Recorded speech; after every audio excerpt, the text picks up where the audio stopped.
All this bloodshed. Will it never come to an end?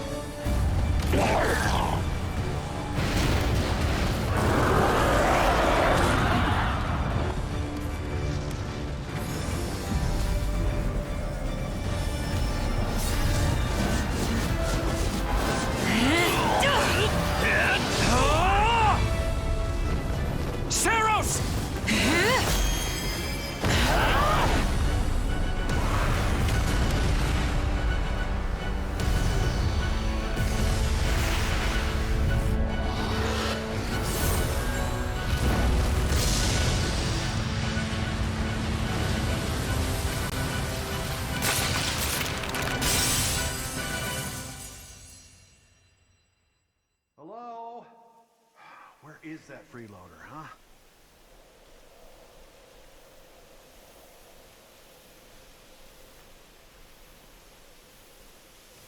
I know you're napping around here somewhere.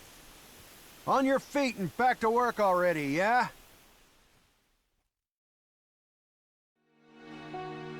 Finally. Come on, Sunshine, up and at 'em. Hey, get up already! I'm sorry. What's going on? What's going on? Did your head spring a leak while you were napping? Better see if you can even remember your name. Well, looks like there's hope for you yet. Apologies, friend. I'm all right. Is the battle at hand? Of course it is. Why else would I be standing here? You heard who we're up against, yeah? Gerald's mercenaries. Gonna be one hell of a fight if true, especially if the Ashen Demon is here. Don't like a smidge of what I've heard about that fella. Or was it a woman? Leave it to you to fumble the details. Did you even catch this Ashen Demon's name? Of course I did. It was... by the goddess, it's right on the tip of my tongue.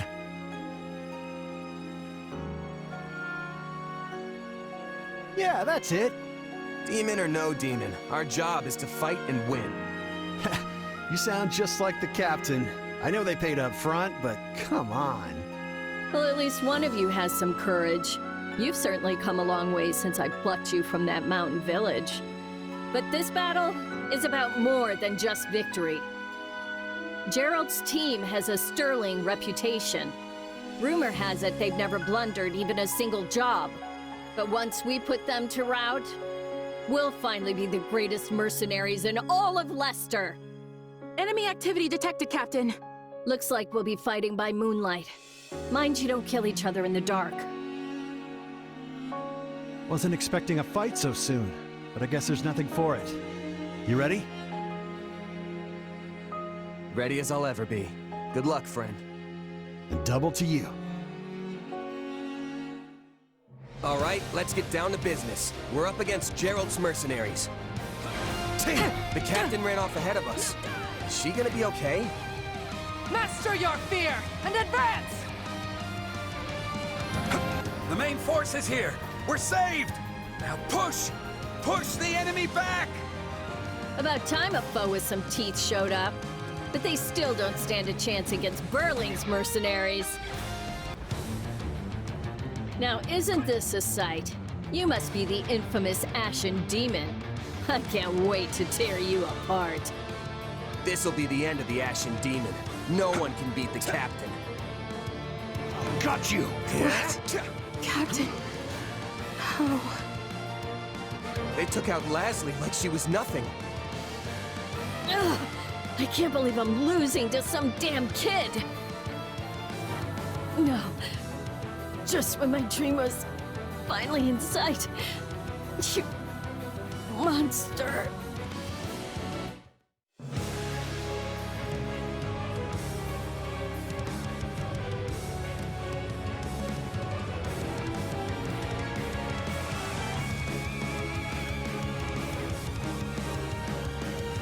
Stand down or die.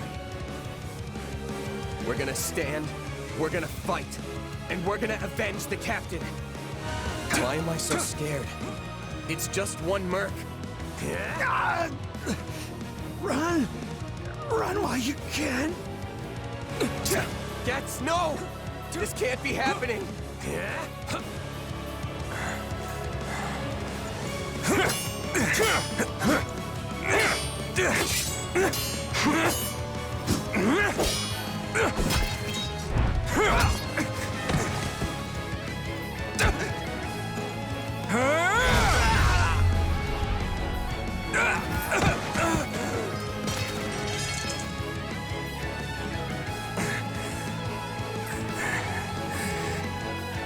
Have to keep fighting. Perish with you. Huh? The cycle of this world. I will not allow it to perish with you.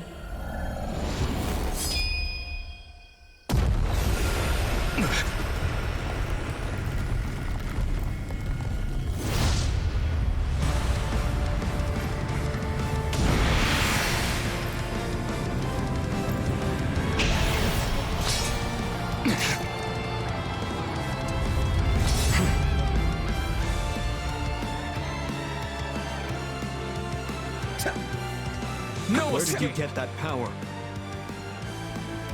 No idea. But it's just what I need to bring you down. That's enough! We did what we came to do. Everyone, fall back! What? Sorry, but this fight is over. Hey, wait. Why? We've achieved our goal. Your job was to stop us, and you failed. Another time, perhaps. Hey, we're not done here.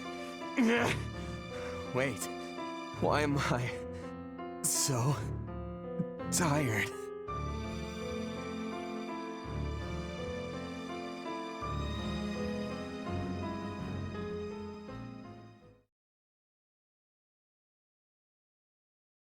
Huh?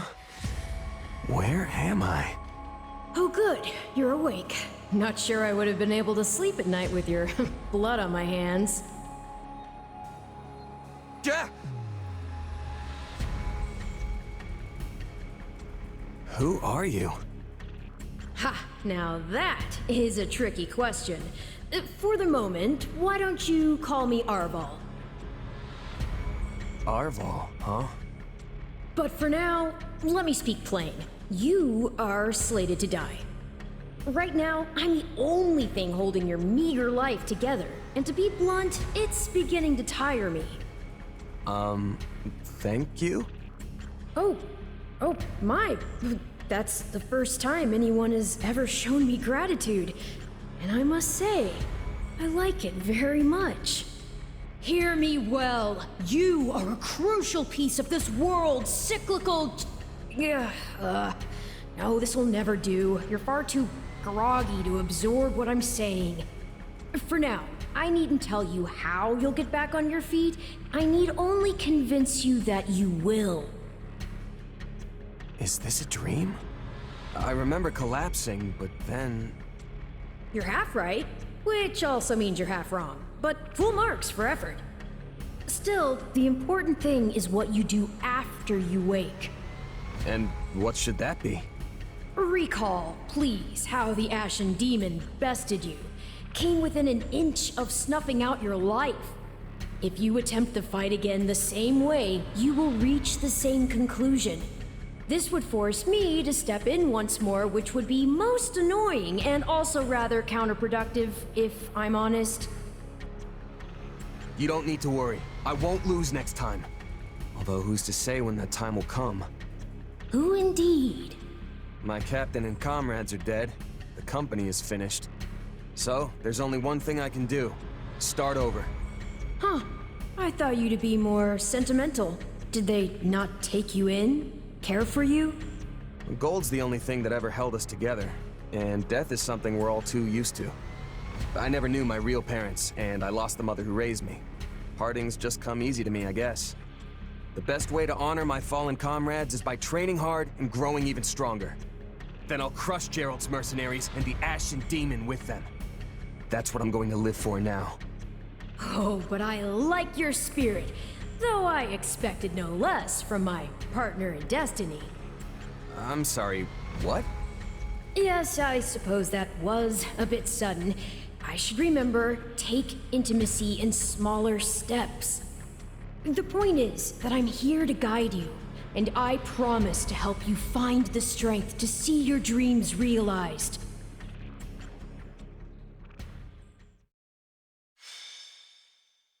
Prologue.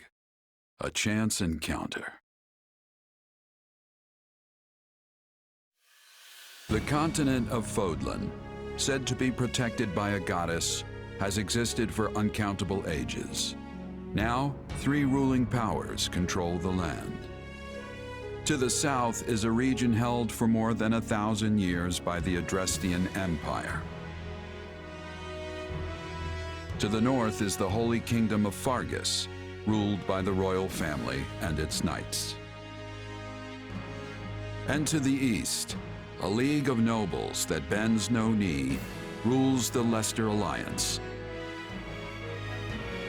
Though once consumed in war, these 3 powers now exist in relative harmony.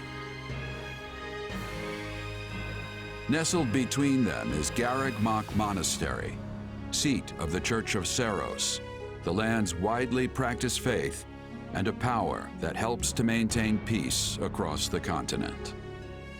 Not far from the monastery, at the northern edge of the empire, is a small village called Ramire, and west of this place stretches a forest where a lone mercenary awaits.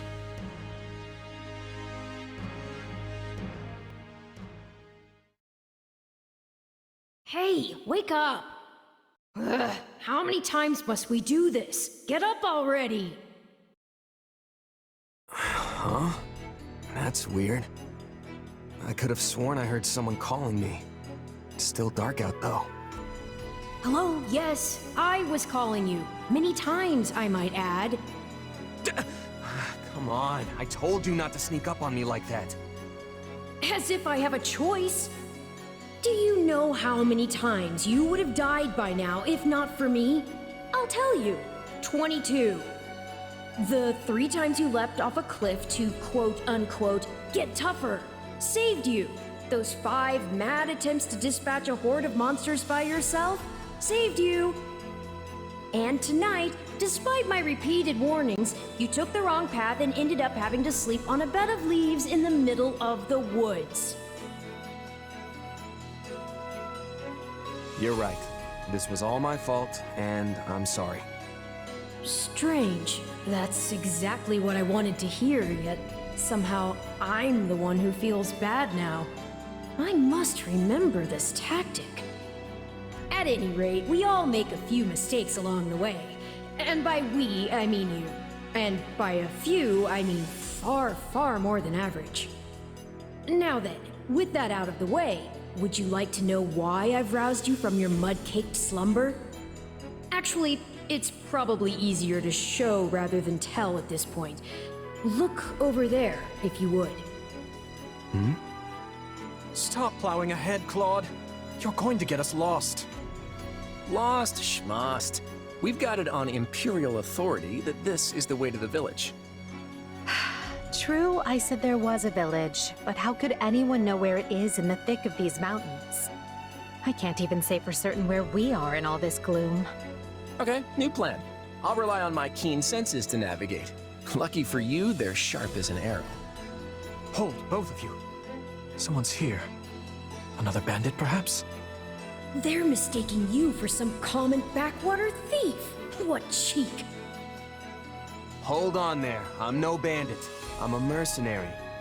Well, that makes everything better. A bandit would be far less out of place in these woods than a sellsword. What brings you here? We've no time for an interrogation. Our pursuers are closing in. I don't know who you people are or what you want, but I think introductions can wait. You clearly need every blade you can find, and my pockets have been feeling awfully light lately. What do you say? Well, since you're here, do you mind stepping in and helping us chase off these scary bandits? Don't worry about payment. You'll receive plenty of coin. If we survive, that is. There they are! Kill them all! Just who are these people anyway? All three of them have crests. Is it Claude time? I think it's Claude time.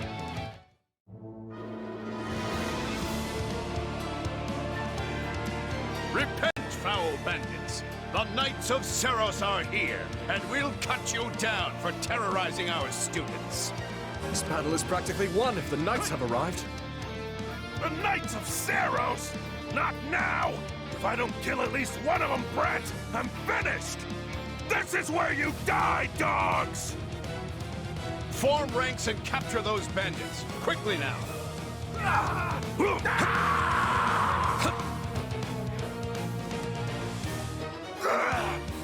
Never should have taken this job. Hang on. You're seriously the Imperial Princess, the Crown Prince, and the heir to the Alliance? Yes. And as the three of us are now in your debt, I think formal introductions are in order. My name is Edelgard von Hresvelg, Princess of the Adrestian Empire. I am Dimitri Alexandra Blathed, Crown Prince of the Holy Kingdom of Fargus. And I'm Claude von Regan, grandson of the leader of the Leicester Alliance. Things looked grim there for a moment. Thanks to you, we put those bandits to flight. Bit of a miracle we ran into you out there, but hey, I'll take it. I've picked tougher bandits than that out of my teeth. Those guys were nothing compared to how strong I want to end up. Yeah, I can see the ambition in your eyes. Well, aren't they an unlikely trio? I wonder why those bandits were after them. Still, it's no concern of ours. We have our own plans to attend to. Now, collect your pay and be off before they get a wild idea and ask you to join them. Say, while I have you here, do you know where I can find Remire Village? I took a wrong turn somewhere along the way. I'm looking for a band of hardened mercenaries who follow a man named Geralt. I hear rumors that's where they're camped. Actually, Remire might just be the village we've been looking for, too. That ring a bell, Edelgard? I don't remember hearing anything about mercs, but... The name sounds correct, at least. Gerald's too smart to get smoked out by a bunch of rumors, but they're all I've got at the moment. In any case, we won't find our own 2 feet in all this dark. We should return to camp and get our bearings before... Hello there, house leaders. Hello, brave mercenary. We've mopped up what's left of those rascals, so what say we return to camp? And I insist you accompany us, good mercenary. Who, me? You heard the man. We'll wait out the night together and make for the village in the morning.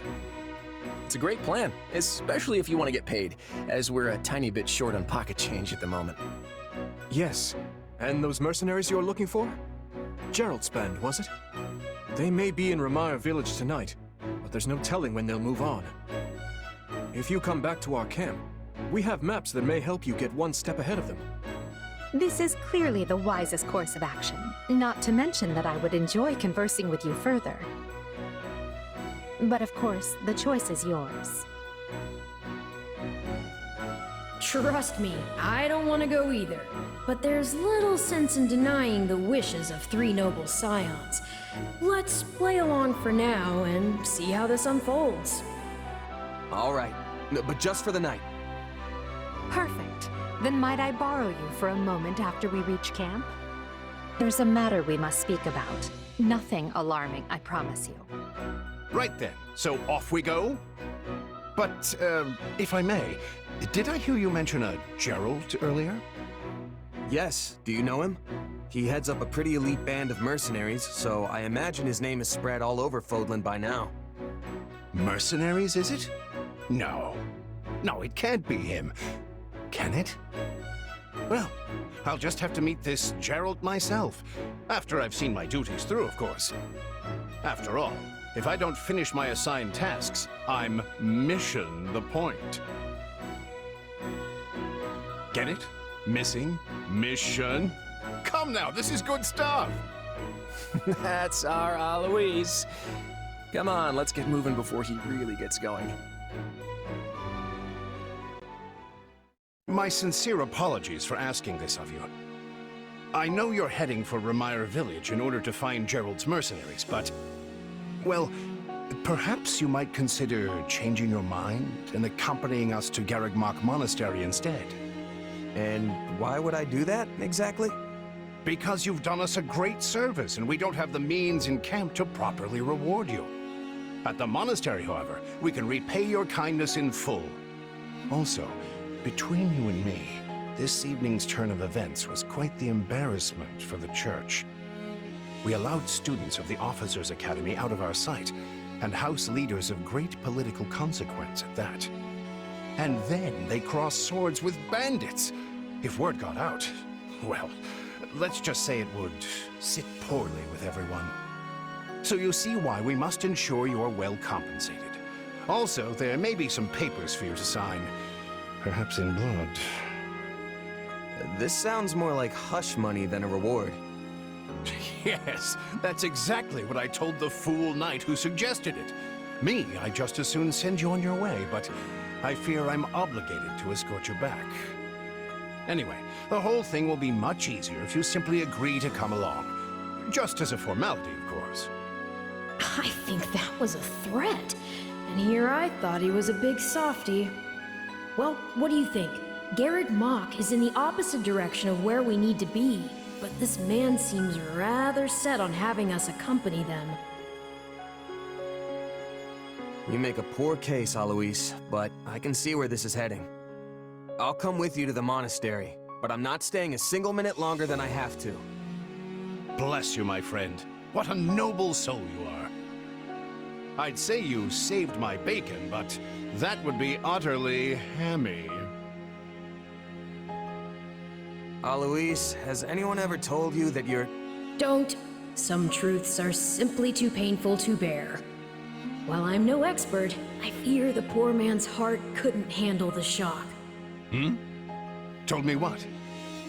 Told you how dashing you are in that armor. Not just any man could pull off that look. Ah, you like it? Wonderful. I admit I've received no small share of positive comments on it. There's a grand story behind every last ding and dent. Enough to keep me talking for a week. Why, take this one here. We heard you'll be joining us at Garreg-Mach. Perhaps somewhat unwillingly, I might add. I know this wasn't in your plans, but if it lets us get to know each other better, perhaps it will prove worth it in the end. Unwilling or not, we've got a long road ahead, so let's try to keep the mood light. I hesitate to ask this considering you're only here because of us. But, well, are you sure about this decision? The last thing we want is to delay you from your own business. The knights may seem unwilling to bend, but it's not as if you have no say in the matter. Actually, I see this as just another chance to better myself. You are more gracious than I. But, as I see you've made peace with it, I will leave the matter be. Yes, that's quite enough chatter. Let's save our energy for the road. To the monastery! Listen, I know this one's on me. I'm the one who roped you into coming back to camp after all. But I'll find a way to make it up to you, I promise. Thanks, Claude. I know you will. Hey! Hurry up back there or we'll leave you behind! You know you've had a busy day when you rub shoulders with the heirs to the Empire, the Kingdom, and the Alliance. I think they're a fascinating group of people myself, but what do you make of them? Seems like Edelgard thinks high enough of me. She's got this elegant air about her, but somehow doesn't hold any disdain for mercenaries. It feels like Dimitri's always checking in on me, every chance he gets. He'll definitely make a good king, the kind who looks after his people. Claude's a laid-back kind of guy who doesn't really strike me as noble, and I mean that in a good way. Something tells me he's gonna be easy to work with. Of course you only pick up on their rosy qualities. You really are a delight. Have I told you that lately? Still, you'd better pick up the pace before you vex these people any further.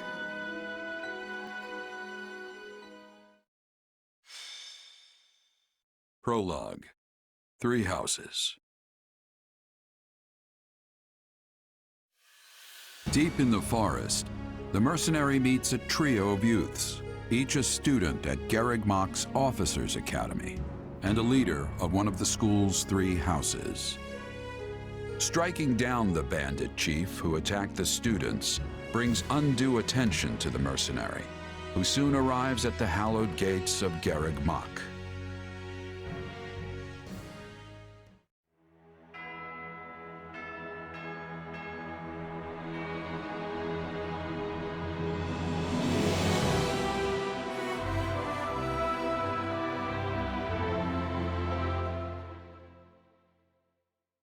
And with that, may I present the mercenary I spoke of?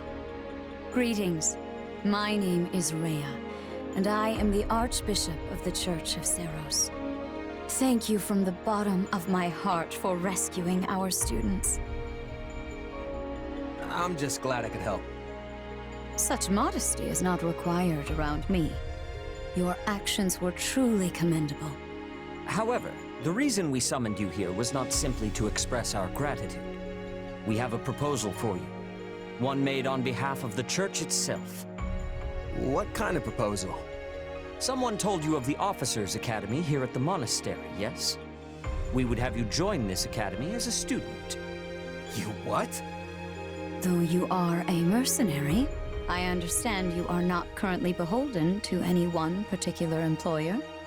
Also, the students you rescued are close to your own age. Your life could be greatly enriched here. Or she's heard about our power and wants to keep us on a short leash. And yet she's taking it almost as a given that we'll accept. It's infuriating. Sorry, but the world's got other plans for me. I can't afford to stay here forever. Oh, this would not be forever. You would only be enrolled for 1 year.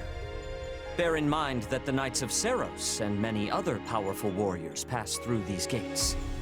Whether you seek to someday become an officer, or simply increase your own strength, this environment will undoubtedly aid in your pursuits.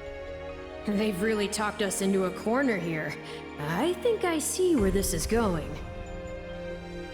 All right, I'm in. A wise decision. We will do all we can to ensure you do not regret it. I believe you will go far. If I may, permit me to tell you a bit more about the school itself. The Academy is divided into 3 houses and draws in the most promising young talents from every corner of Fodlan. Some are noble-born, while others spring from more humble roots. But within these walls, all are treated as equals. We ask our prospects to spend a year living under the same dormitory roof, so they can challenge each other, work hard, and grow together. Each of our houses corresponds to one of Fodlan's 3 regions. Edelgard leads the Black Eagle House, which is for students from the Adrestian Empire. Dimitri leads the Blue Lion House, home to students from the Holy Kingdom of Fargus. And Claude leads the Golden Deer House, for students from the Leicester Alliance. We could select a house for you ourselves, but as all of this was our idea, perhaps we should leave this decision to you. You are something of a special case, after all. So I can join any house I want? Yes, you have simply to name it. So you wish to join Edelgard's Black Eagles. Are you certain? Yep, that's the one. I'm sure of it. May you build wonderful and lasting friendships in your new house. Well then, with that taken care of, it's time to decide which of us will supervise which house. Yes, it turns out we just underwent a last-minute roster change. I guess you two haven't met. This is Professor Yuritsa, our weapons instructor. Hello. I can already tell I'm gonna learn a lot from you. Will you now? Do my ears deceive me? Or is that curiosity I hear in your voice, Professor Yuritsa? I thought all the houses were the same to you. Perhaps you should be in charge of our new student's house, hmm? I don't care. You decide. Well, you'll certainly hear no objections from me. Professor Manuela, you and I can take charge of the remaining houses. What? It's decided already? I was at least expecting a fight. Maybe some hair pulling? And as for you, my mysterious new student, I look forward to getting to know you much, much better throughout the year. The gall of these people making decisions for you. It's enough to make one's head spin. Right. In any case, I'm looking forward to learning from you, Professor Yuritsa. I'll inform you of our first mission soon. Sorry, what mission? Oh, did we fail to mention that? Each month, every house in the Academy is given a mission entailing some form of service to the Church.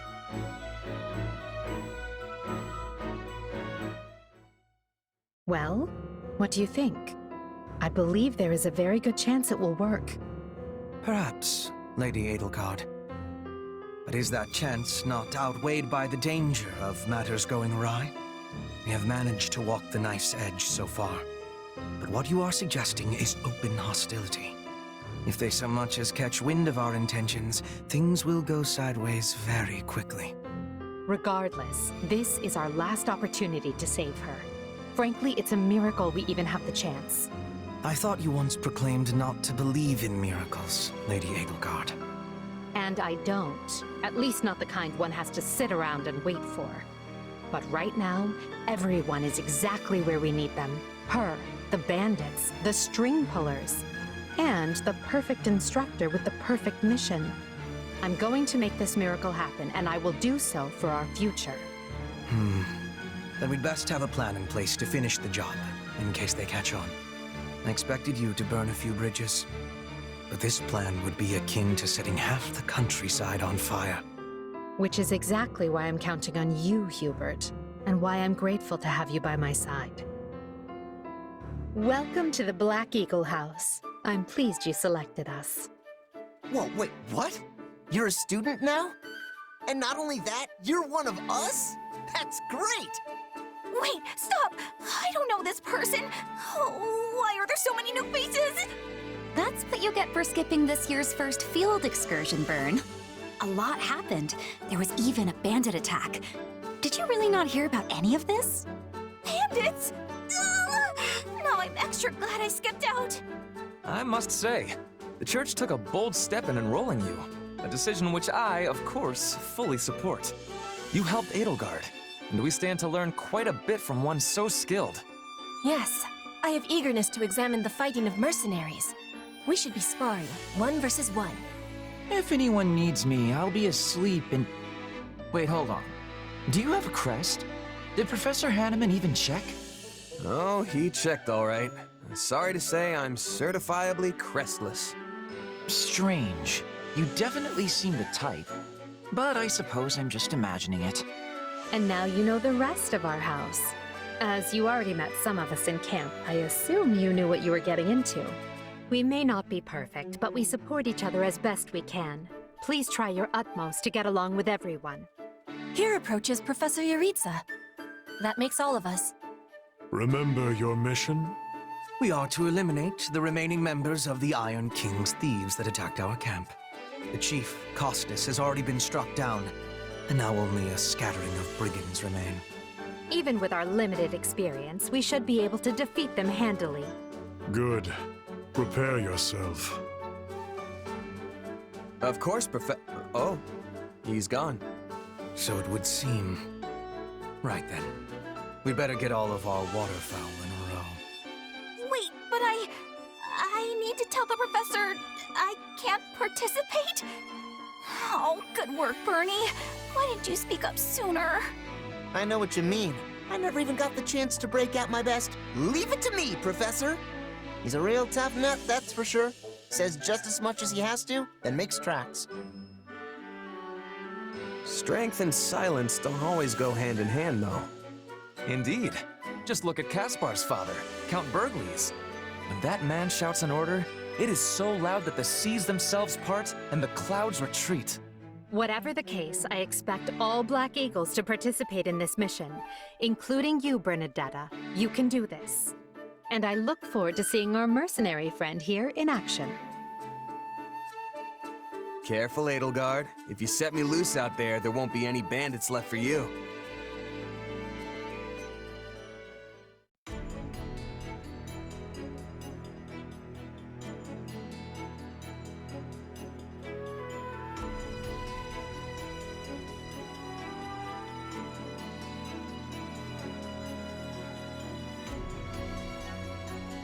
There you are, Yuritsa. I have word from the Knights. It is time? Yes.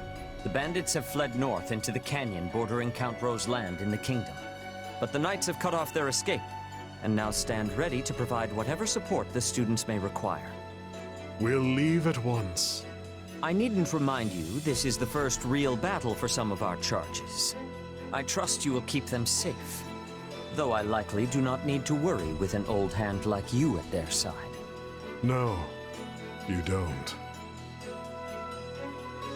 You there. It's time for the mission. Gather the others. About time we saw some action. Lost sight of them? Ashamed to admit it, but yes. It's possible someone magicked the bandits away. But why go to that kind of trouble for a handful of highwaymen scum? So be it. We'll follow the blood scent. Right, of course. We'll follow... Wait, what? We're leaving. Everyone, follow me! Professor, wait! Well, he must have some idea where the bandits went. Let's hurry after him. Pathetic. Professor Yuritsa, you shouldn't charge ahead like that. It's far too Wait, what is all this? Bandits! Dead by my hand. Yes, they look quite dead indeed. Are these the miscreants we were meant to deal with? How is one to tell? One uncouth ruffian looks much the same as any other. Do you know, Professor? Were you following some manner of lead? No, but it's them. They were trying to escape to that fortress. That fortress? Yes, Caspar, that's what he said. Something you want to share? Nope. It just seems suspicious. You're something else, Caspar. Still, I guess the place does look kind of suspicious. We're near the border of the kingdom and the Empire, but that is no Imperial outpost. It's not the kingdoms either, and they're not flying any kind of banner. I'm guessing it's a bandit hideout. Then give us allowance to be storming their base and crushing them under our feet. It might be a little dangerous for us to handle on our own, Petra. Yes! I mean, I agree. We should all, go home. Right now. But the bandits might be inside, and they must answer for their crimes. It is our noble duty to finish them off before they can bring harm to another soul. This isn't about nobles. It's about doing the right thing, period.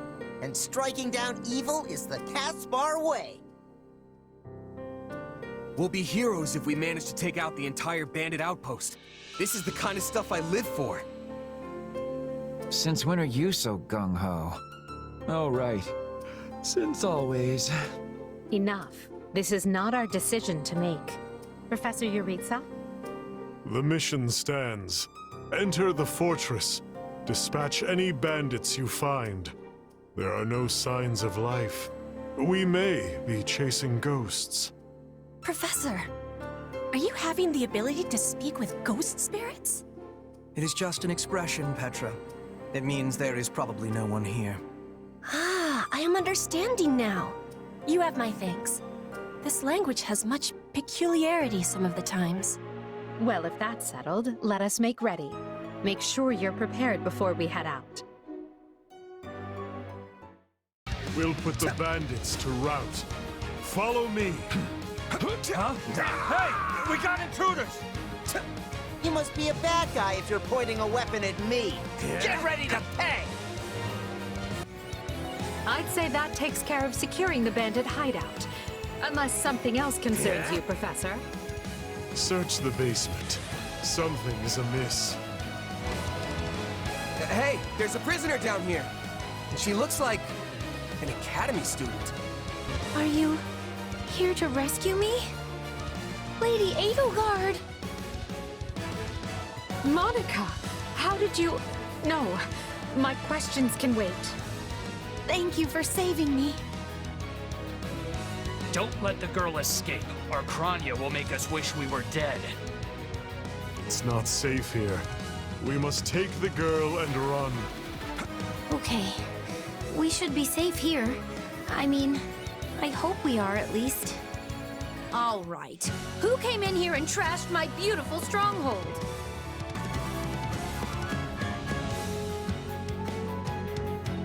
Hi there, I'm Kranya, but you can just call me The lady that's about to murder you.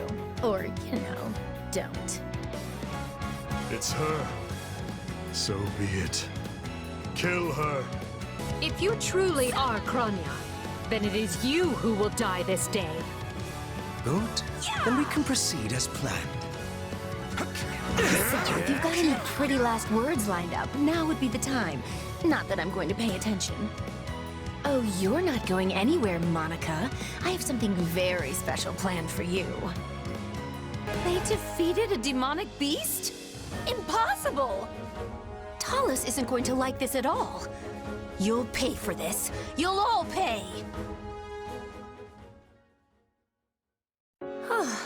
I thought I would never breathe fresh air again for as long as I lived. I'm not sure what to say except thank you, everyone. How did you end up in such an awful place, Monica? I heard you went missing in House Ox territory. I did indeed. In fact, I was on the verge of graduation when I was kidnapped by the strangest people. Oh, how silly of me not to introduce myself. I'm Monica von Ox. I'm the eldest child of Baron Ox, and one of your Highness's most loyal subjects. Seeing as you saved my life, I plan to devote that very life back to helping your cause. You've not changed at all, though I do appreciate the enthusiasm. Monica was a Black Eagle in last year's class. One might say she's part of the old guard. I'm not sure how I feel about you calling people old. Yes. I think I understand. This all began when the knights lost sight of the bandits and you gave chase. Afterward, you entered a suspicious fortress and rescued a missing student. Well, there's nothing wrong with that. I'll be sure to smooth things over for you once we're back. Sounds good. But, why are you even here, Alois? Because the knights sent for help after you left them behind. Did you expect anything different? Not that I'm trying to lay blame at your feet. I know you were following Professor Yuritsa's lead, so I think everyone involved can head home knowing they did just swell. For as you know, all's swell that ends swell. Still, I find this a rather grave turn of events. To think the same bandits who attacked our charges were behind another student's abduction. I never said I was kidnapped by bandits. You didn't? Now that I think on it, not everyone in that fortress was dressed like a common rogue. Perhaps the bandits were mere decoys while some other villain pulled strings behind the scenes. Yeah, there was one real piece of work. Kranya, I think, who managed to escape. I've seen all kinds of people as a mercenary, and she was definitely not your everyday bandit. You're on the right path. Perhaps I should just tell you who kidnapped me, seeing as I already know. What? Why didn't you mention this earlier? Everyone was busy speculating, so it was difficult to cut in. What do you know, child? Out with it. Her Highness can vouch for this, but my memory is quite strong. Try remarkable. You never forget a face, even one seen only at a glance. Your Highness, thank you for the compliment. I'm certain of what I saw. The one who kidnapped me was surely Tomas the librarian. Tomas? Impossible! But Tomas has been at Garreg Mach even longer than I have. I don't want to believe it, but based on what you say, we've no choice but to investigate. But Sir Alois... Be on guard. If Tomas is in league with Kranya, he is dangerous. Very well. I will quietly report the matter to Lady Rhea and leave the decision in her hands. Not a word of this to anyone. Is that clear? Well, now things are getting interesting. Honestly, did not see this coming. So what do you make of this Kranya? Why do you think she was at the fortress? You seemed preoccupied with her during the battle. She a friend of yours? Sadly, I wouldn't know. My memory is but a shadow at this point. Gone, vanished, lost. I remember meeting you, but before that, nothing at all. And yet, the moment I saw her, I was struck with the most inexplicable feeling. I couldn't tell you if it was revulsion or affection. It was simply pure emotion. And here I thought I had it tough. Are you worried about me? How adorable! Oh, but I do love that about you. And so, the Archbishop has elected to apprehend Tomas. He has been away from Garreg Mach for days now. During his absence, an investigation of his behavior and personal effects laid bare his hostility to the Church. The Knights have been instructed to await his return and take him in. As quietly as possible, of course. We want him alive, so we might discover the whereabouts of his associates. I'm glad they actually believed me. If they doubted you, you would have known it the moment they clapped you in irons and led you away. So who is this Tomas guy anyway? You say he works in the library? He does. I've lost track of how many times I've spoken to the man. No surprise, Lynn. You practically live at the library. So what did he look like again? Is he the big, burly one? Burly? Not even close. He's a frail old man with a walking stick. From what I understand, he's been at Garreg Mach for 40 years, at least. It is hard to imagine that he had been plotting evil that whole time. I wonder what led to his transformation. Transformation? Would someone not be noticing if Tomas changed his appearance? He meant a mental transformation, not a physical one. Tomas must have changed his mind about the Church at some point. I am excited to have learning of this strange new expression. I must be thanking you. If they were really worried about transformations, you'd expect they would turn their gaze to you. Good to know they're nice enough not to do so. So this Tomas person sent the bandits after us? What an awful man. We're lucky to be alive. You're one to talk, Bernadetta. You weren't even there. Yes, you were not having reason to fear for your continued living. You're right! Everyone, pipe down! Something's happening outside. Are they ready at the gates? Yes, sir. Every exit is covered. Well, well, it sounds like Tomas has returned. I don't know why I know this, but you need to get out there, and quickly. Where are you going?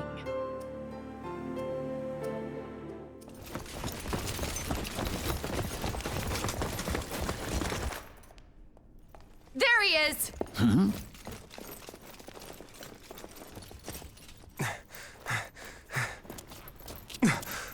That man down there. Lady Rhea wants to speak with you. I suggest you accept.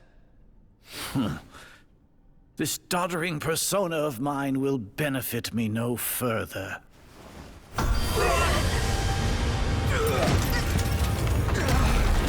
What is this?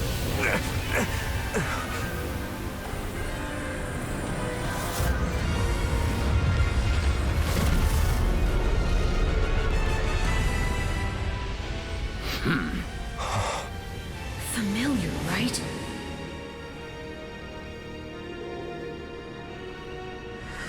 Such hubris from mere vermin. You will pay for this.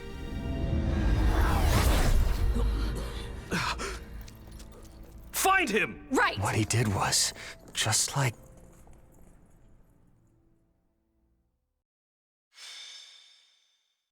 Prologue. The Shadows of Adrestia. Upon his return to Garreg Mach, the humble Tomas shapeshifts and flees, and not even the Knights of Ceros's most concerted efforts can track down the erstwhile librarian.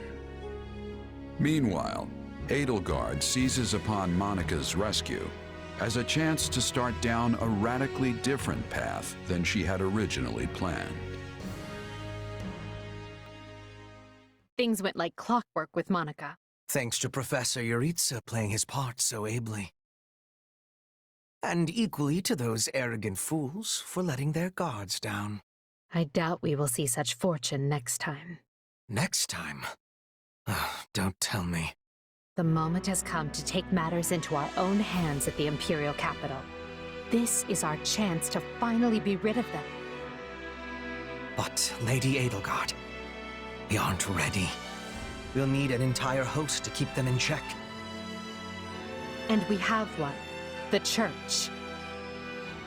Forgive my impertinence, but that is not the plan. You are the man who once told me to leave no sword in its scabbard. Yes, but one must also take care not to wound themselves when unsheathing it. I am sorry, milady, but this plan is ill-advised. I cannot support it. And even if I were to ignore common sense and go along, it still throws our future plans into disarray. I thought you devised countermeasures to deal with the Church. Use them. But those were meant for... Very well. Are you absolutely certain this is the path? I am anything but certain. Yet the bandit attack in the mountains created an opportunity we cannot ignore. And I doubt the appearance of this new mercenary is simple coincidence.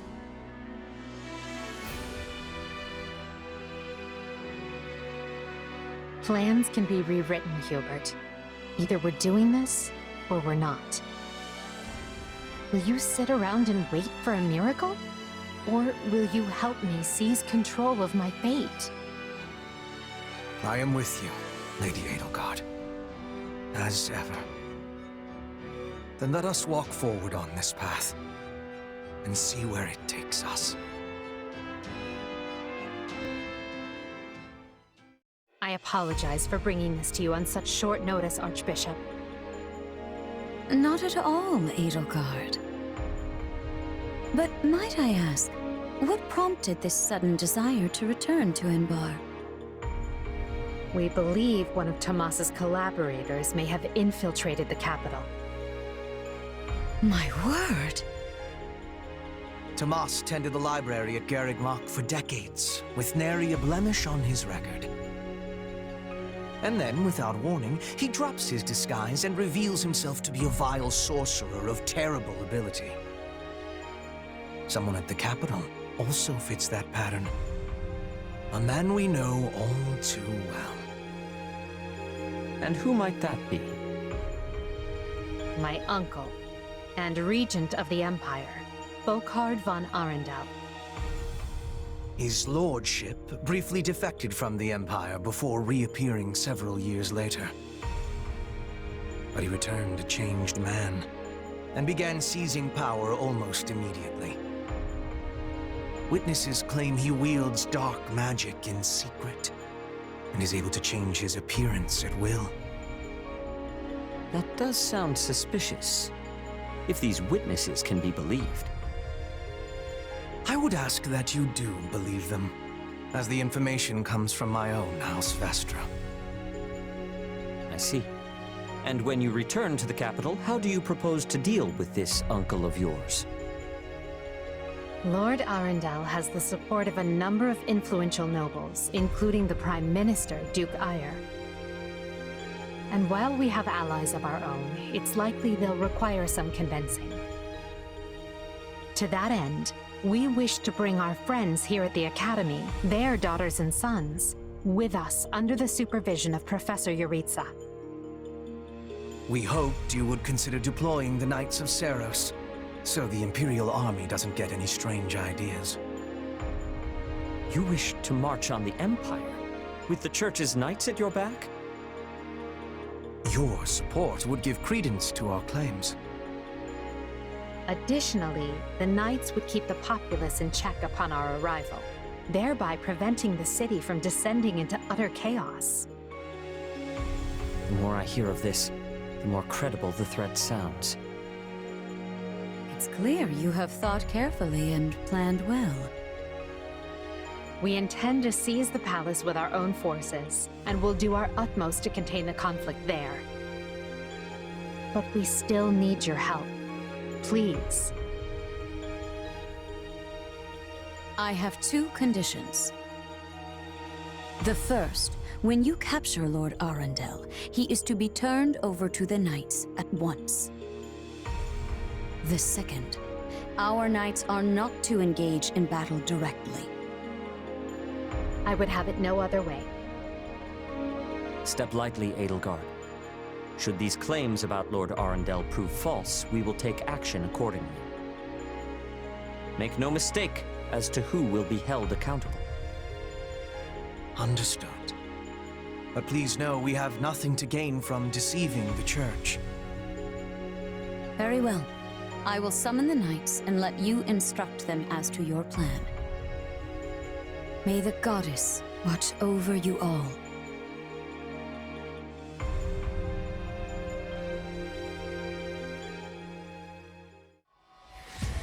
Well, that was certainly an unexpected conclusion to the whole Tomas saga. Thanks to his shapeshifting ability, he slipped free of the Knights and escaped. Shapeshifting? Yes, that's what I said. Also, I know what you want to say next. His powers are just like the ones you gave me. His powers are just like the ones you gave me. Are you in league with him, Arval? Where do these powers come from? If I am in league with him, no one has informed me. All I have is you, my dear partner in destiny. Still, I saw what you saw. Clearly, we don't have a monopoly on shapeshifting. Now that everyone knows about Tomas, some of them must have connected the dots back to me. At least they've had the grace to keep it to themselves. It's because they trust you. Hold on, someone's coming.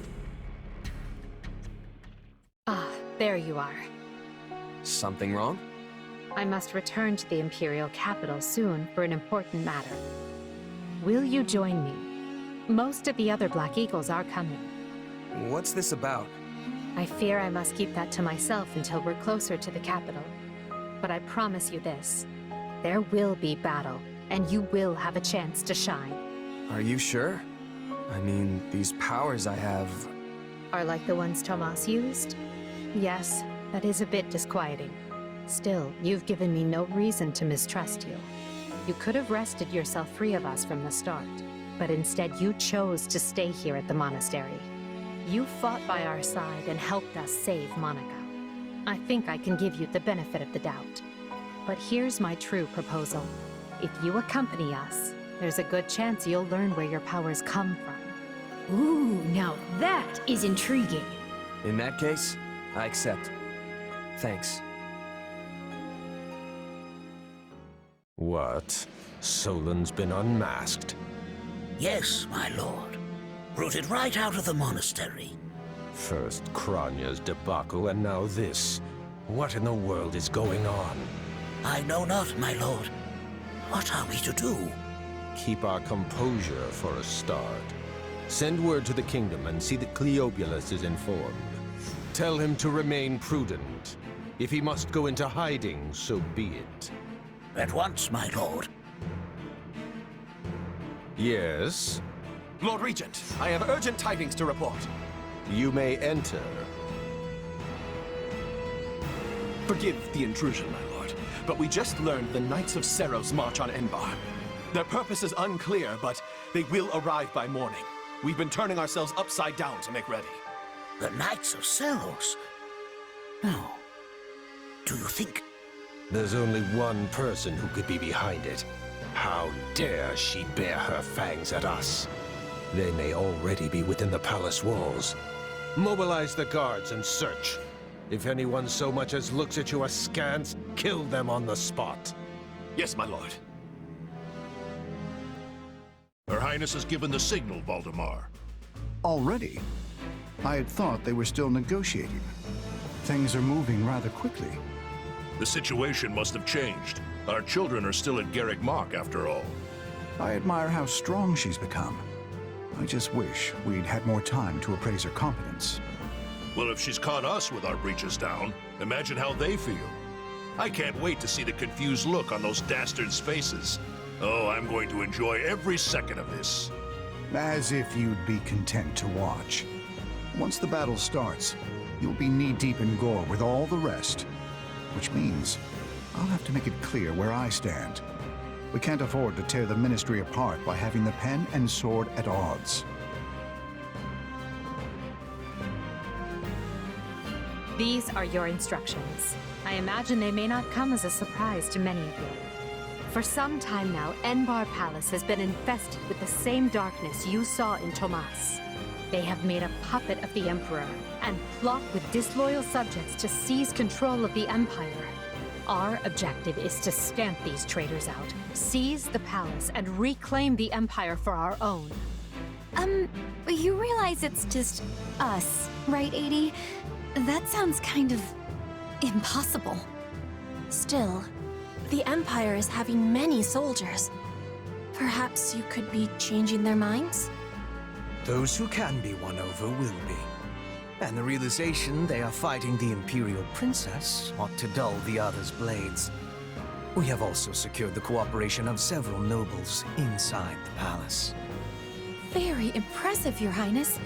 And very you. I suppose all that remains is to head inside and take care of business.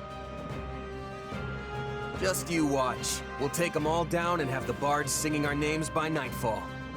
So here we are, ready to deal a masterstroke to the heart of the mighty Empire. Life with you certainly isn't boring. We'll infiltrate the palace through the rear gate, then apprehend Lord Arundel and Duke Ire. From there, we'll secure the palace's strategic positions, eliminating all resistance we encounter along the way. If that is our plan, then time cannot be wasted. You can hear them scrambling in the palace from here. Let's not wait for them to find their bearings. Lead the way, Your Highness. Oh, and make sure to keep her safe, Hubert.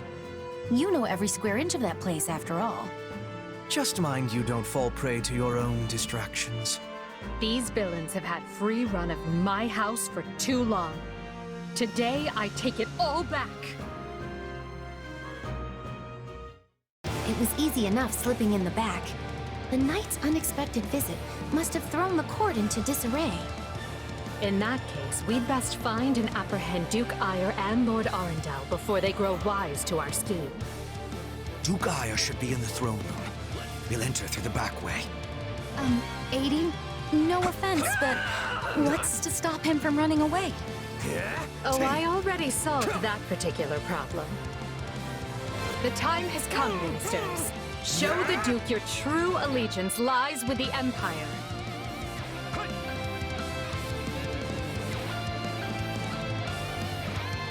Apologies, Ludwig, but if you want to leave, it'll have to be through me.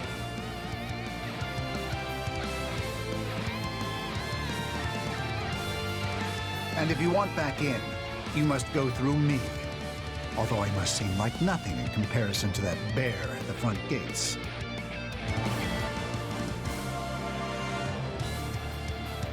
No! You're still outnumbered, and this isn't done until I say it is. How can this be? I have riches, power. I am as great as a man can be. Duke Ire's been captured already. The wretch didn't even have the grace to buy me some time.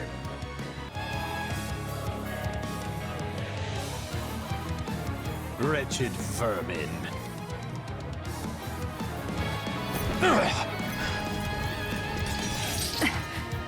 I know when I am bested.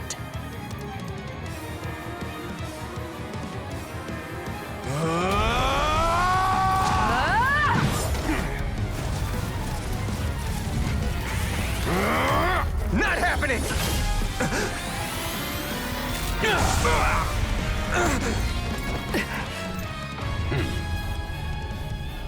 We are the darkness itself, and the darkness cannot be slain.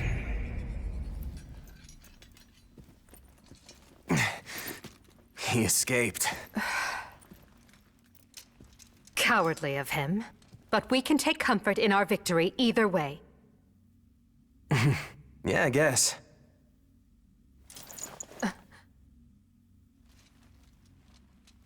Now what?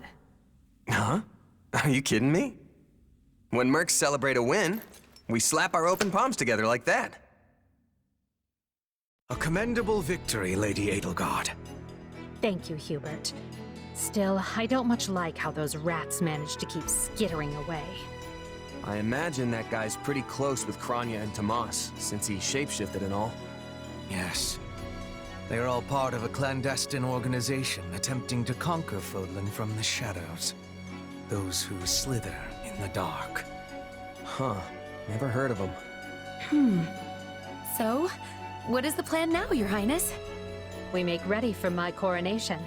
Hubert, gather everyone in the throne room. At once, Your Highness. Oh, this is wonderful! Your Highness is going to become Your Majesty! Yes, but first I must speak with the Minister of Domestic Affairs, as well as the other counts. Also, I need you to go to the Knights of Seiros. I wasn't expecting all of you this soon. What are you doing here? We demand an explanation. You arrested my father, Edelgard. How could you do such a thing without discussing it with me first?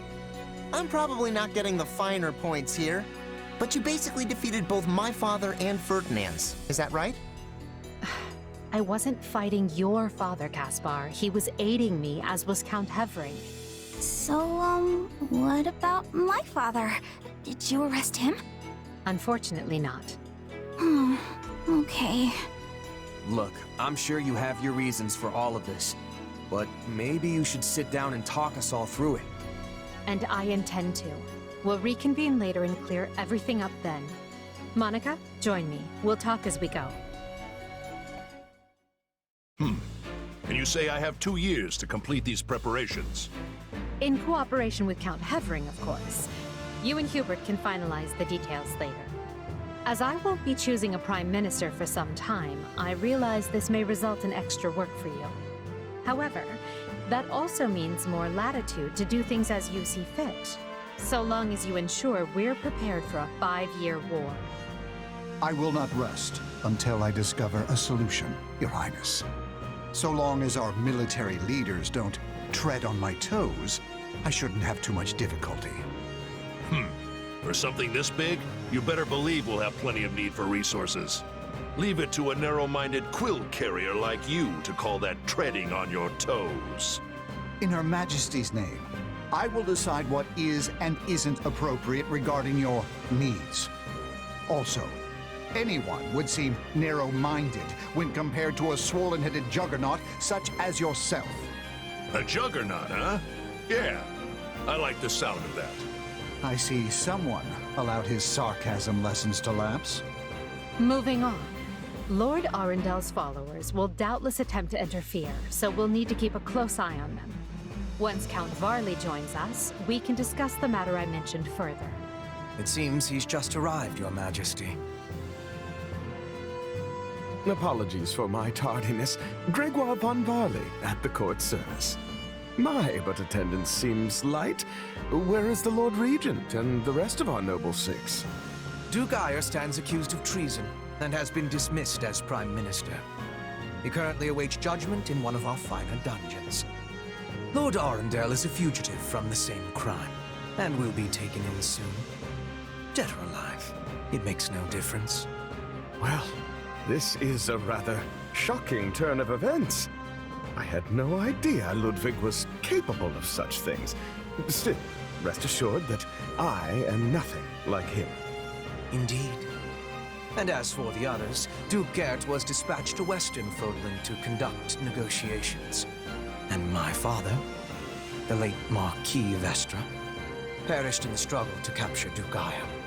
Which makes me the new Marquis Vestra, and Minister of the Imperial Household. Ah! You've nothing to fear, Count Varley. Her Majesty intends to bestow a great honor upon you. Majesty? Wait, you mean... The title hasn't been formalized just yet, but as it stands, you should view it as a foregone conclusion. More importantly, Count Varley, there is a very important position I wish for you to fill. I intend to rebuild the Southern Church, and who better to be the bishop than you, our Minister of Religious Affairs? I will make my case to the Archbishop personally. Thankfully, Lord Arundel and his men are no longer around to obstruct such a move. You would bestow such a position on me? Make no mistake, it is a great honor, but are you certain? Very. Now then, your first duty in the role will be to oversee my coronation. Do not fail me, Bishop. I'm sorry to keep you waiting. Are you enjoying your stay at the palace? I'm a merc. I don't really fit in, you know? Understandable. Everyone here either is a noble themselves or serves one. However, that will change. As Emperor, I plan to end discrimination based on social status. Everyone will have a chance to rise to the top, whether they are born into the aristocracy or not. No more nobles or commoners, huh? That does sound pretty great. I'll be impressed if you can actually pull it off. Oh, I will. But at the moment, I have a proposition for you. Go on. We've successfully expunged the Prime Minister and the rest of that puppet government. But a certain amount of unrest is unavoidable, which means I must remain here in the capital. In other words, I can't go back to Garreg Mach and continue my studies. What about the others? Our noble families will be in disarray as we transition to my system and new heads of household take power. Of course, some, like Dorothea, are not as affected as the other students. But all of them have offered to stay and help rather than return to the monastery without us. If you'd be willing to do the same, I'd like to offer you a top post in my new military. Now there's a tantalizing offer. It's not like you have any real obligation to the church. Plus, it sounds like quite the thrill. I'm more of a hired sword than an officer. Which is why you're perfect.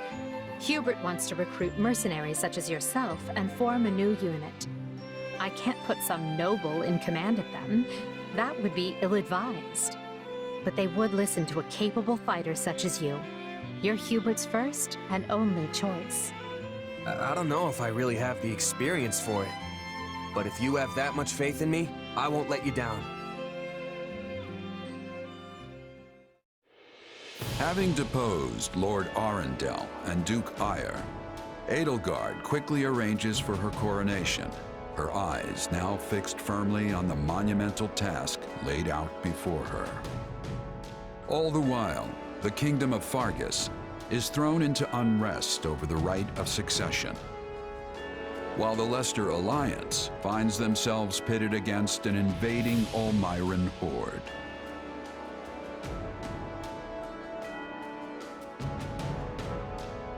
Realizing the troubles of Fodlan will fall squarely on her young students' shoulders, Archbishop Rhea closes the Officers' Academy and permits her charges to return home.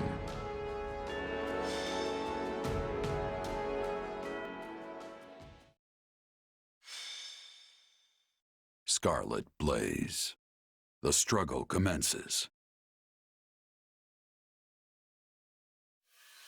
It is the end of 1181. 2 years have passed since the Officers' Academy closed its doors. Having ascended the throne of Adrestia, Edelgard has begun to enact sweeping change.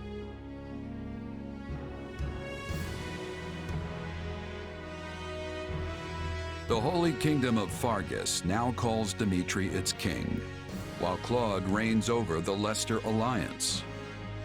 All three house leaders have found their wings as rulers of a new generation. With the whole of Fodlan still reeling from these rapid changes, Edelgard decides the time has come to usher in a new era.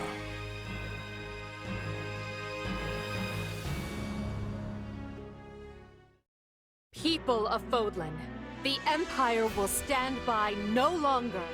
Together, we rise against a church that has become steeped in deception and corruption. The Church has used their doctrine to deny you power and reshape Fodlan as they see fit. They thrust upon you the illusion of nobility in order to oppress who they choose, and they helped create the Kingdom and Alliance as a pretext for war. Finally, they teased you with the promise of salvation from pain they themselves inflicted, and did so in the name of their own profit. Well, I say no more. The Empire has severed herself from their hypocrisy by restoring the Southern Church and nurturing her people's well-being. And today, we purge the world of their evil forever.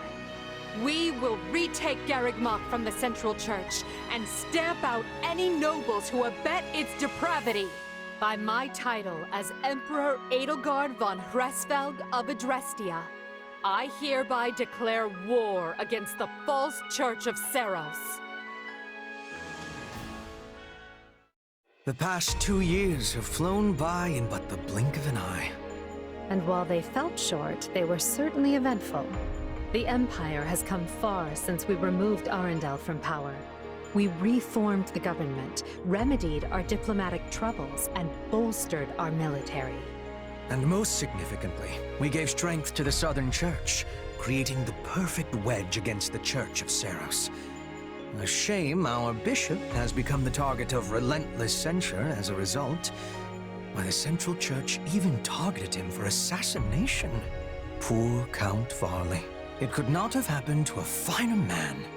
And then there's the matter of Lord Arundel. What are he and his minions up to now? Slithering in the shadows of Fodlan, much as they have done for centuries. It will not be easy to drag such adept skulkers into the light. Perhaps not. Then for now, let's remain focused on the formidable adversary ahead. Did you call us here, Edelgard? It's good to see so many familiar faces. I did, and thank you for coming. This may be the first time I've seen all of you in the same room since the Officers' Academy closed. Likely, yes. We have all been rather busy marching down the separate paths life laid out for us. Or most of us have, anyway.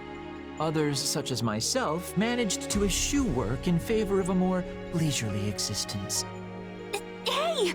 I was working hard at staying in my room, but still, Father's been dreadfully busy, so he's never home. Which has been pretty nice, actually. I was returning home to Bridget. I finished my task, and now I have been returned here. Well enough. Now, as you know, the Empire will launch its attack on Garreg Mach in the coming days. Emperor Edelgard will lead the invasion personally, and wishes for those present to form the backbone of her army. And as it has been some time since Adrestia had an army under the direct command of the Emperor, I fear we currently lack for officers. I trust each of you, and can think of no candidates better suited for the job. Will you do this for me? So you've got other plans for my father's army, I take it? Well then count me in. I'm ready to go whenever. I would have been happy with a life serving you here in the capital. But if war is coming, I want to see it through myself. I'll go wherever you go, Your Majesty. I'm always ready. Plus, it's good to know I haven't been training this hard for nothing. I've high hopes for you, and trust you will prove the wisdom of my decision. Just you wait. I'm gonna hurdle clean over those high hopes and show you what I can really do. Be certain to save some of your hopes for me, because I most assuredly have what it takes to succeed. And with that, new Empire Army, move out! Ferdinand, kindly leave the commanding and naming to me. The Imperial Army has invaded Burgundy, and will reach Garreg Mach within the month. With no way to stop their advance, we must ready ourselves for a siege. We sent the bulk of the knights away last month, after the Western Church occupied one of our sacred sites. The forces that remain are thin at best. How are we to hold the monastery with such short-handed numbers? It is possible the Empire orchestrated that entire incident to bleed off our strength. The Look at how thoroughly information about it was buried, and how quickly the Empire invaded after declaring war. It all feels carefully calculated. I would not put it past them. If they bring war to our doorstep, they will want us on the worst footing possible. If the tides turn against us, we may have to abandon Garreg Mach. Never! Edelgard is already using the Southern Church to erode our legitimacy. And now she has the gall to try and remove us by force? There can be no mercy for tyrants. So help me, I would like to put her entire army to the sword myself. Is it truly too late to prevent bloodshed, Lady Rhea? Edelgard must have her reasons for doing this.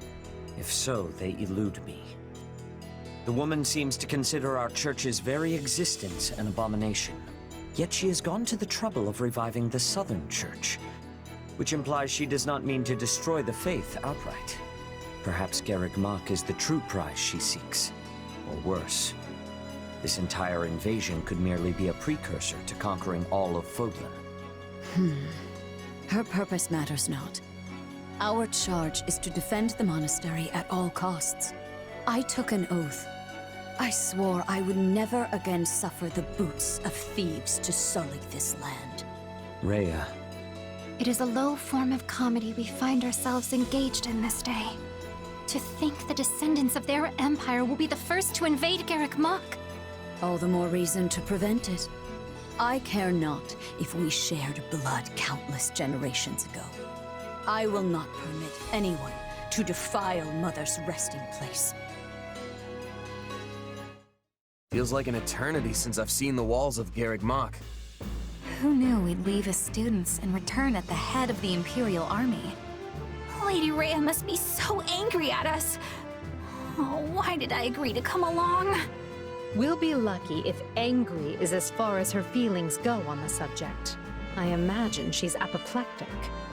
I don't know that word, but it has way too many syllables not to be scary. The Knights of Seiros will likely fight tooth and nail to stop us. Well, we've got teeth and we've got nails, so I don't care who we're facing. I'll brush them all aside. Worry not. While they may have a monastery to hole up in, we possess the superior numbers.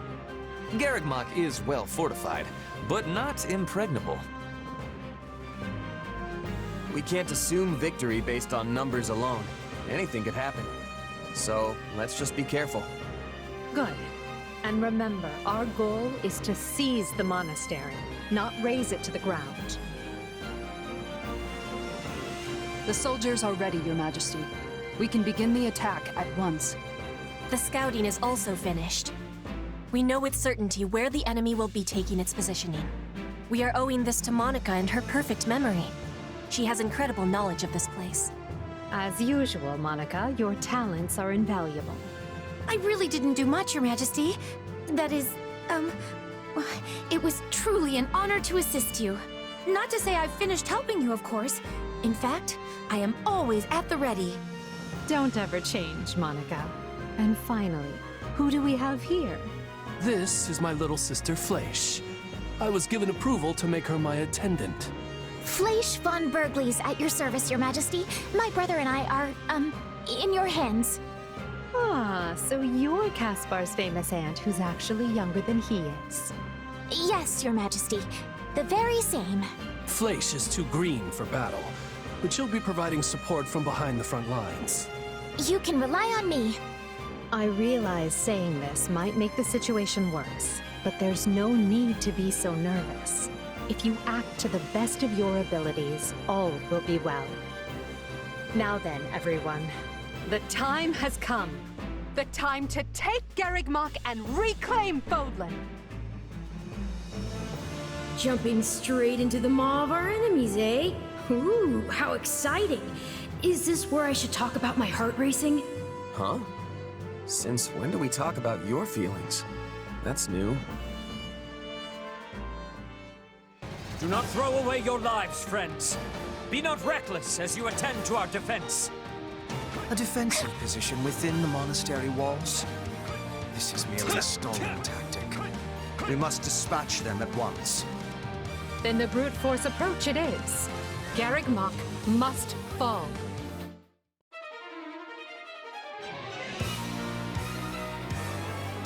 I will send these sinners to meet the goddess! Explain yourself. Why do you betray the teachings of the goddess and seek to shatter Fodlan's fragile peace? Seeing as I have no idea what you speak of, this is going to be a short discussion. Now either stand aside or face me.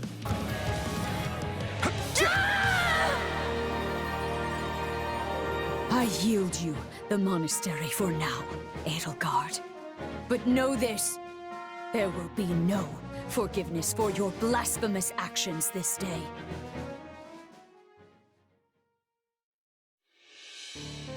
Lady Rhea, are you hurt? Ah, Catherine, you came. Not soon enough. Garreg Mach is done for. It is all right. For now, we must retreat. This path is unknown to the Empire. It will take us out to Aelel, the Valley of Torment. From there, we make for Fargus to seek aid. The Empire attacked from the east, which means at least some of the Alliance's lords must have aligned with them. But those of the Kingdom are devout. We can trust them. I have already sent a messenger ahead requesting reinforcements, and, should the need arise, asylum. In that case, I'll talk to my parents and ask for their assistance as well. Regardless, we should hurry. We can't let the Empire get ahead of us and send troops onto Kingdom soil. Now, follow me, if you would. Thank you, Catherine. Let Edelgard have Garreg Mach for now. Let her enjoy this fleeting moment of glee.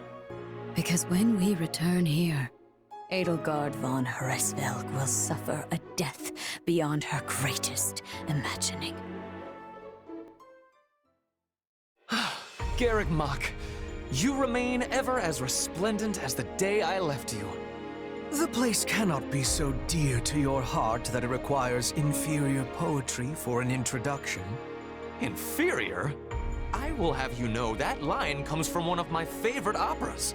However, I concede I may have gotten carried away, what with my head still swimming from battle. Hey, I know exactly what you mean. Something about Garreg Mach is just special. And our victory here is gonna have a huge impact on the war, right? Yes, this should be enough to lure some of the more indecisive nobles into our camp. I only wish I could vanquish the guilt I feel for turning on the church like this. Still, it was my decision to fight by 80's side, and I stand by it to the end. I see. In that case, proceed as planned. Deploy the pursuit units immediately. At once, Your Majesty. So, Rhea and the others escaped with the help of a great white beast, did they? Almost as if the Immaculate One that saved St. Seros has returned from the mists of legend. Although, it's a bit unnerving the way it sprung out of nowhere. I knew we shouldn't have messed with Lady Rhea. She can be so scary. I'm just going to go back to my room and stay there until forever, okay? Okay. Do as you like, Bernadetta, but realize your father will be arriving in Garreg Mach soon. This is the seat of the Church of Seros, and as bishop, his place is here. Really? In that case, I think I'll just forget about the monastery and go with you. Good. Just be aware we may be marching for the kingdom next. The kingdom? I possess no love for the cold, but I will try to grin as I am bearing it. Point at the path to your foes, and I will be hunting them to their final breath. Don't get ahead of yourself, Petra. Whether we capture or kill will depend on the foe. Now then, enough wasting time. We need to find Rhea, and we need her alive. 2 years ago, I never would have imagined we'd be fighting a war like this. You say fighting, but I think you mean instigating.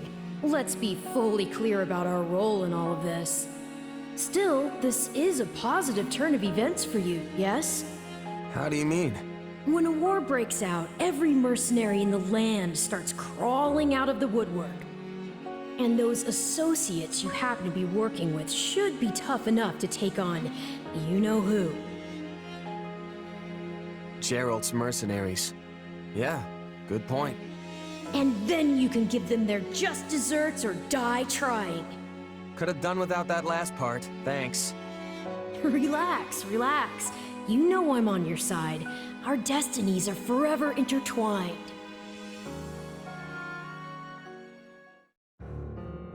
Listen up, boy. You're not going to believe this. Judith, do you think you could ease up on the whole boy thing? I'm your fearless leader now, remember? But sure, tell me what happened. You might want to take a seat for this. Garreg Mach Monastery has fallen. Not even the great knights of Seiros could stop the invaders' overwhelming numbers. Wait, what? That's not possible. They should still be days away from the monastery. How did they manage to deliver an army of that size to the gates of Garreg Mach so quickly? Unless... this can't be happening. Did Count Gloucester turn? And Acheron too? I'm afraid both houses fly Imperial colors now. House Phlegethon yielded the north side of the Great Bridge of Myrden, and Gloucester waved them right on through. Those filthy liars! When I warned them the Empire was raising an army, they couldn't stop puffing their chests and crowing about how they'd hold the border. But it looks like the Empire had already gotten to them. This is all my fault for not keeping my ear to the ground. I'm afraid that wouldn't have helped, fearless leader. All the dirty dealings were handled via letter. But now I've lost the initiative. And against Edelgard, no less. She can come at the Alliance with gloves off now. This is a real problem. What is it? Sir, we have an unexpected guest.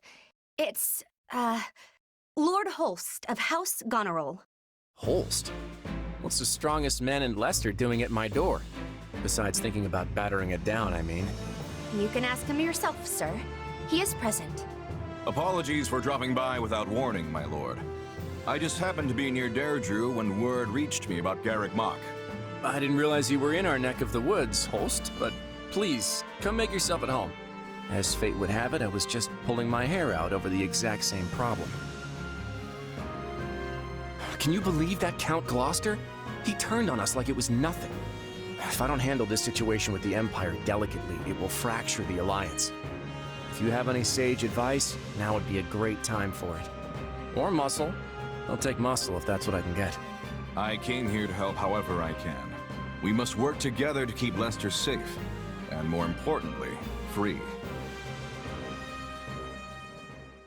Garreg Mach has fallen to the Empire, Your Majesty. I did not expect it would last long. Is Lady Rhea safe? Yes. She escaped, and is on her way here with a small force. I see. This won't be like granting asylum to your standard refugee. If we take the Archbishop in, it will be tantamount to declaring war on the very Empire. Is that a risk you're willing to accept, Your Majesty? It is. We have already thoroughly discussed the matter with the Kingdom's lords. Even if I refrain from deciding publicly one way or the other, the Empire will still insist that we hand Lady Rhea over. The Kingdom's people and government are too frail to stand without the Holy Church's support.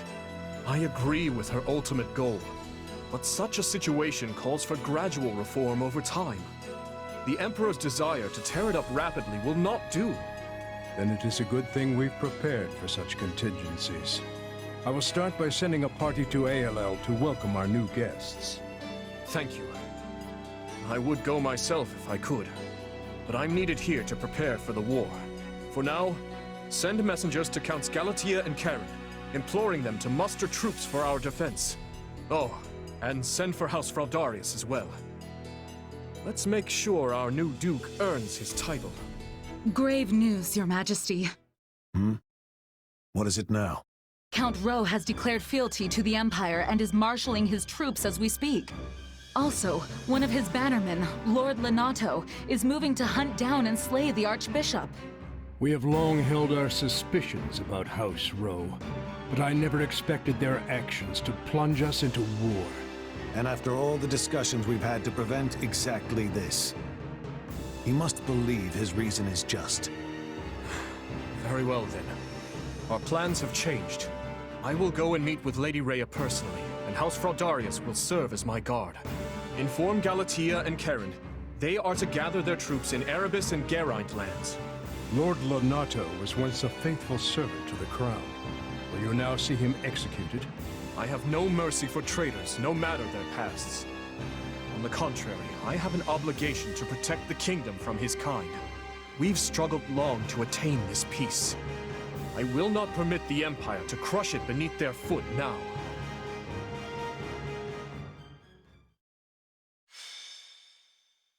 Scarlet Blaze. Skirmish in the fog.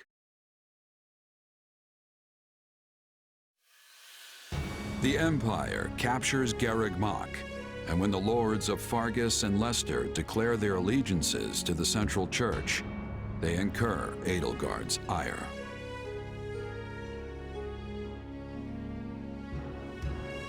She sends one army to the Alliance under the command of her war minister, Count Berglies, and leads a second herself to the kingdom's Castle Gaspar, the bastion of Northern Row.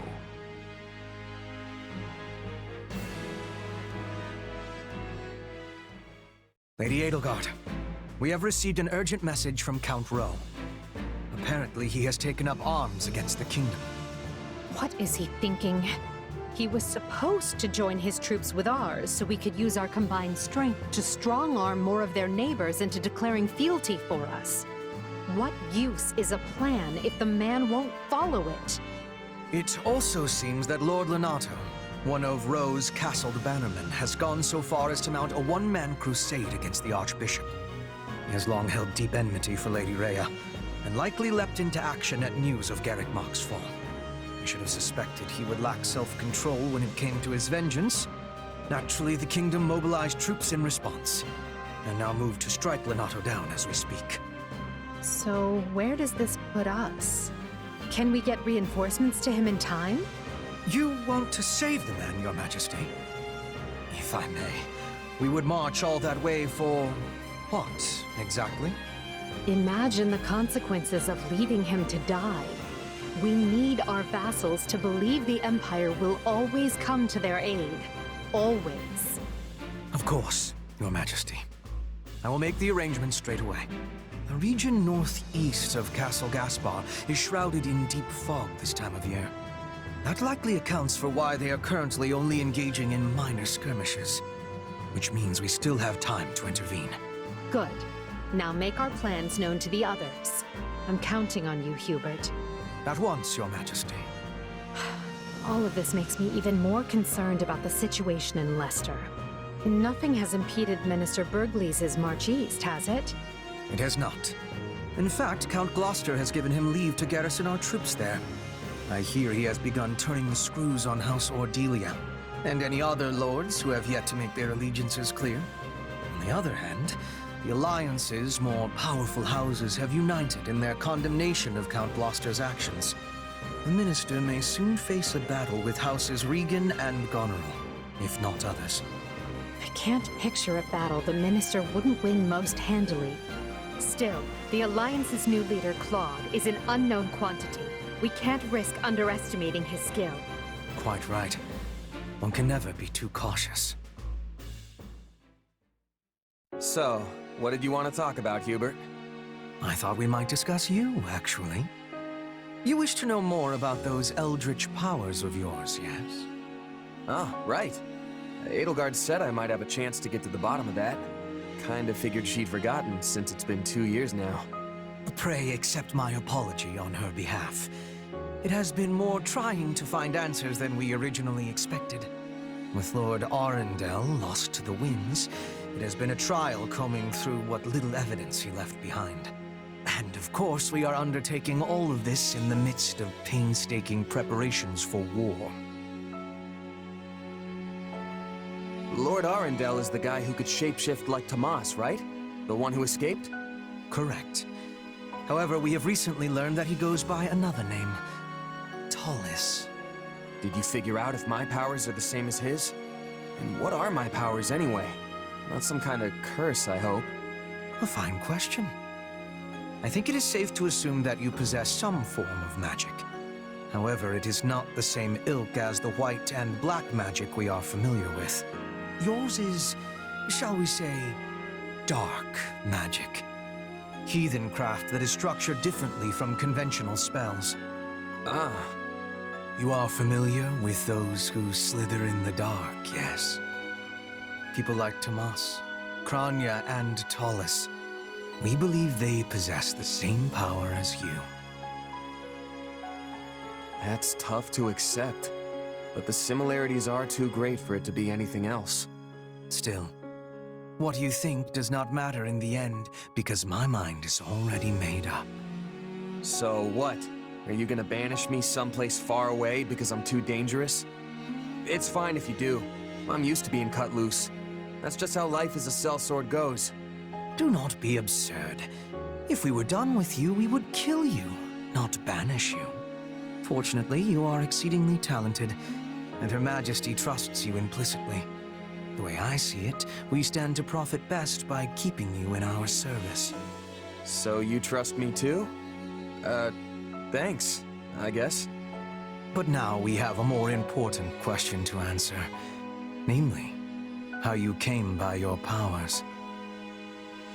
I thought I heard someone talking in here. We were just finishing up. Do you have business with our mercenary friend, Your Majesty? I do. And I suspect it's related to what you were just talking about. Then I will leave you to it. But pray excuse me. You should see the look on your face. Did Hubert threaten you? Don't let it get to you. Yes, he's quite good at that kind of thing, but it comes from a place of caution. I wish that was all that was bothering me. I want to transform the world into a place where no one has to feel trapped by where they came from. When I am done, it won't matter where you were born, whose blood you have, or what powers course through you. Everyone will be treated as equals. That's what we're fighting for, and that is what this war is going to achieve. So believe me when I say this, I don't care who you are. I only care about what you have done and what you have yet to do. Well, thanks, Edelgard. I feel a little better now. The fog is rather thicker than I imagined, Hubert. And if I'm not mistaken... Yes, I agree. Dark magic is assuredly the cause. We already know those who slither in the dark have had comings and goings at House Row. I doubt one of them is here. But there could be a mage present who received their training. Then we had best leverage our own assets. Why is everyone whispering? Is the enemy aware of our coming? It's entirely possible, yes. They could be directly on top of us, and we would scarcely know it. So yes, let us all stay on our toes. Prudent of you to bring it up, Ferdinand. Thank you. I mean, thank you. Why so quiet, Caspar? Normally you'd be at the front of the line making all kinds of racket. What, you think I'm the kind of guy who'd get all scared and give our position away?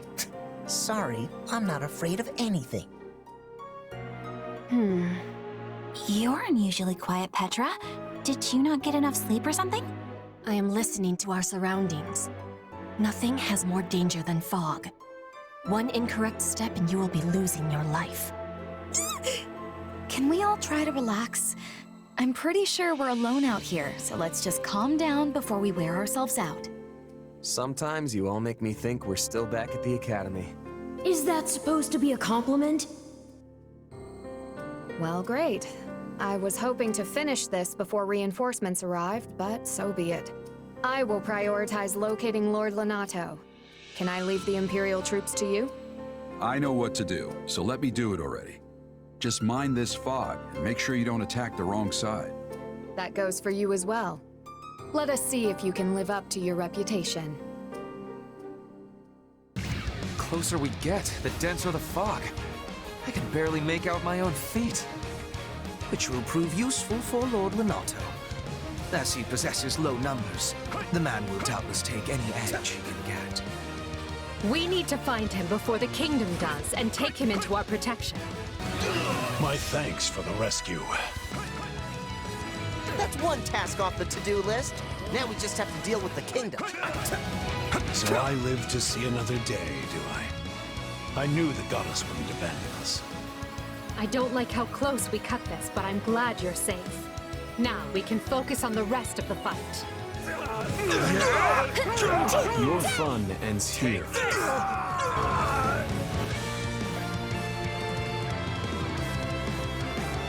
Guess I better get in there instead of letting the kid do all the work.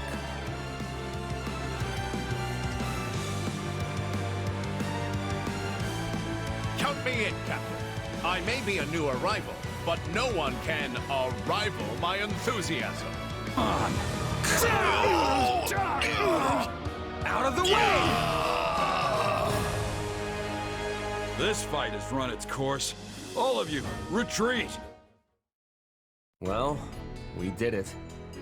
Yet you're still the saddest looking fighter in camp. Why the long face? Because we only barely got the job done. Everything else was a miserable failure. Sure, we saved Lonato and put Gerald and his mercenaries to rout. But we let the Kingdom's troops get away in the process. And if that wasn't bad enough, I failed to beat the Ashen Demon. Basically, we lost in nearly every way you can lose. Wrong. You were hired to do a job, and you did it. And in the process, you've received a valuable reminder about the unique danger the Ashen Demon poses. Unique danger? Not sure I'd go that far. And what other phrase would you use for a mercenary that can single-handedly change the tide of battle? If we're to win this war, the Ashen Demon needs to be eliminated as soon as possible. Then I guess my goal hasn't changed. Thanks for the encouragement. We must make haste. There's not a moment to lose. Understood. Randolph, take your troops to Orion Road and await further instruction from Hubert. Leave it to me, Your Majesty. Why is everyone so worked up? What happened? It seems the troops we stationed in the Alliance are in danger, and serious danger at that. Gloucester and the other lords betrayed them, and now they have been completely cut off. No. The word betrayal suggests they were on our side in the first place. But I think we can safely assume that was never their intent. This whole time they were simply waiting for us to move the rest of our army toward the kingdom. As soon as they saw an opportunity, they cut off routes to the Great Bridge of Myrddin and Garreg Mach. Now that our troops are trapped on Alliance lands, House Regan and House Gloucester have them surrounded on both sides. It's doubtless one of Claude's clever little stratagems, and it stings. I don't understand. Everyone is aware of the troubled history between Regan and Gloucester. Why would they decide to bury the hatchet now? Unless this supposed feud is little more than a web Claude has spun for this exact moment. Perhaps it is, but perhaps not. For all we know, he wants us to overthink the situation and make a greater mistake.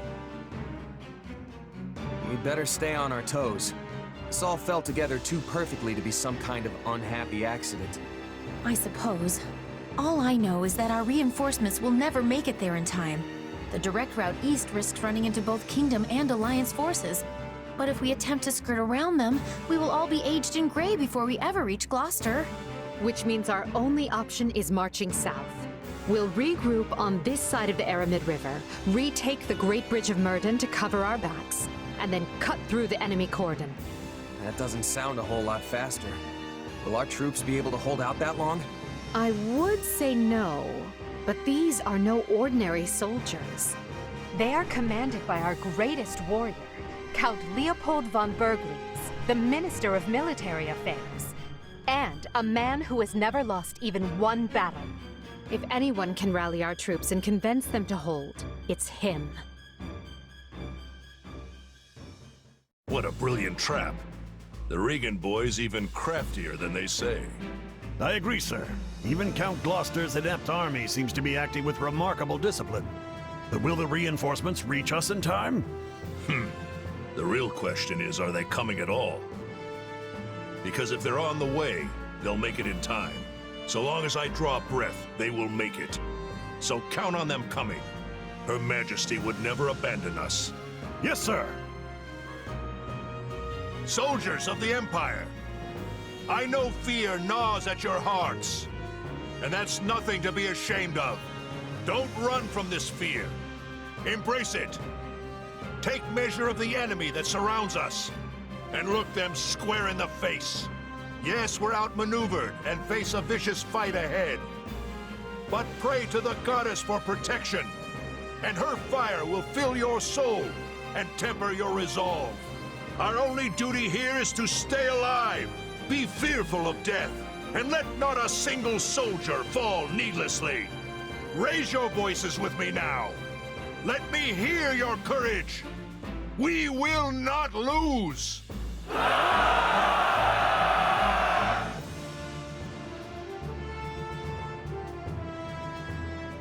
Wow, these guys aren't backing down. If anything, they actually seem more excited than before. How is that possible? They're completely surrounded.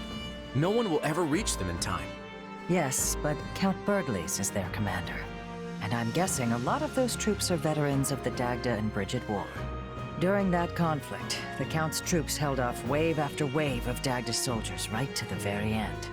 Our force must look tame in comparison. Okay, so what now? I wanted this to be clean, but we're looking at a complete bloodbath on both sides. What I want is the upper hand against the Empire, not these people's lives. And there's honor in that, but I don't think they're going to play along. They don't have to accept every part of it. I just thought they might be, you know, scared? Well, so be it. They may have boundless courage, but they don't have boundless food. If Count Berglies wants me to tighten the snare, that's exactly what I'll do.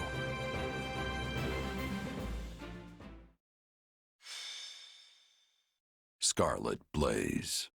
Bridge of Betrayal. The Empire achieves early success in the war thanks to House Gloucester, a noble alliance house whose vows of allegiance and safe passage were key to the quick capture of Garreg Mach. But Count Gloucester breaks his oath and turns on Berglies' troops. Trapped in hostile territory with their supply routes severed, the Imperial Army's outlook appears bleak. I fear I may have miscalculated, my son. How can that be possible, Father? We have the enemy surrounded. Yes, and they have yet to give a damn. Time grows short, and soon Edelgard's reinforcements will descend upon the Alliance. Then we will hold them off at the Great Bridge. And they will find another way. If they manage to take even one of the Aramid River's crossings, they can break through our ranks. And while that may not spell immediate defeat, it will dash any hopes of Count Berglies' surrender. Eventually, Edelgard's army will wash over the land, and then, my son, we will be defeated. Speak plain, Father. I beg of you. What does this mean for House Gloucester? Do not fret, Lawrence. This was a leap of faith we had to take to better our territory's fortunes. When Claude came to me with this offer, I determined the reward to be worth the risk. If the gamut fails, so be it. All it means is that our house will have to swear allegiance to the Empire. Edelgard will never settle for such. She will demand... Oh, Father. No. I am proud of you, my son. You have grown into a man strong and wise enough to lead our house. Is there nothing that can be done? What of your dream to claim the Alliance leadership from House Regan? It is your house now. You determine our path. Besides, when the dust finally settles from this war, there may not be an alliance to lead. So I am to submit to the Empire and carve out as big a place for our family as I can? Is that it? You would have me put an end to the Leicester Alliance? Perhaps my praise of your wisdom was ill-advised. You get ahead of yourself, Lawrence. We bend the knee only if we lose, not before. And as you said, we may yet be able to drive back the Emperor's reinforcements and win the day. Always think 2 steps ahead, my son. Be clever. Survive. That is the lesson I seek to impart. I had best go prepare for my final battle as Count Gloucester. However this plays out, look for a way for our house to prosper and seize it, Lawrence. Seize it! That is how Irvin Fritz Gloucester fights, and it is how you must fight as well. Well, we managed to slog our way to the encampment. Now we just have to finalize our plan. Why is it so important to hold part of the Aramid riverbank again? I mean, wouldn't it make more sense to cross over into Alliance territory before it's too late? If we do, we risk the enemy cutting off our retreat. We are here to break their siege, not fall prey to one. If we don't conduct this rescue carefully, we'll be worse off than we started. We must be smart. And that means establishing at least one bridgehead in addition to the Great Bridge of Myrden. Yeah, okay. That makes sense. The Minister is a general of much endurance. He will be holding out until we arrive. He is more than a warrior and a maker of strategies. It would lack wisdom to be making an enemy of him. Yep, that's my father. No one can beat him. I just hope I can be half the warrior he is one day. I think even 1.5 Bergleases would be more than enough. Not that it's any of my business. So, what are we to do about House Gloucester? They have indicated a willingness to swear fealty, for whatever that pittance of a promise is worth. That leaves only Phlegathon and Ordelia. And I doubt very much that anyone would take us to task for dismantling them. The head of House Ordelia is one of the 5 Great Lords. Dismantling them, as you say, would hamper Her Majesty's ability to rule effectively in the future. Consider, for example, why we chose not to dismantle House Eyre. Because I belong to House Eyre, and you did not have to. Ah, of course. You are happy so long as they install successors who are willing to toe the line. That is the plan, yes. House Phlegathon, however, must be disposed of. Their Lord Acheron has leveraged his control of the Great Bridge to do whatever he well pleases. I have a suspicion the Alliance desires him gone as badly as we do. Lawrence Gloucester and Lysithea von Ordelia were Her Majesty's schoolmates, yes? They may be more willing to listen to reason than the others. Sure, but Claude went to the Officers' Academy too. And he's taken a firm stance against the Empire. Do you really think this can be handled via diplomacy? That will depend on precisely what their demands are. But first, we must retake the Great Bridge and extricate Count Bergleys and his troops. Let us focus our energies on that for the time being. Agreed. And it would behoove us all not to overlook how devious Claude can be just because we went to the Academy together. If he's not willing to come to the table, I won't hesitate to meet him on the battlefield instead. I won't hold back either. Sometimes you have to kill old friends in this line of work. That's just how it is. What did your investigation uncover, Hubert? It appears those who slither in the dark had nothing to do with any of this. This plot was hatched by Houses Regan and Gloucester alone. In other words, we know exactly where the idea to encircle our troops came from. Claude von Regan, leader of the Alliance. He is going to be a true thorn in our side now that he is in charge. Back when Duke Regan had no clear heir, the lords were busy maneuvering to be next in line. And Claude appeared in an instant and laid claim to the seat of power. We were hoping that would be enough to throw the Alliance into disarray, but he has done a remarkable job of seizing the reins. Feigning discord with Gloucester while they privately schemed together was an especially nice touch. Sadly, it seems we're facing a gifted tactician as well as a skilled leader. Yet for a tactician, he woefully underestimated Count Bergleys. I say we finish his education. It is time Claude learns the gulf between his power and the Empire's cannot be bridged with a few clever tricks. We'll reach the Great Bridge of Myrden soon. Houses Phlegathon and Gloucester are defending it, just as we anticipated. But Ladislava has done her job and broken through the enemy line for us. I intend to claim a swift victory and return her to us whole. If possible, the members of House Gloucester are to be taken alive. As we discussed previously, killing them will jeopardize Her Majesty's ability to rule effectively. If any enemy commanders appear open to persuasion, try to convince them to surrender. Our goal here is not to utterly annihilate our foes. The fewer casualties, the better. That said, anyone who refuses to submit must be struck down without mercy. I know when to catch and when to kill. I am often being faced with such decisions on the hunt. You expect me to make that kind of decision in the heat of battle?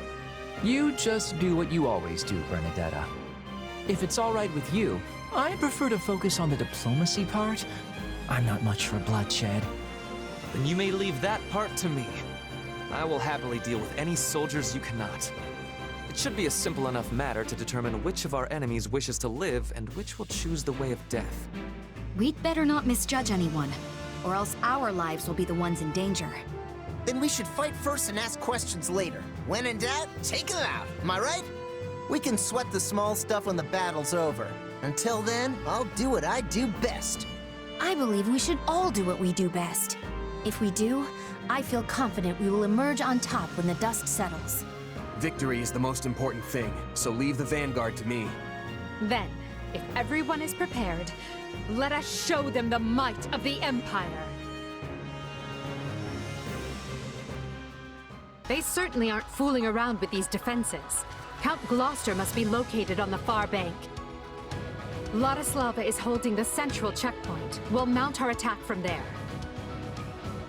The checkpoint is our key to taking the Great Bridge.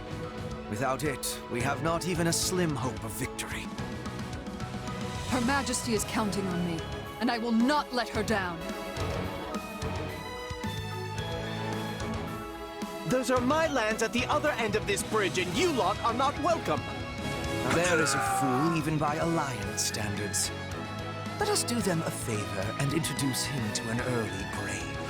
I should have switched sides, but I had the chance.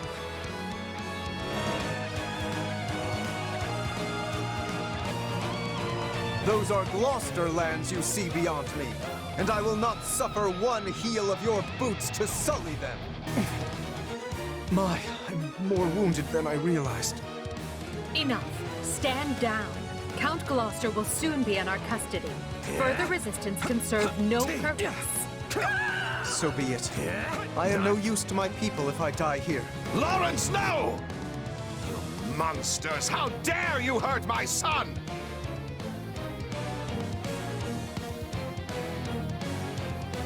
I will not shame my people by surrendering to you without a fight.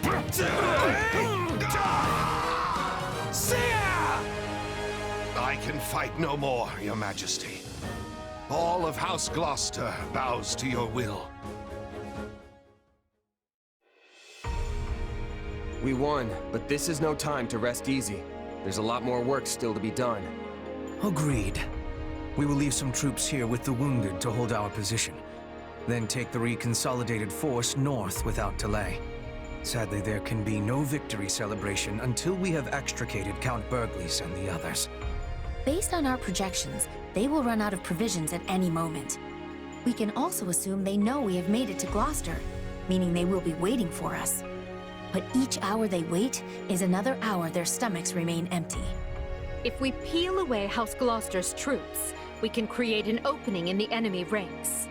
Once that's done, we'll bring an end to Claude's shady scheme. Interesting. It seems the Empire may not want our heads on pikes after all. That is good news. I was concerned they might be so upset as to seek your execution. But based on their posturing, it seems those fears were groundless. Well, I am an effective lord, if I do say so myself. They must realize taking my life would make it difficult to keep order on my lands. Few lords anywhere in Fodlan are as loved and respected by their people as you, Father. Perhaps. But if so, that only makes my misjudgment all the more grave. I never should have let that man cajole me into starting such a needless fight. You say that now because we lost, but would your appraisal not be different in the face of victory? The people would have idolized you for ushering House Gloucester toward even greater prosperity. Questions of what if matter little after you lose a battle, and even less after you have misled your people. The time to judge the right and wrong of things is before, not after. It is for this reason that I have decided to yield command of our house to you. I only pray you might walk us back from the terrible misstep I have made. Besides which, the Empire still views me as a traitor. If I fail to step down now, I will spend the rest of my days wondering when the axe might fall. I understand, Father. With all that has happened, It is hard not to see the wisdom in your decision.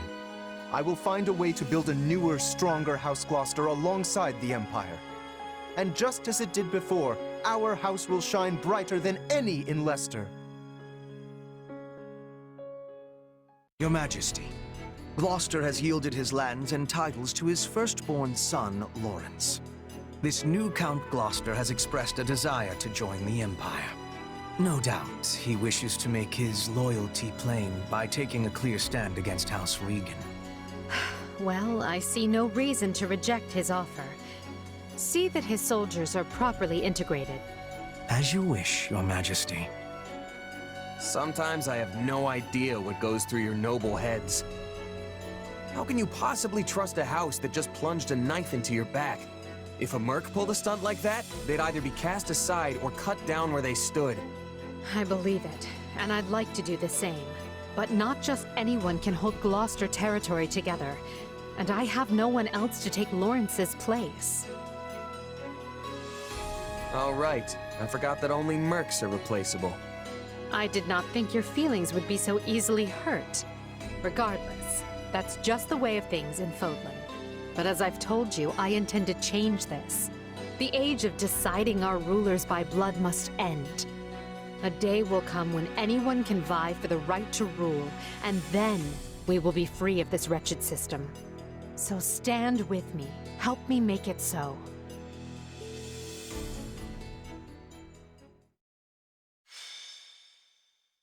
Scarlet Blaze. The Triumph of Valor. To rescue Count Burgleys, Edelgard seizes the Great Bridge of Myrden, forcing Count Gloucester's surrender. With no time to lose, she then presses on, unbowed. But Claude is not one to be caught off guard. He rallies every resource at his disposal, determined to tighten the noose around Burgleys' forces and prevent any rescue. So we've lost Gloucester. Unavoidable, perhaps, but it still stings all the same. Fortunately, I haven't been sitting on my hands this whole time. If we smash the Imperial reinforcements and stop them from breaking the siege, Count Burgleys will have no choice but to give up. We're going to face that challenge, and we're going to face it with the Alliance's latest and greatest, which is why I've asked all of you here. Did you really just say latest and greatest with a straight face? Oh, he said it all right. And while I can't swear we'll have that, we do at least have numbers on our side. Yep! More than half of the old Golden Deer House is here! Some of us may not be quite as great as you say, but... well, you know best. I'm grateful to each of you for answering the call. It's more than I can say for some of our classmates. Yeah, Ignatz and Lawrence both sided with the enemy. No. About that, it pains me to say this, but House Ardelia has made its allegiance to the Empire clear. It was against my parents' protests that I came here in the first place. If this battle doesn't unfold the way you're hoping, I may be forced to leave as quickly as I arrived. That's okay, Lysithia. You're not the only one who's here with strings attached. Yes. My adoptive father has also insisted I return home at once, should the tides turn against us. Sounds about right. 3 cheers for that good old Alliance solidarity. I'll fight with you to the end, Claude! Unless it puts Maya in danger. Then I'm out. Look, what matters is that you're all here, and that we settle this war with the next battle. Also, for full disclosure, I may have sort of brought along some extra professional muscle. Come on in. It's good to meet you. I'm the acting captain of Gerald's mercenaries. Our guest here is fresh off another battle with the Empire on Kingdom soil. From what I gather, remaining in the Kingdom was no longer an option. And that's when our paths crossed here in Alliance territory. Oh, hello! I know reliable when I see it, and you are definitely that. I'll do whatever you ask as long as I'm getting paid. So long as we're allied, I won't fail you. All right, let's begin our council. As you've no doubt heard from our scouts, the path from here to Deirdre will be fraught with difficulties. The Alliance has constructed fortresses and palisades, and laid other traps to slow our progress. In addition, they are plotting ambushes at key positions along the way. Needless to say, we will not be able to avail ourselves of the direct route. But if we try to dance around all their traps, we'll never make it in time. Yes, but this is Count Bergles we're talking about. He could probably stretch his soldiers a few extra days through sheer force of will. I would normally write off such an idea as lunacy, but sadly, it will likely come to that. We have made attempts to smuggle provisions to Count Bergles through holes in the enemy lines, but this has met with little success. They must be so hungry. I know just how that feels. The struggle to get food when all you want to do is hide under your covers. Hello, old friend. I mean, no offense, but if time is truly so short, why do we waste it dithering in council? We should embark on our rescue mission straight away! How did Hubert put it again? We're here to break their siege, not fall prey to one. I agree. A hunter must never be losing sight of their calmness. Well said. Let's not allow Claude to wind us up. So we must take the safe route, but do so as quickly as possible. A best of both worlds situation, I suppose. Understood. Good. With that decided, let's move on and discuss our preferred formation. Huh? What? Oh, it's a dream. Why do you always settle for such simple reasoning? You know this is more than a fabrication of your sleep-addled mind. Our first reunion in who knows how long, and you try to write me off as a figment of your imagination? Sorry about that. Though I was definitely asleep last I checked.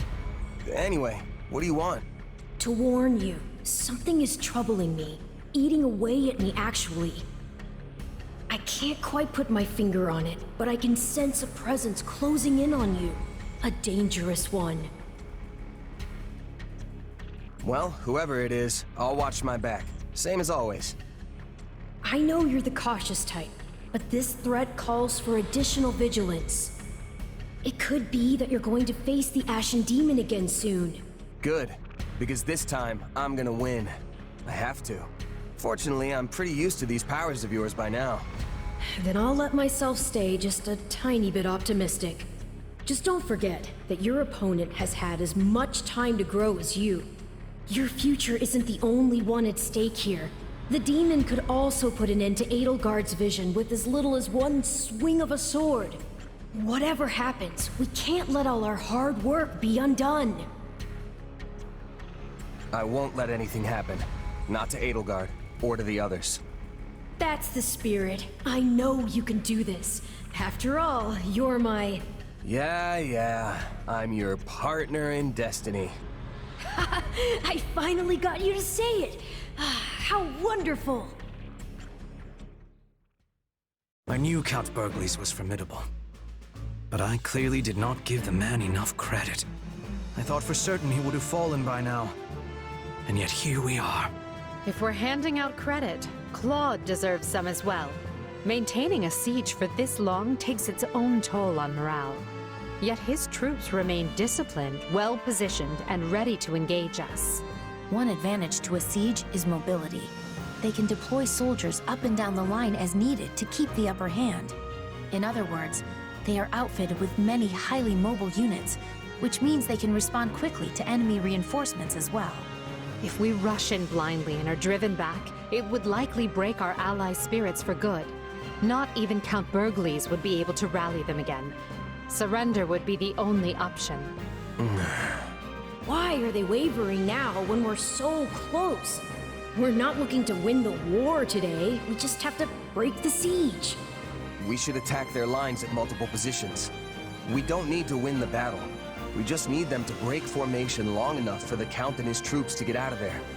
Well, this is new. You are not often one to give voice to your opinions on tactics. Still, you have struck the proverbial nail on the head. It is exactly how we must proceed. Then it's decided.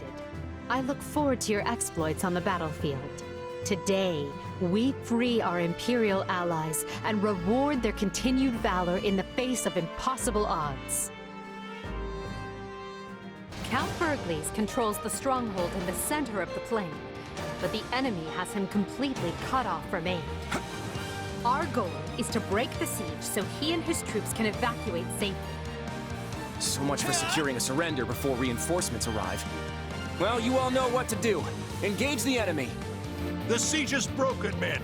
Your courage and perseverance have been rewarded. The way is open. Move as one and defend the Count and his soldiers as we go. You think I'm just gonna let you slink out of here? Ha! I'm already 2 steps ahead. Looks like we're up. It won't do to have you slip our grasp now. The Ashen Demon. Clever of Claude to keep this little surprise for the moment it would matter most. I'll handle the mercenary. The rest of you press on. Don't stop, no matter what.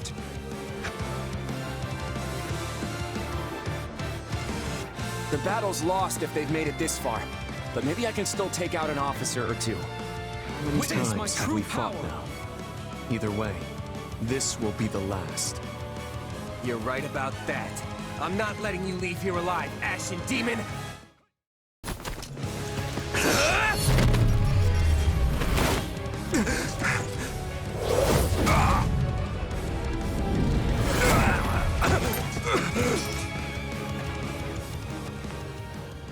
Such vexing arrogance for one so small. Perhaps you truly are one of their descendants. In any event, you labored to destroy my vessel, did you not? That is a deed most foul. One you will pay for with your life!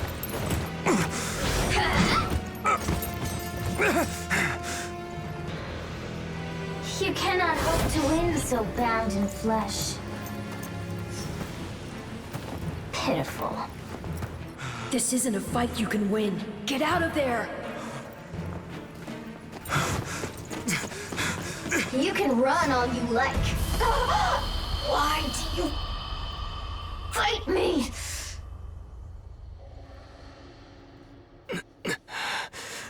Why so this? I'm sorry, Claude. They were too much for us. It's all right, Hilda. Well, it's not, but I knew this was a possible outcome. I was hoping the terrain might let us hold, but against that many soldiers deployed that skillfully, it just wasn't enough. You sound sad. It's a little weird. Can you blame me? Look at how many people have died because I decided to fight this war. Maybe I should have just let the Empire have their way. My father and the others never would have accepted that. You had to throw everything you had at the enemy at least once, or they'd think you were a coward forever. Wow, Hilda. I didn't think you'd picked up on all of that. But yeah, that's pretty much it. Too bad everything I had still wasn't enough. Well, the next step is to put our heads together and figure out what to do next. I hope you don't mind if I lean on you and that brother of yours for support. Lester's Round Table is overdue for some big changes. Again, Your Majesty, you've got my deepest thanks for rescuing us. And since my lack of foresight's to blame, let me apologize again for what happened. I will not hear of it, Count Bergley's. Had any but you been in command, I would be collecting corpses right now instead of thanks. I failed to see what Duke Regan and Count Gloucester were plotting. The blame is mine alone, so I will hear no more self-reproach from you. Go now and rest those weary bones. I'm grateful for the kindness, Your Majesty. Honestly, this experience shook me more than you might realize. I never would have made it through without the brave men and women who serve me. They're the ones who deserve your praise. Understood.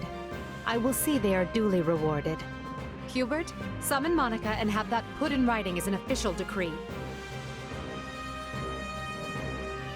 And now, I want to know how we are faring with our efforts in the kingdom.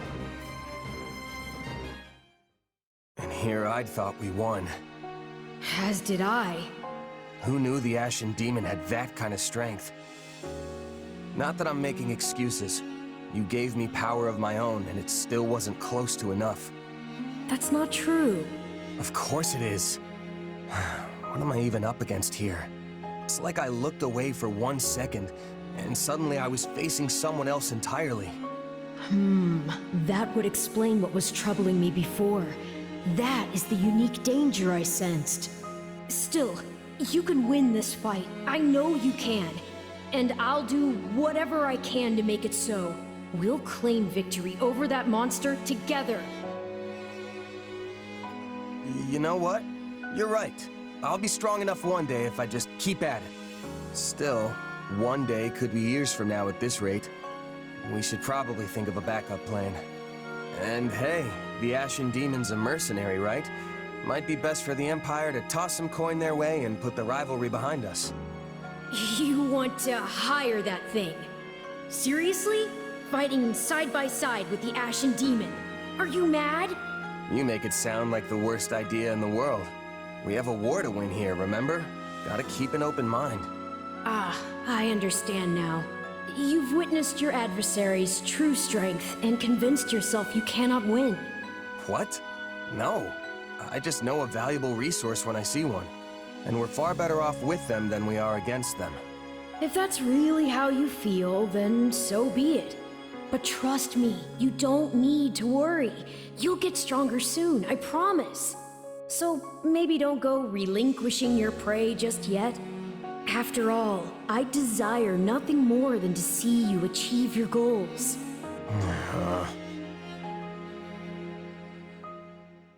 A glove does not defy the hand, and yet you've done just that. So this is my name. Yet I am also called the Beginning. I am progenitor and mother to all who call Fodlan home. Where am I? I am not here to answer all you ask. Yet I will grant the one. You stand before my throne. If you so wish, then take a seat. But know then that your flesh is mine to wield. You lack the power to resist. My flesh? What are you saying? You should not have interfered! I could have cut that wretch down with a stroke! Oh, that one vexes me so. When next we meet, I must step in and deal with them myself. It is quite clear that you cannot my power safely wield. Do I speak plain? Not in the slightest. I have so many questions. Hey, lazy bones. Get up already. You sure you're all right? You don't seem like yourself. I'm fine. Just a strange dream. Like the ones you used to have? Yes, but this time we talked. Huh? You fool! That was no dream! What's wrong? Nothing. Wait, didn't you... Do you lack wits? My voice is not for him. Whenever I speak, it is for you alone. On second thought, I think there is something wrong. I mean, my hair's still a different color, right? Yes, and your eyes too. How that happened is beyond me. Anyway, we lost the battle, so probably best to wave this place goodbye and find somewhere to rest up. Is that a fact? Actually, I think I'd feel more comfortable staying here on the battlefield a while longer. I just need to swing my sword around and get my head on straight. Don't worry, I'll be fine. If you say so, but if it gets any worse, tell me. Hubert, if you would. Of course, Your Majesty. Let me apprise you all as to what is going on. As you know, our talons have been sunk in our little alliance problem for some time now. But now we must deal with the Kingdom, which has sent an army to claim the heads of Count Rowe and any others who came over to our side. However, Rowe is seated at Aryan Road, the fortress city. A citadel as hard to crack as Fort Merceus. Ah, Aryan Road. The Silver Maiden. Seems sorta weird to call a big hulking place like that a maiden. That's because she's as hard to get near as the purest of maidens. If you're still confused, that's your own problem. Yeah, I still don't get it. Our reports indicate that despite the strength of the Kingdom's army, they are still struggling to take the fortress city. But, given enough time, they will. Unless we send reinforcements. Therefore, we must direct our attention to the kingdom once more. Will this constant bouncing between the Kingdom and Alliance not take its toll on our soldiers? Who said we were taking our entire force? We will depart for Garreg Mach with elite troops, then collect fresh units before proceeding west. Simultaneously, I plan to have Duke Garrett summon the Western Lord soldiers and march toward the fortress city. We will join up at that point and strike at the kingdom's main force together. What say you to that?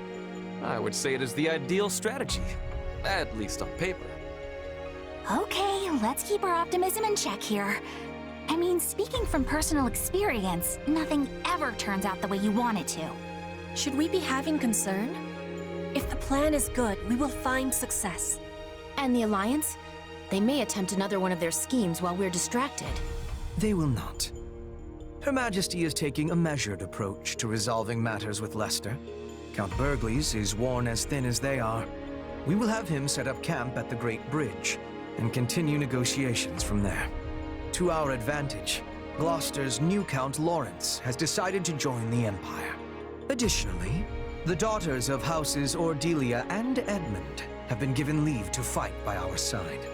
Besides, from what I hear, the Round Table is too busy chewing itself apart to start any more trouble. That leaves only the Knights of Saros to contend with. The Minister of Religious Affairs will handle them. My father? But he's not capable of facing the Knights? I let the Ashen Demon outmaneuver me in the last battle, but that won't happen again.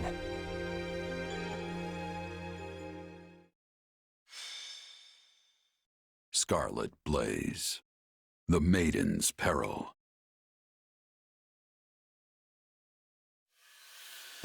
When he learns of the Empire's struggle, Dmitri decides the time is right to strike. He moves swiftly to drive the Empire out, toppling one unfaithful Western lord after another. Finally, he descends on Aryan Road, seat of Count Rowe, the first lord to betray him. Thus does Edelgard's army begin another grueling march to rescue a different count. We've been here before.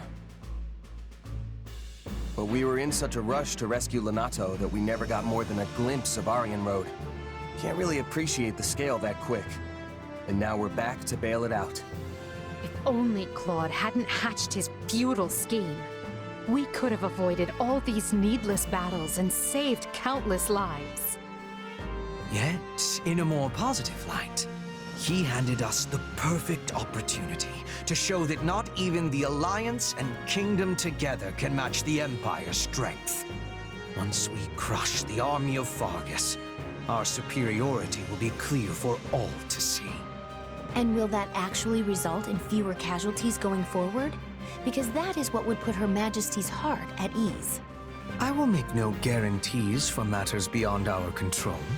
So long as fanatics are willing to die for the Central Church, casualties are inevitable. We broke the Alliance's siege, and we can break the Kingdom's too. We're lucky it's a stronghold like Aryan Road that's under siege. It shouldn't be half the nail-biter we had to deal with last time. Yes, but last time Count Bergles was in command. For all we know, Count Rowe will break like a twig and surrender the moment he hears the first soldier crest the hill.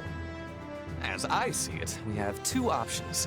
We can take a direct path for Aryan Road, or we can wait until we scatter the Kingdom troops that are fanned out in the north. It is a most vexing decision. As a professional at staying holed up, I think we should secure the perimeter first and get rid of as much danger as we possibly can. Time is important. We should be striking fast and hard. We're gonna have to deal with the north after we free Aryan Road anyway, so it makes sense to clear them out now and get it over with. Let's keep both options open and see how the situation unfolds. General Randolph. Yes, Your Majesty. I commend you for holding Aryan Road with what few soldiers you had. Thank you, Your Majesty. But I am unworthy of such praise when I failed to prevent the siege. Coordination with Count Rowe proved difficult. It was all I could do merely to keep the enemy in check. That alone is commendable.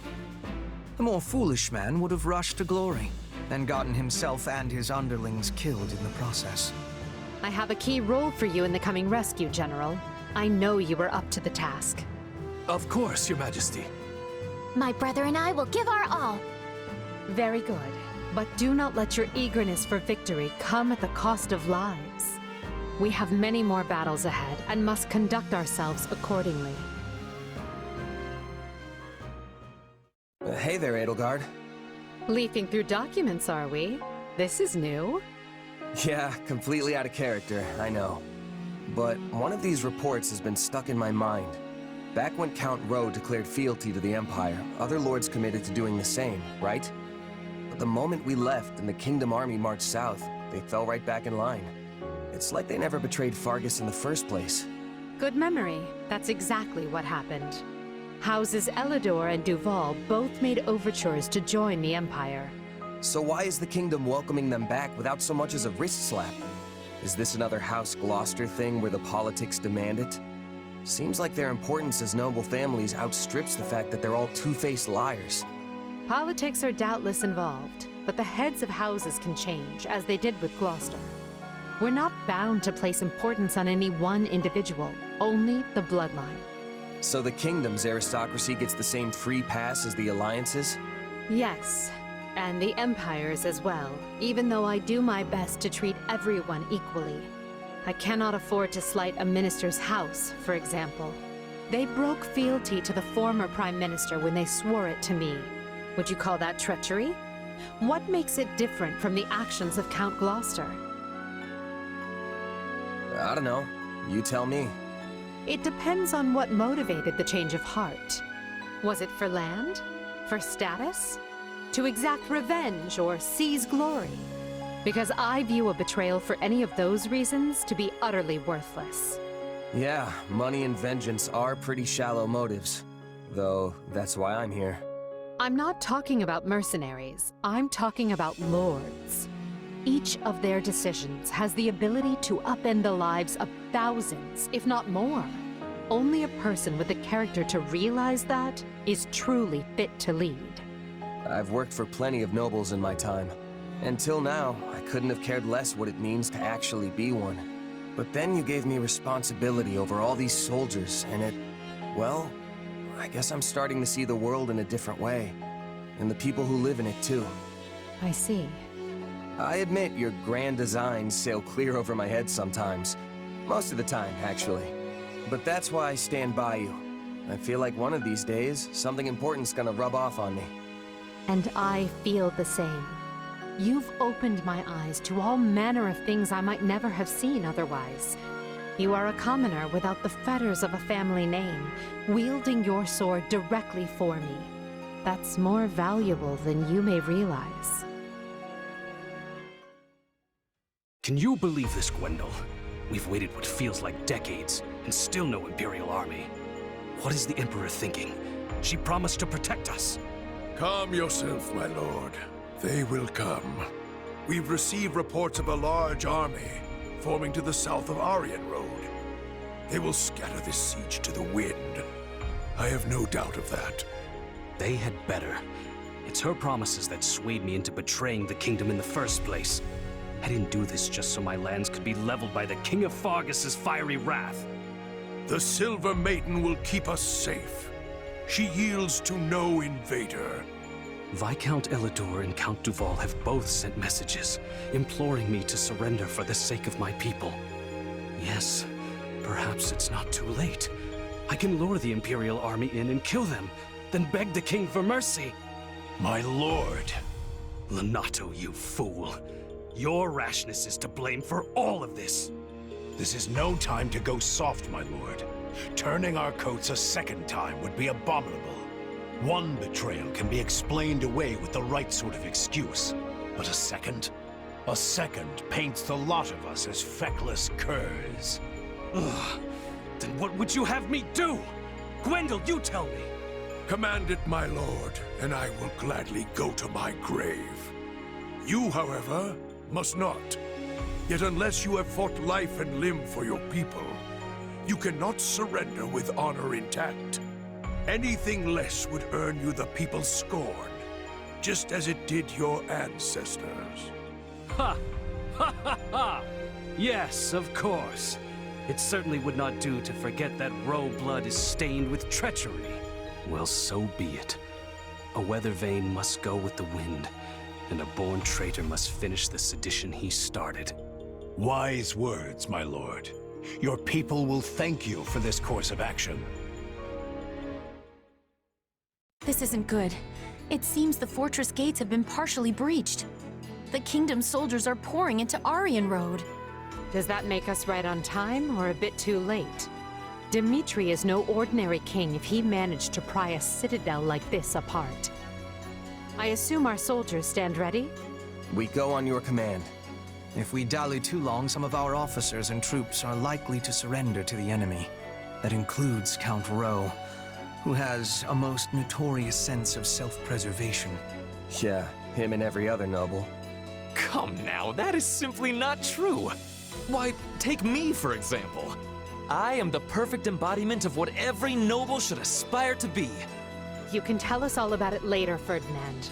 Everyone, move out. Courage, everyone. Aryan Road is nearly ours. Keep pressing until we claim the main hall. The king's army is true to its reputation.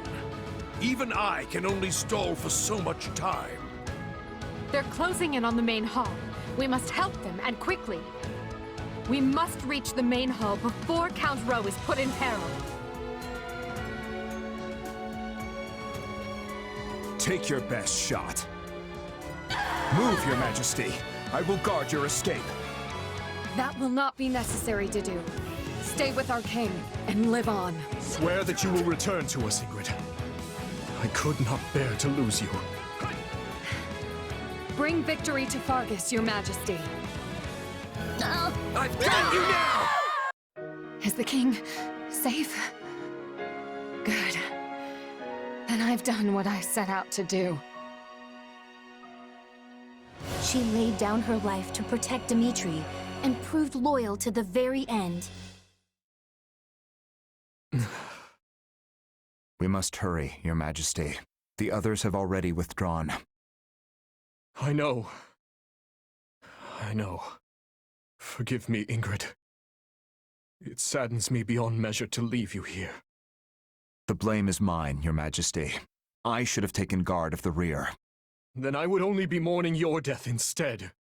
The decision was mine, as is the failure. Every death this day rests on my shoulders. Your Majesty, please. She deserved so much happiness. Even after losing her betrothed, she faced life with strength and vigor, only to face the agony of death once more. It should have been me who died. How can I ever atone to Count Galatea? To Glenn?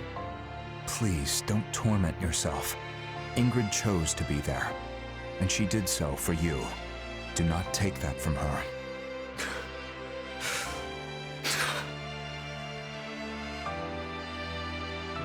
In the name of this magic lance, I swear I will defend Fargus.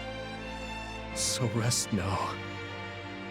I will return for you when you are avenged. By your valiant efforts, Aryan Road has held strong. I thank you, one and all. I hardly broke a sweat. Those kingdom soldiers were nothing. Wait, if they were nothing, then why was I having so much trouble? I can't believe we had to kill Ingrid.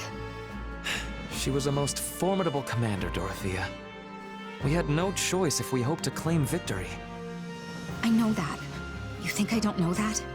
Right now, we need to discuss our next move. I'm sending the main body of our army back to Enbarr. They'll remain in the capital until they recuperate from this latest string of battles, and until we've had time to retool our strategy.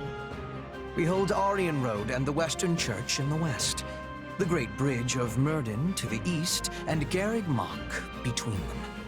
We'll treat all three as key positions and endeavor to hold our lines there. After we regroup, we'll determine a proper time to resume our advance. It vexes me to say this, but I have been short-sighted. We are nowhere near achieving our goals in the Alliance or the Kingdom. My command has been riddled with errors, and for that, I apologize. Oh? And where exactly is all of this coming from? You usually exude confidence. From where I stand, we have come a great distance with minimal casualties. If time has been lost, we should be easily able to make up for it. I'm personally happy I had the chance to see Her Majesty's vulnerable side, even if just this once. Reassuring her with predictable responses, are we? Well, sorry. For once, I'm not sleepy at all. Nice try. That response still registers way up there on the Lin scale. I will be using the extra time to make improvements, so I can offer more usefulness in future battles. I'm lucky to be surrounded by such consistent friends. How about me? Do I count as consistent? I can always count on you to be you. And you may take that any way you like. So, we're finally going back to the capital. Feels like it's been ages. Couldn't come at a better time either. My bones could use the rest after all the battles we've been through. I wholeheartedly agree. The respite will help us prepare to face the Ashen Demon. Yeah. About that. I've been giving it some thought, and I don't think we need to obsess over that anymore. But what about Captain Burling and your old allies? The ones who were brutally slaughtered, remember? You said avenging them was your dream. And think about how much hardship the Ashen Demon has put you through since you joined the Empire. Don't get me wrong, I'd still love to prove I'm the better fighter. But imagine if we got someone like that on our side. We'd be unstoppable. It's time for me to put my wants aside and put an end to this war. For my friends. Unless you think that's a mistake. The Ashen Demon's mercenaries have fought for both the Kingdom and the Alliance. They don't have a cause, and they don't care who comes out on top in the end. It's all about who can toss them the most coin. And now that the dust has settled a bit, we've got a chance to lure them over ourselves. And here I thought you were intelligent. Think about it. Their allegiances have changed, yes, but no matter their client, they've always been fighting the Empire. Why would they join us now? For that matter, what makes you think our soldiers would want to fight alongside a person who's murdered hundreds of their comrades? As if nobody's ever flipped sides before? Come on. Yes, but unlike the Ashen Demon, they're not single-handedly responsible for so much killing. Hey, Arval? Yes? Why is it so important to you that the demon dies? Because I care about you, of course. I mean, I think that's the reason. Arval, out with it. I suppose it just feels like our destiny. Like it's something we're meant to do.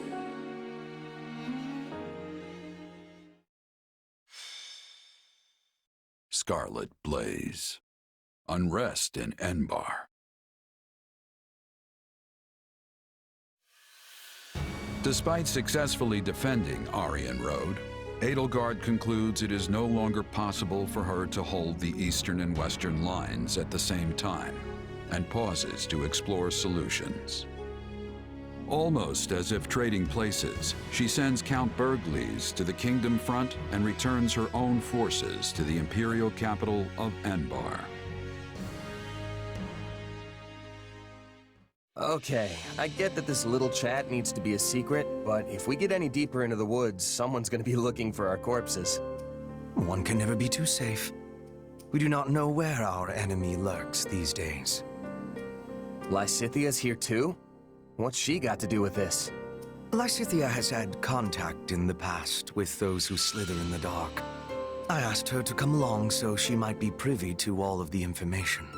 I'm just listening. Pretend I'm not even here. And besides, they're my enemy too. Right. Now, as you know, our enemy has gone into hiding. But considering what they are capable of, we cannot relax our guard, particularly at the capital. The streets of Enbarr practically teemed with them at one time. so we cannot rule out the possibility they will attempt some mischief when Her Majesty and the rest of us return. That's true. They're devious, both everywhere and nowhere at once. We have to be careful. And what's that got to do with me again? You want me to stop them somehow? I have a request, yes, and a warning. I believe that if those who slither in the dark do try something, they will attempt to approach you. Me? Yes, you. Your powers may come from the same place as theirs, right? It stands to reason they might try to recruit you. Sure, but they'd be wasting their time. There's no way I'm gonna help those monsters. And what if they appear as your long-lost brother? Same hair, same eyes, a voice full of kindness. Or, what if one of them calls out, "I finally found you, my child"? Maybe they are your family. Maybe they are not. Could you really drive a sword through their heart with that knowledge yet uncertain? Forgive me. That was cruel. I am merely voicing one possibility among many. Still, now you will know to expect it. It behooves you to remember how harsh reality can actually be. I'm glad we have returned to Enbarr. It's far warmer than the kingdom, for one. How are you doing, Your Majesty? I hope you've been getting some rest at least. It seems you never stop working unless someone physically pulls you away from it. I've been getting more rest than Hubert, at least. We're here in the gardens, chatting, are we not? Fair enough. And so I'm clear, even a sliver of your time is a blessing beyond all measure. Though I suggest you find a better point of comparison than Hubert for how hard you work. You know what I need? Some good, solid alone time.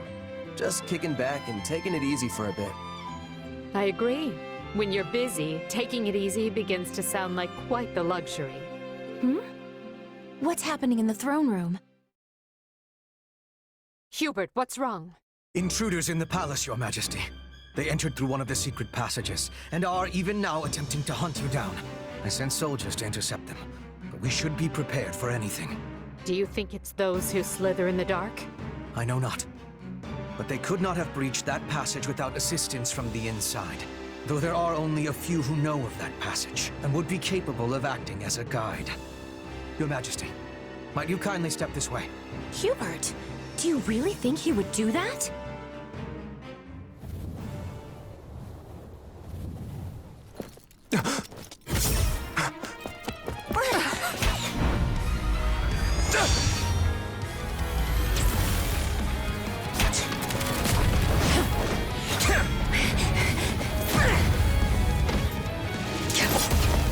You're not getting away! This shall be your grave, intruder!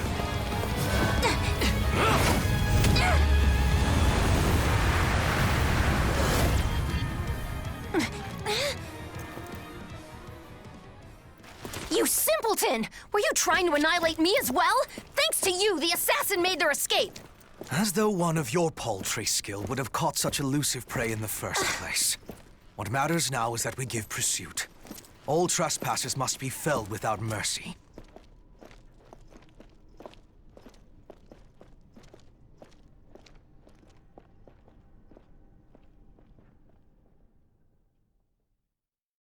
That was Shamir, which means the attackers. They must be the Knights of Ceros's assassins. We must protect Her Majesty with everything we have.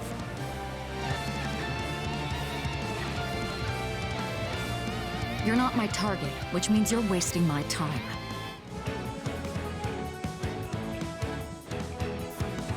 It's brave of you to try and lure us out, but such courage will cost you your life! Thunder, Catherine. It seems Rhea is not playing around. You're taking a beating, Catherine. But don't worry, I've got your back. It is strange, Shamir. I heard you quit the Knights of Ceros, yet here you are. Well, someone's done their research. But yeah, I'm just another mercenary now. Then let me make you an offer. Come work for us, and we will spare Catherine's life. Don't listen to him, Shamir! I'll kill you! Even the two of us isn't enough. I can't take any more of this. Shamir, stand down and find a place to rest. I'll handle this. Run, Catherine. I'm staying. Don't make me drag you out of here, Shamir. Go before I kill you myself. Damn it. Good. We have a contract. The threat has been quelled, but we allowed them far too much leeway. The situation calls for careful reflection. Still, you saved my life, which means my path for the future remains intact. Thank you.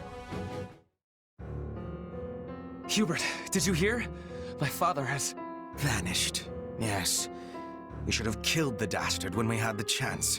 All I can say is that I wished my father to be tried fairly, as is his noble right. But now, it is clear that will never happen. I could excoriate you further, but we lack the time. We must get to the bottom of this, and quickly. The Knights of Seiros descended on us with the fury I have rarely seen. In all that confusion, even a bear could have slipped away without raising an alarm. I would not go so far as to call them conspirators, but my father had many old friends in the palace. Some may have turned a blind eye. They should be found and questioned. I agree. That is one possibility. Though there is another. Yes, well, now that we have a fugitive on our hands, I intend to make full use of it. This situation affords us a chance to remedy another.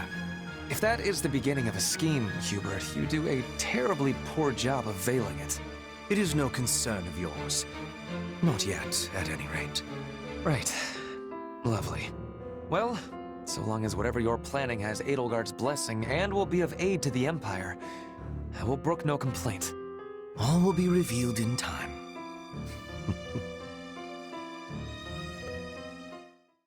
I'm told the secret passage they used was sealed off centuries ago. Yes. The palace floor plans failed to even show it. I'm shocked the Church knew of its existence. In the age of Seiros, the Empire and Church were intimately related. It's safe to assume the Central Church took pains to retain its information from the time. I shudder to think what other inconvenient secrets they might be privy to. Yes, well, based on the scale of the attack, they must have seen this as their first and only chance. Ah, there you are. They said you wanted to talk? Yes. I believe I owe you an apology. Oh yeah? What for? To be blunt, I thought you were with the enemy. I had you pegged for an informant, planted among us by those who slither in the dark. It was not an unreasonable assumption. You enter Her Majesty's life at the perfect time, allure her with your strength, and choose our house to study with. And oh, surprise! You have dark powers. It was all too much to dismiss as mere coincidence. It was at Hubert's suggestion that I appointed you captain of our mercenary unit. He felt this would allow us to quietly assess your abilities and allegiances, and I agreed. I know I told you I did this because I believed in you and your strength, but the decision was somewhat more nuanced than that. I'm sorry. The moment I got wind of this attack, I immediately thought of you. This is it, I thought. The traitor has sprung the trap, and now the Emperor's life is in danger. But instead, you thwarted the assassination attempt and kept Her Majesty safe.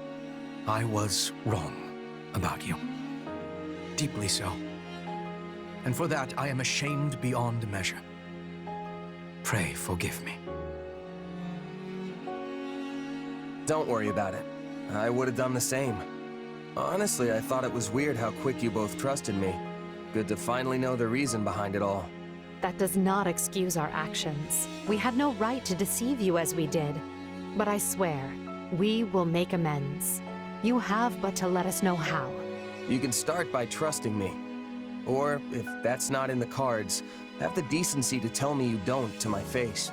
At least then I'll know where I stand.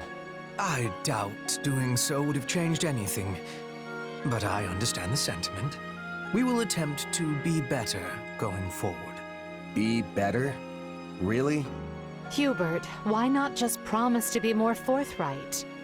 Because that might make me a liar. Let me speak plain. I no longer believe you to be working with the enemy. However, that does not necessarily mean the possibility is now non-existent. Well, I guess I did ask for honesty.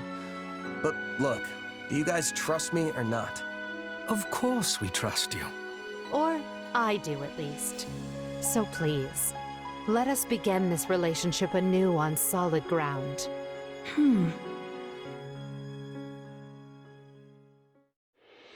It is now 1182. The great war Edelgard instigated has swept across Fodlan and looks more grim with each passing day. The Empire struggles to hold Aryan Road to the west and the Great Bridge to the east. The kingdom cannot bring western lands to heal. Even the Alliance must face changing times. The Central Church sends the Knights of Seros to the imperial capital to assassinate the Emperor, but fails. Roughly half a year passes before the tides show any true sign of shifting.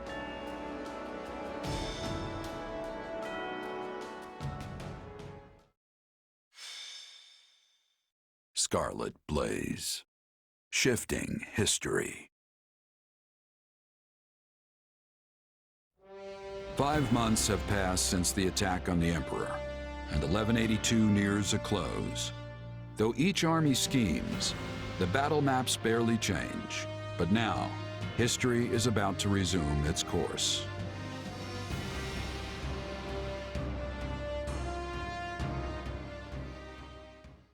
Today is a momentous day in Fodlan's history that people will mark for generations to come.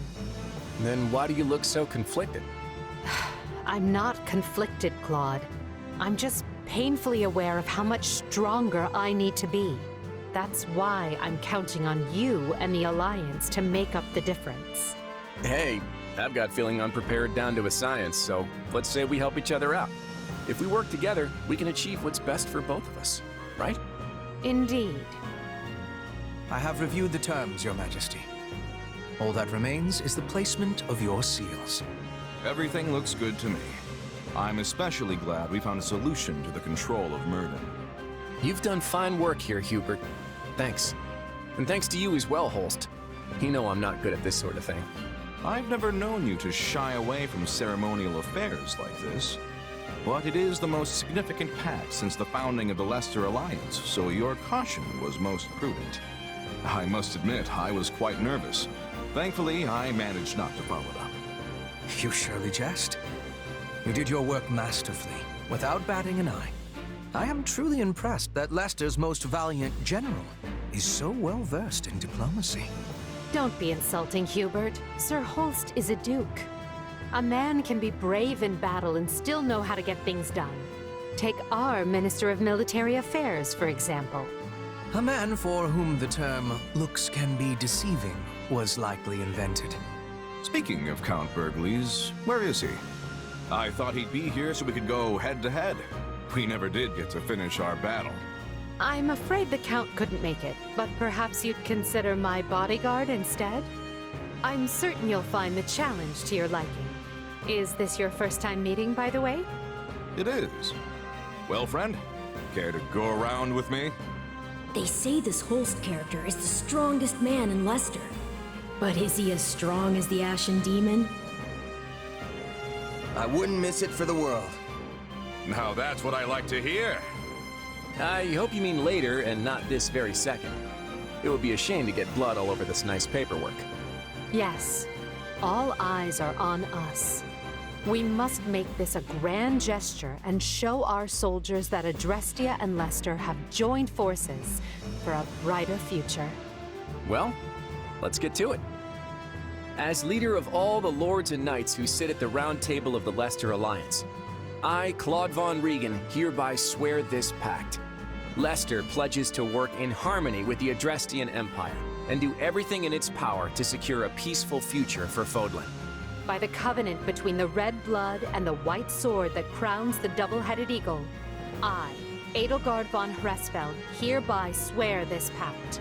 Adrestia pledges to work hand in hand with the Leicester Alliance to deliver peace to the land and secure a future for all its people. The pact is sealed. And now it is our job to uphold it. Goodness, look how far you've risen. You're standing on the stage of history. I know you'll do great things. Yes, and greater things still. Right then, we've got plenty of bright new faces here at the round table today. First, a brand new count ruling Gloucester. And Duke Goneril and Count Ordelia have decided that their heirs will sit for them. Unfortunately, Lawrence and Lysithea can't join us, due to their responsibilities in the Imperial Army. I called you here to give you notice. The Leicester Alliance is assenting to the Empire's request and sending troops to the Kingdom front. Houses Regan, Gloucester, and Daphne will be supplying most of the soldiers. And instead of the usual route through Aelel, we'll be invading Fraldarius directly by sea. You're staying behind, right, host? Indeed I am. Almyra is still an unknown quantity, and we've no idea if or when Prince Shahid might stage another attack. And the same goes for House Ordelia. They've had more than their share of troubles on their border. We agreed that shipping their army away might not be the most prudent of ideas. And that's all she wrote. You'll find the details in the document you've all been given. I wish the Kingdom would see they're between a rock named Adrestia and a hard place named Leicester and throw that white flag high, but of course they won't. So good luck, everyone. I'm counting on you.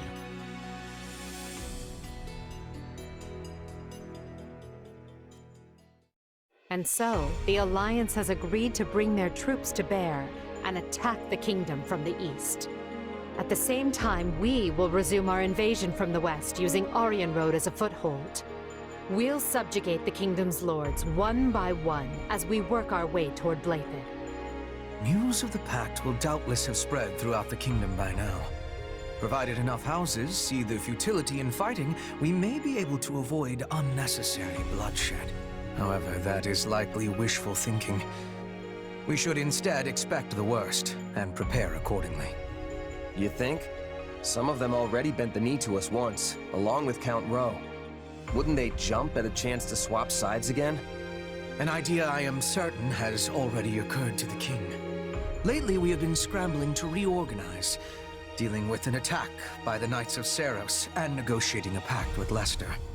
And during that time, the winds of purgation have swept across Fargus. In one fell swoop, the king has expunged most of the nobles likely to align with us. Still, it's us and the Alliance against him, which means we've got the advantage. What's there to worry about? The concern isn't that we'll lose. It's that winning might come at the cost of too many lives. What an utterly pointless, senseless thing to do. Oh, I find it all so very draining. Whatever our intent, we're the instigators here. We can't expect the enemy to do anything less than defend their land with tooth and claw. Speak for yourself. If someone invaded my territory, I'd hand over lands and titles on a silver platter. Especially if I had no chance of winning. There is truly no other noble like you, Leonard. And perhaps no person at all for that matter. Regardless, we must proceed with caution. When people think someone is after what they possess, they respond with fear, even if the thought is all in their head. In the eyes of the people of Fargus, there is no limit to what evils the Empire might visit upon them. My father started saying he can't sleep because he's scared the old church is coming to Garreg Mach to kill him. From the sound of my mother's letters, he's really shaken up. Remember that the Kingdom has much coldness. We must not forget to be bundling up like people of the snow. Our Petra is always ready for what lies ahead.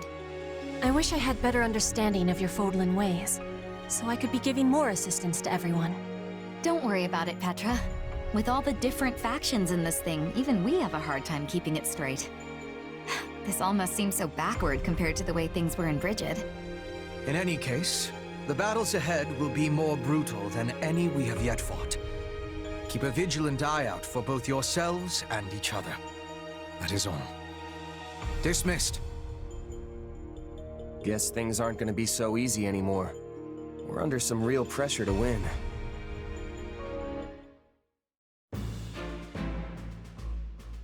We've finished laying out where the troops will be positioned, Claude.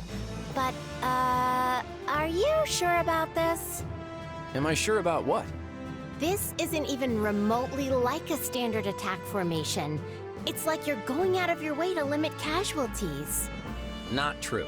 The moment the enemy drops their guard, we'll swarm them like a pack of bees. And if they don't drop their guard? Then I guess we'll just sit here making angry faces at each other. Okay, come on. This strategy is not helpful. Look, just by being here, we're drastically reducing the number of Kingdom soldiers the Imperial Army has to deal with, right? Which means we don't have to kick our troops into action until the Empire has marched further north. Once they're positioned to seize Bladed territory, that's when we'll move.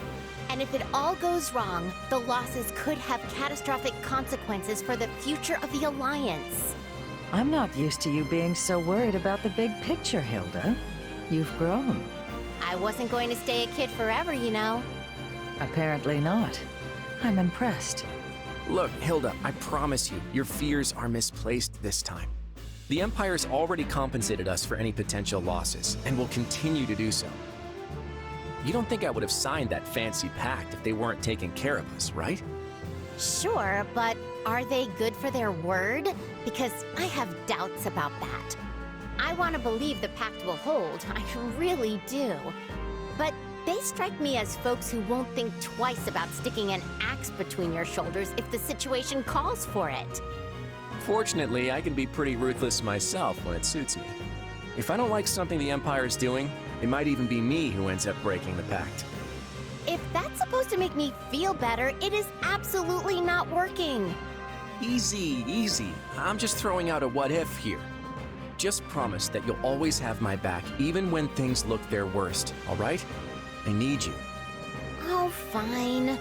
But only because it's you.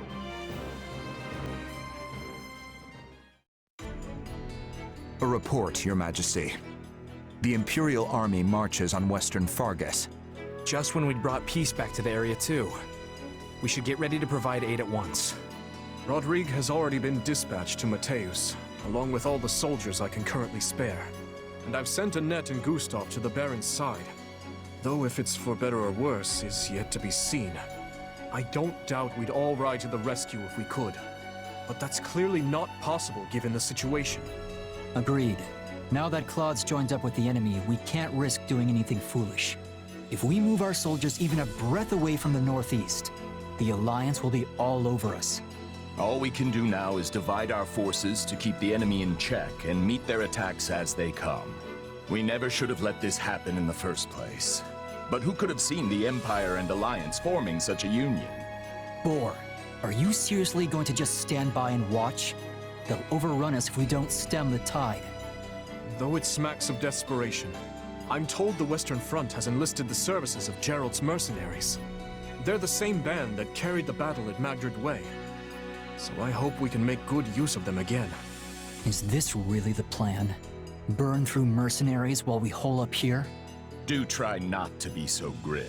The Empire has pushed rapid reforms on the land over these last few years. Not everyone was happy to have such changes thrust upon them, and that includes their new friends in the Alliance. The Empire is leaning over the kingdom with such greed that they might yet trip over their own feet. Do you think there will be revolts? I'm certainly not going to plan my strategy around it. But there have been whispers, yes. The old ways must die. With that I agree. But shove that down the people's throats, and you risk breaking the very land you're trying to rule. Yes. We've grappled for years with the aftermath of trying to enact reform. Change is a painful process. But rushed change will set the region to rot from the inside out. I wonder why they're so intent on doing this the quick and dirty way. It's difficult to say. Perhaps were things different, we might have found some common ground, some harmonious way forward. But I've lost too many I care about to this war. Ingrid chief among them. When I think about what they fought for, what they died for, there can be no turning back. The Imperial Army will soon be knocking at our door! Why haven't Duval and Dominic stopped them? Baron, you'll never reclaim the title of Viscount your Lord Uncle lost if you go weak in the knees. Letting yourself be pressured into betraying the kingdom will see you cast out of the aristocracy for the rest of time. And your fickle nature would earn you the derision of both the kingdom and the Empire alike. They'll view you the same way they do Count Rowe. I care not. I've no interest in going to my grave just because I drew the shortest straw. Sorry to interrupt, but I figured you'd want to know we finished cleaning up the enemy's advanced troops. Excellent. You certainly live up to your esteemed reputation, Captain Geralt. I've never met a more reliable band of mercenaries in all my years. It's a shame we only engaged you for the one contract. I don't suppose we could convince you to extend your term of service. His Majesty the King has heard tale of your exploits. I could arrange for an introduction. Appreciate the offer, but that would mean going to Ferdiad. I've got reasons for avoiding that place, so thanks, but no thanks. I see. It will be a shame to lose you, but I won't pry. It's nothing against you or the kingdom, mind you. Then I'll hold out hope we might fight alongside each other again someday. Now, if you'll excuse me, the Baron and I must inspect the camp. Best of luck to you in battle, Captain.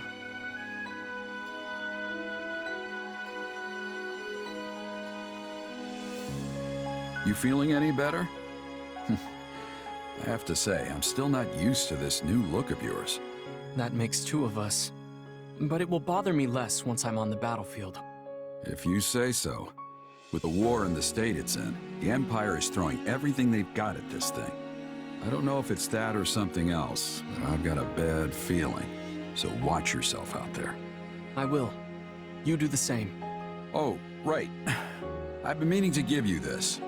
Never used to be without it. Cuts like a dream. I want you to have it. Swords like this are given to captains of the Knights of Seiros, and mine was just collecting dust in the band's convoy. That's right. Alois mentioned you used to serve there. That was a lifetime ago. I don't plan on swinging this sword ever again. But are you sure you want to give it away? It must be quite special to you. I'd be happiest seeing you get some use out of it. Thank you. I'll do that. Be good to it, all right? We'll soon arrive at Baron Mateusz's lands. Once we claim them, all of Western Fargus, roughly 1/3 of the kingdom's territory, will be under the rule of the Empire. House Mateusz was demoted from a viscountcy to a baronage for their part in some sort of revolt. The current Baron Mateusz, whose father was the previous lord, is hardly the most loyal subject of the crown. Removing him from the picture should be a simple matter. However, the kingdom has sent the Baron help in the form of the former Duke Fraldarius, who they call the Shield of Fargus. So long as he holds authority here, we won't be able to break their soldier solidarity. Rodrigue is Felix's father, right? That's unfortunate. Don't get me wrong, I'll fight whoever I need to. It just feels like we're pitted against familiar faces every time we turn around. And that isn't all. Our reports indicate the enemy has hired Gerald's mercenaries. We know from personal experience how formidable those foes can be. The Ashen Demon again. Say, that reminds me. What are you planning to do about that exactly? We should probably just steer clear of them entirely. There's no point throwing our lives away against an opponent we can't beat. All we've got to do is take out Baron Mateusz or this Shield of Fargus, and those mercenaries will scatter to the wind. Oh, come now. You're strong enough to defeat the Ashen Demon if you want. I know you are. But if this is how you'd like to handle it, I'll still be in your corner helping you every step of the way. I possess skill at leading surprise attacks, and Bernadetta would be making a good decoy. If we are all working together, we will reach our goal with much ease. I get a say in this whole decoy plan, right? I was only saying a fact, not asking you to be doing it. Please accept my apologies. Oh, okay. I hope you plan to leave some of the enemy for me. You are all so skilled. I often feel like the fifth wheel on a well-crafted carriage. Don't downplay your talents, Ferdinand. You give us courage every time we step on the field. I'm lucky to be surrounded by so many gifted leaders. With all of you at my side, there is no limit to what the Empire might achieve in the years to come. Victory to the Empire! Yay! Come on, Arval, seriously? You can't drag me off to sleep like this when the battle's about to start. Sorry, but we need to talk. Do you remember the warning I once gave you? Well, I've been struck by a similar premonition now. Something feels wrong. Very wrong. Last time this happened, the Ashen Demon showed up and nearly sent me to an early grave. You think the same thing's gonna happen today? Hard to say for sure. But the feeling's worse this time around. Stronger. So if I had to guess, I'd say they're on the cusp of something terrible. An act far more dangerous than we previously imagined. Well, whatever's happening, I'm just gonna have to stop it. So long as you don't put yourself in any unnecessary danger, yes. Remember, your death would cut both of our destinies far too short. Our enemy has placed Baron Mateus front and center, while Gerald's mercenaries are over with the main position. We have no option but to defeat the enemy commander, Rodrigue. Anything beyond that, however, requires careful consideration. The Empire's here! No! I'm too young to die! Now there's a pitiful man. You're the lord of these lands. Show some pride! I'm surrounded! I beg you, stay your hand! I happily surrender! I knew the Baron wasn't up to the task. We'll have to forestall the enemy ourselves. Move out and attack!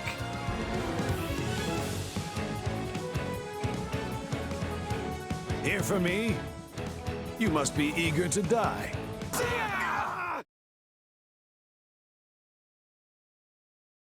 Forgive me, Felix. Protect His Majesty. And Fargus. I'm too late.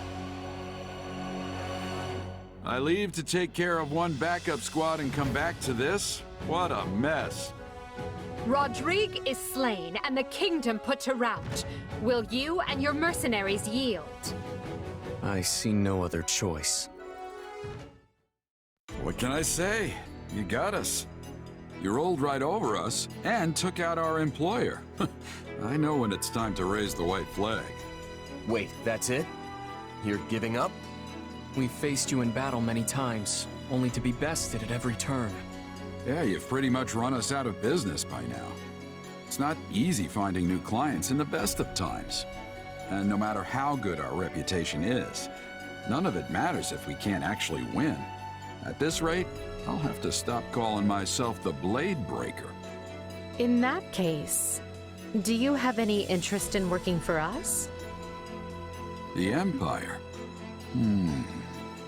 It's true that your fighters and mine have waged many a bloody battle. But did you oppose us out of principle, or was it merely a business decision? Assuming you have no deep-seated animosity for Adrestia, I would welcome you with open arms. In the Empire, those with talent are given an outlet appropriate for their abilities. Yeah, you should join us. I mean, by now we all know firsthand how strong you are. And sure, there might be some folks here and there who have reservations about you fighting on our side, but they'll definitely come around once they see how dependable you are. What do you say? I doubt the kingdom will have any jobs for us after all of this. No better time for a fresh start. I agree. What about you, Alois? It might be strange, working against your old knight friends. I've already made my decision. I have sworn to follow this fine captain wherever he goes.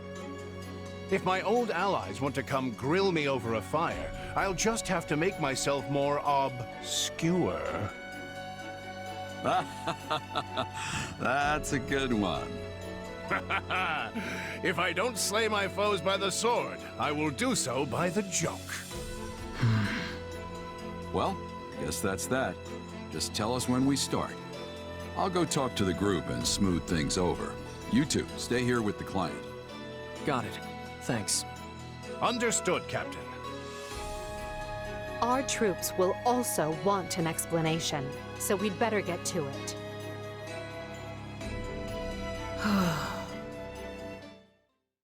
So you're Gerald the Bladebreaker, huh?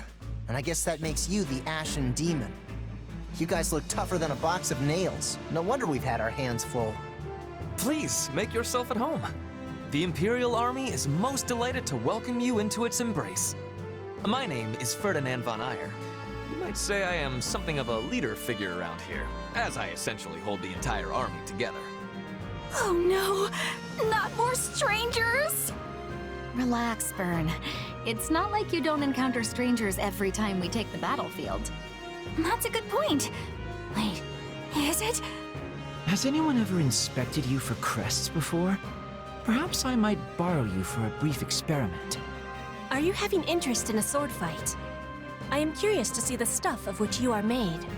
Well, you sure got a lively crew here. Get in there, kid. Let him show you the ropes. I suppose we didn't need to worry about bad blood. If anything, it would seem Her Majesty's path to victory just grew even shorter. By the way, has anyone seen our mercenary friend? Sorry about all this, Arval. I know you've only been giving me your powers because you want me to beat the Ashen Demon. Don't worry about it. It's for the best, right? For all my doomsaying, everything seems to be right as rain. Recruiting Gerald's mercenaries and the Ashen Demon was the right choice. I hope you're right. What's wrong? Feeling lost now that you don't have an enemy to chase around the countryside? I'm not lost. I know exactly what I've got to do. Win this war. I'm gonna help Edelgard and my friends usher in a new age in Fodlan. Well, any snarky follow-up for that? It's hardly the first time you've mentioned it. I suppose it's a fine goal, yes. If that's what you want, then I'll just have to help you achieve it. After all, I'm your partner in destiny. I'm here for you and you alone.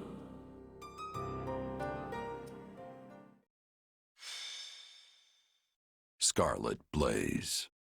Heroic Bloodlines.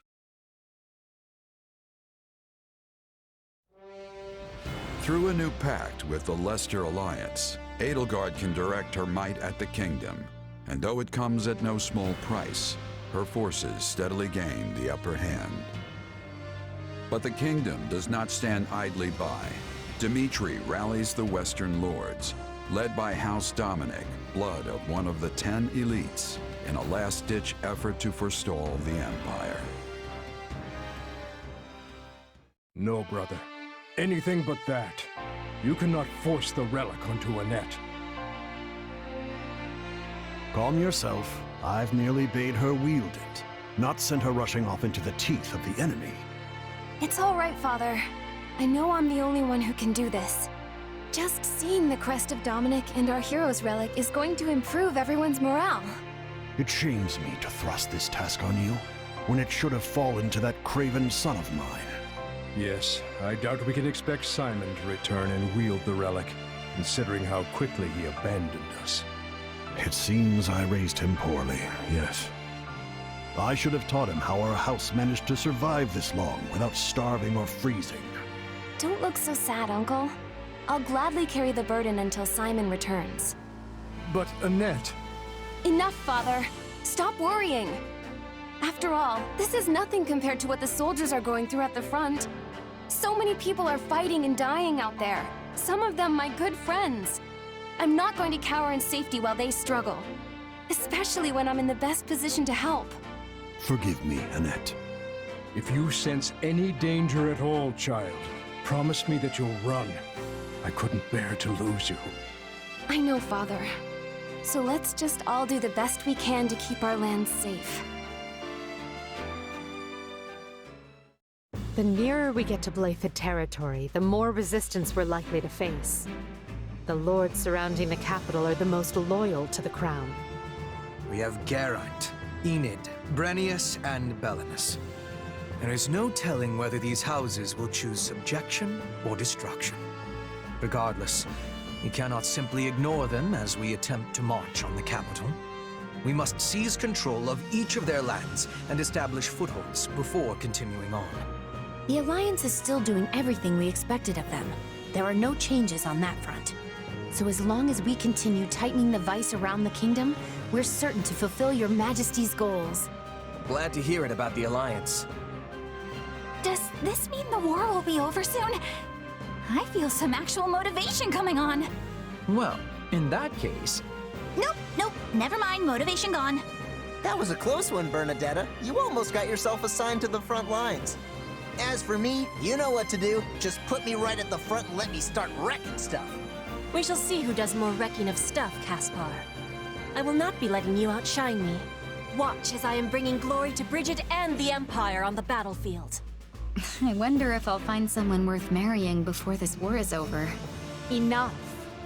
It's easy to let your guard down when the end is in sight, and we can't fall victim to that. Stay disciplined, and together we will take Fodlan's future in hand. Don't worry, Edelgard. We're ready to get this done. Right then, let's start by taking care of the enemy in front of us. Hubert, have you learned anything about my father's whereabouts? Nothing. We've not the faintest idea what he is up to. If we are lucky, he will be naught but a corpse by the wayside. I know that sounds cruel, but frankly, his death would do us a great service. You remain as blunt as the blacksmith's anvil. Still, I cannot deny the truth of what you say. I still think it for the best if he is taken into custody and given a fair trial under Imperial law. And yet, at times, a different thought manages to creep in around the edges of my mind. There is a part of me, a very small part, granted, that hopes he has found a quiet life for himself somewhere out of the way. The man can strive for a bucolic life all he wants, but he will never have it. Adrestia looks to be at peace, but beneath the surface, many disagree with the Emperor's ways. Make no mistake. These dissidents will seek out your father and prop him up as their leader. Yes, I suppose he will never stop being the former Prime Minister and a symbol of the old regime. But to frame it as you do... I am right, and you know it. Make your peace with it. Once a man strays from the path, there is no guiding him back. I disagree. I believe we all deserve a second chance. In any case, if you find out anything about my father, be sure to inform me. I almost wish they did prop the man up. Because perhaps then... But no. Either way, it seems I will have to start taking more serious precautions. I only hope he can settle things with his father in one manner or the other. Just as I did. Our recent battles have won nearly all of the kingdom's central and western lords to our side. Those who chose not to bend the knee are making their last stand in that castle. They are weary men, unable to keep pace with the times. And now we can be rid of them all in but a single stroke. They had plenty of chances to surrender, and chose not to avail themselves thus. Show no mercy. If they wish to cling to the past, let them die in its embrace. I wish they'd consider all the poor souls they're forcing to perish along with them. Sure, but I fully understand why they'd want to hole up in a castle. That's my go-to move. They are beneath a siege, not holed up. The difference is unequivocal. Sorry, what? Unequivocal. It is a new word I have been learning. Its meaning is clear and unambiguous, yes? Again, what? Look, the way I see it, we just need to bust through the gates and pummel the stuffing out of them. It unfortunately is not that simple. Most of the kingdom's castles are specifically designed to withstand a siege. Our only option is to chip away at them slowly from the surrounding forts. I agree there is no place for mercy on the battlefield. If the enemy desires a fight, we will rend them asunder and leave their bones on the midden heap. We need to move carefully. A cornered foe is capable of anything. I vote we play it safe. We didn't come all this way just to die so close to our goal. That's right. There's no need to rush when victory is all but assured. It's time. All units to positions. Prepare to attack! As we thought, they've made Baron Dominic their figurehead because of his blood ties to the 10 elites. But frankly, his lineage is of no concern to me. Your orders are to breach the castle, find him, and cut him down. No one will ravage these lands while I still draw breath. I will lay the lot of you low.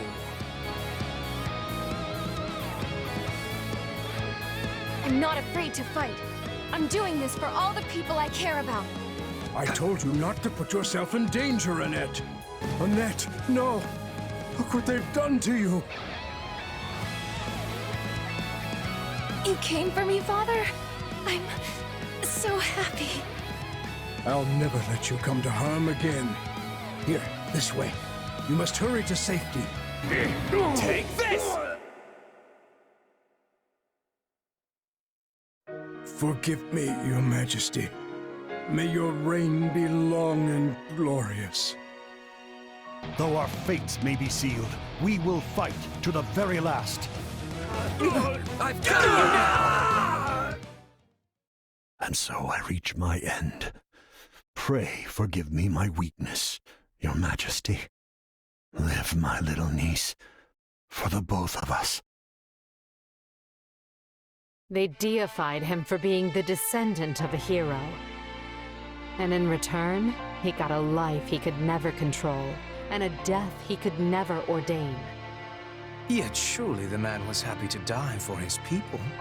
He must have felt as though he had fulfilled his set purpose in life. That notion alone should tell you how warped the world has become.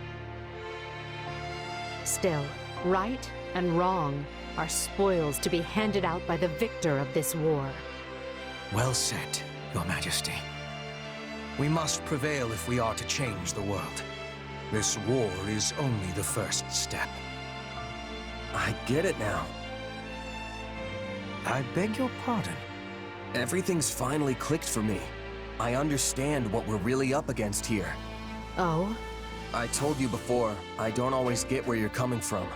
Still, you trusted me, and that was enough. But what you said just then, it made me realize we're not fighting the Church or the Kingdom. I mean, we are, of course, but what we're really up against is the world itself. And even if we win, there's no guarantee we'll leave Fodlan better than we found it. All we can do is try our best and hope it works out. Pretty hard to wrap your brain around, honestly. I can't even begin to fathom how you can grapple with something that heavy. Once again, you managed to find a most surprising nugget of philosophy. I knew you'd understand.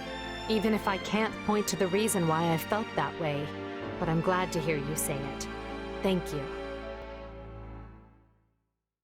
Imperial soldiers! The lands of Brynnius now belong to us! As you know, Brynnius shares a border with Blapid territory. The enemy's stronghold of Ferdiad is but a stone's throw away. At long last, we approach the final push of this campaign. Stay vigilant, but be not afraid. We shall wield our weapons as one, claim our victory, and unite all of Fodlan under our flag! Blapid land at last. The kingdom will be more desperate than ever now. As they should be. We have stripped away nearly half of their territory at this point. But we still have the remaining houses to contend with. Cairn, Galatea, Fraldarius, and Gautier are all unshakably faithful to the crown. They would tear us to pieces had they the chance. Certainly not my idea of a fun afternoon. Still, we have no choice but to face them unless they decide to stop harboring the Archbishop. Do you think that's even a possibility? The people of the kingdom are quite devout after all. I highly doubt it. So let them huddle together like the cornered rats they are and... Huh? What's going on? Urgent news, my lord. Massive revolts have broken out in Hrim and Ordelia territory. What? Did you say Hrim? Where's Hrim again? The eastern edge of the Empire, north of Ire along the Aramid River. And Ordelia land is across the bank in Alliance territory. It's also where Lysithea is from. And as far as I know, her parents are still there. Unrest in both the Empire and the Alliance? This can't be a coincidence. So, those who slither in the dark have finally made their move. This is it. This is our chance to figure out who or what those people really are.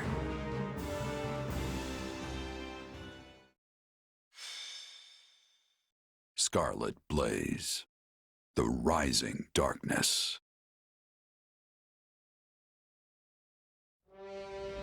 Having smashed the kingdom's last desperate defense, the Empire takes the battle north. Further pressure from the Alliance to the east forces King Dimitri to make a difficult choice. Will the Empire and Alliance prevail and unite Fodlan? Just as all begin to entertain the possibility, those most opposed to the idea finally emerge from the shadows.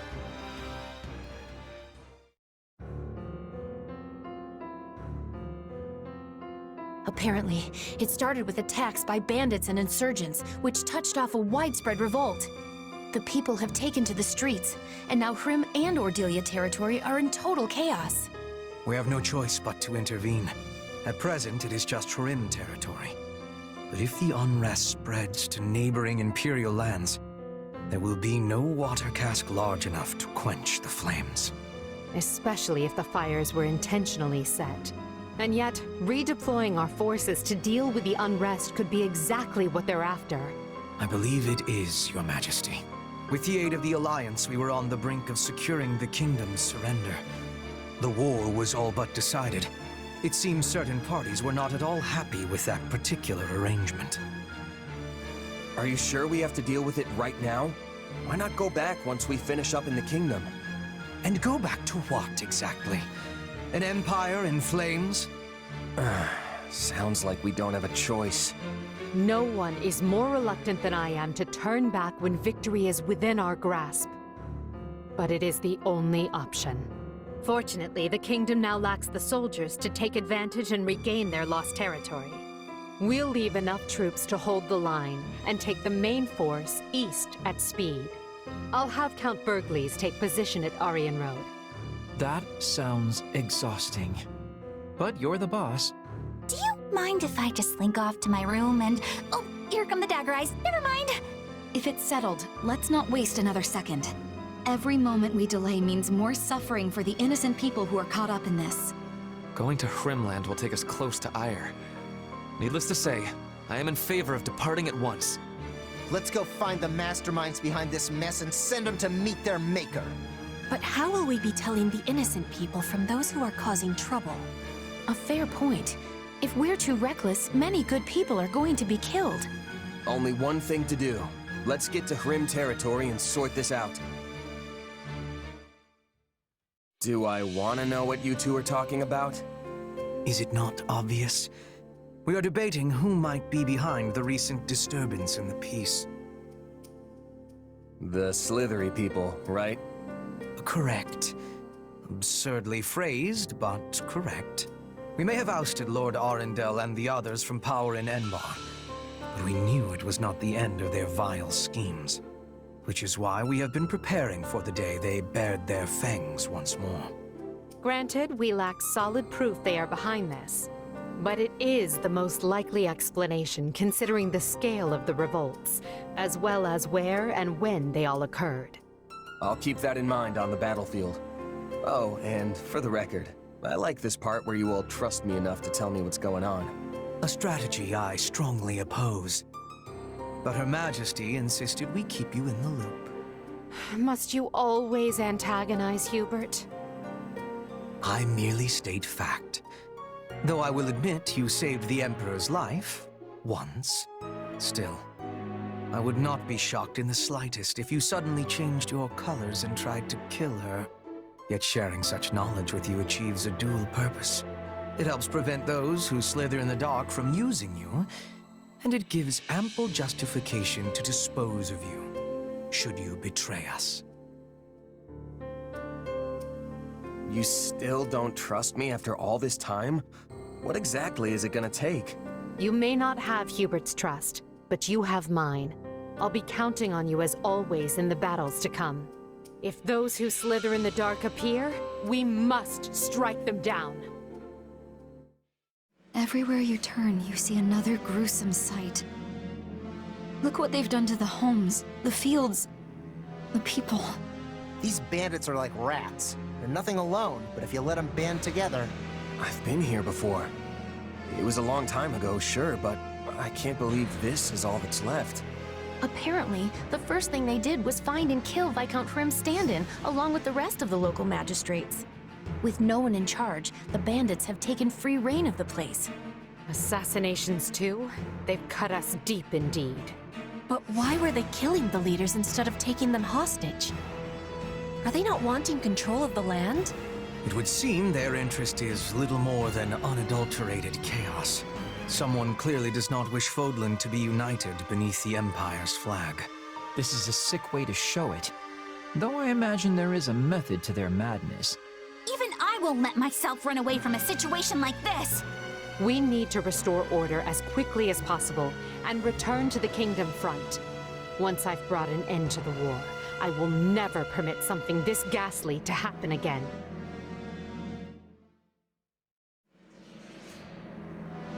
We're too late, Professor. She's the only one left. What an abhorrent sight. Not my Miguel. Give me back my little boy. I'm so sorry, but your boy is... he's gone. Please, you must live on. Come with us. Leonie, will you take her? I'll check down the other way. Come with me, ma'am. It'll be all right. We got more bandits! They're kidnappers! Oh, you've gotta be kidding me. Come on, we need to move. We are hopelessly outnumbered. It seems these streets will be my grave. This town's even worse than the others. Quickly! Wait, is that... Professor Henneman? Does that fool really think he can contain this alone? Everyone, to me! We're mounting a rescue. I will not lose one more innocent life today. These monsters are gonna pay. This is a rescue first and foremost. We must save the townsfolk from danger, as well as the brave fighters defending them. Remember, the perpetrators of this atrocity may be hiding amidst the chaos. If you find them, they are to be shown no mercy. The Empire is here to help. I never doubted you would come. Thank goodness. We no longer have to worry about the town being demolished. I should have known these thugs would serve as little more than bait. My name is Solon, and I am the savior of this beast-infested world. Ah, look. There is our true enemy. First we will break this magic, then we will break the man himself. Do not make the foolish mistake of trying to take the man alive. Solon must be struck down, here and now. I must know how you came by those powers. It seems our adversaries know something about us after all. So be it. Another chance will present itself ere long. We knew he would try to escape, yet still we cannot stop him. We have finished assessing the damage, and it is a grim picture indeed. Thanks to the swift action of our rescuers, we were able to free the abducted townsfolk. However, there are still countless victims who have lost their homes and families. The bandits are targeting the most populous towns here. And it appears the Alliance is dealing with the same problem across the river in Ordelia land. I can't give back what they lost. All I can do is give them the time they need to heal and rebuild. Yet perhaps the most vexing part is that Solon and the others slithered out of our grasp again, and we barely know more about them than when we started. My apologies, Your Majesty. Their warping magic is unlike the white magic we know, and as yet cannot be disrupted or thwarted. Additionally, a town such as this gives them far too many places to hide. I'm not blaming you, Hubert. The guy didn't even seem fazed by us. What do you think they're after? Nothing savory. That much is certain. I've heard enough. Proceed as we discussed. Make sure the survivors have everything they need to carry on. Edelgard, why was it so important for us to suddenly convene like this? We are quite busy preparing to remobilize the troops, you know. Ah, Ferdinand. Have you not noticed the flock of messengers coming and going? I doubt anyone's missed it with all the commotion they're causing. What happened? I am sorry you have to repeat your report. But would you mind telling everyone here what you told us? I come with the most urgent message from Bergley's territory. Fort Merceus has been seized. It happened after most of the garrison left to deal with Hrim lands. Apparently, some of the remaining troops staged a rebellion from within. At the same time, the fort was besieged by unidentified mages, along with the army of the former Duke Eyre. Together, they managed to reach the heart of the fortress and seize control. As we speak, they hold hostage many key commanders and their families. Eyre? Then the man behind all this is... The former Duke himself, my lord. It seems he's come out of hiding. I see. They're using the hostages as leverage over our loyal soldiers to force them into their ranks. It seems they intend to use the fort as a launch point for a march on the capital. Wait, what? That's catastrophic! My brother is stationed at Fort Merceus. Is he even doing anything about it? Count Bergley's successor, who was serving as the provisional garrison commander, was taken prisoner. Apparently he made the prudent decision of refusing to join the rebellion. Not sure if that's good news or bad news, but I know I'm glad he's not dead. The former Duke Eyre has vowed to overthrow the Emperor, and is even now calling on the other lords to join the cause. To my knowledge, there have been no takers so far. But given time, who can say? There is no shortage of rotten nobles, whose status and interests were set aside by Her Majesty's reforms. There is unrest ahead in the Empire. Make no mistake. As if we haven't dealt with a lifetime's worth already. Obviously, these people don't care about anyone but themselves. This is calling for swift action. We must retake the fort with quickness. Our fortunes continue taking one poor turn after another. Still, there's nothing for it. We must deal with Eyre's machinations immediately and decisively. Try to look on the bright side, Your Majesty. This could be our chance to dispose of everyone who opposes you in one fell swoop.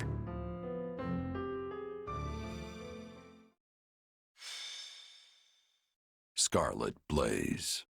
Severing the Past. After a furious march, Edelgard's army restores a measure of peace to the imperiled lands of Hrim, only to learn of a revolt at Fort Merceus, staged by the deposed Duke Eyre. The disturbance in Hrim was but a feint to give those who slither in the dark time to capture Merceus, and eventually the capital of Enbarr. But Edelgard moves to thwart them.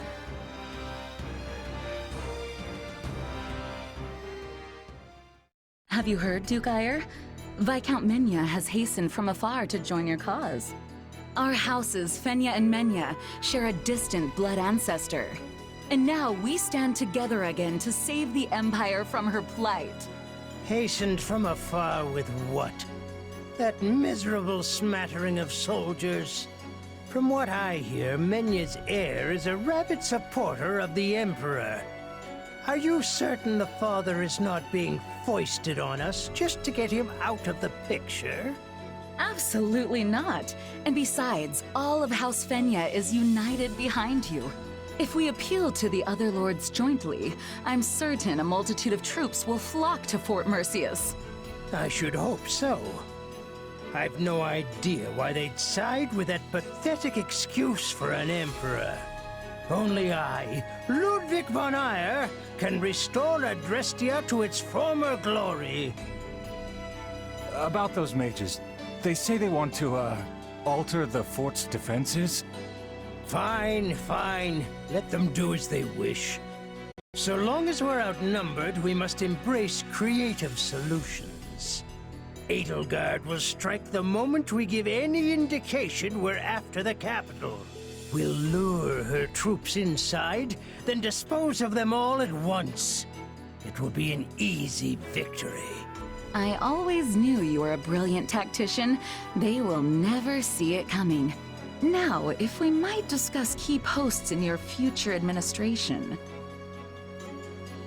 I can only hope Her Majesty is weak and foolish enough to be so ensnared.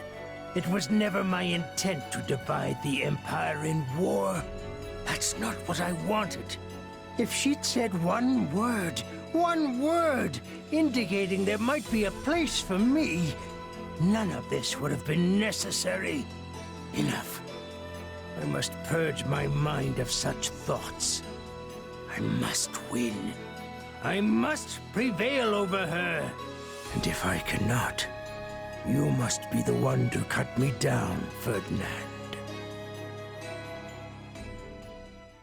Edelgard, do you have a moment? Of course, Ferdinand, but please keep it short. It is about my father. My pleas for a fair trial cost you time and delayed his sentencing. It also gave the Knights of Seiros an opening to conduct their raid, which provided him ample opportunity to stage an escape. I am to blame for all that has transpired. Let me hurry you along to the point, if I may. What are you going to do about it? Or, more likely, what do you want me to do about it? Put me in the field when we retake Fort Merceus, and permit me to rectify my own mistake. Will you allow me that? I was wondering when you'd ask. Don't worry, I've already made the arrangements. But you mustn't do anything reckless.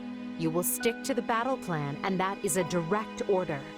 Ah, Edelgard, you are the very picture of reason. The very epitome of wise stewardship. Enough. You can gush over me after the battle if you still feel the urge.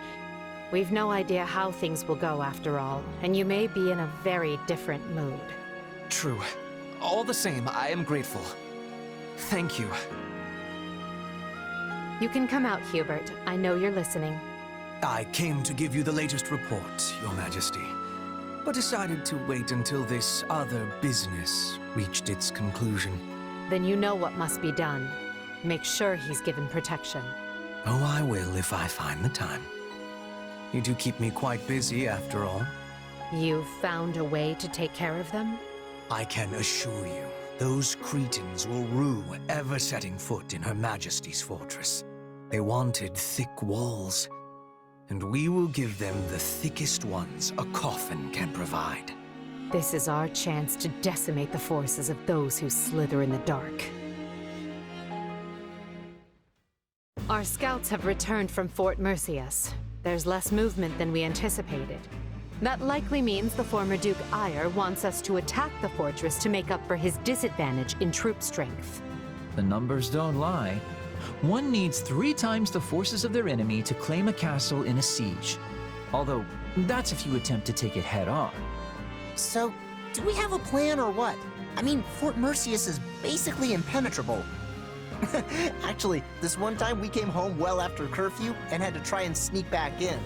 Turns out there was no way in. The guards mistook us for bandits, and Father shouted at us until he lost his voice. Good times. The good news is that we have learned of a passage into the fort which has been kept secret since its construction. The bad news is that Ire likely also learned of the passage when he was Prime Minister. Unless his reason has completely taken flight, the man will take some sort of measures to defend it. The fortress is huge in size. We should organize small teams and be attacking from many points.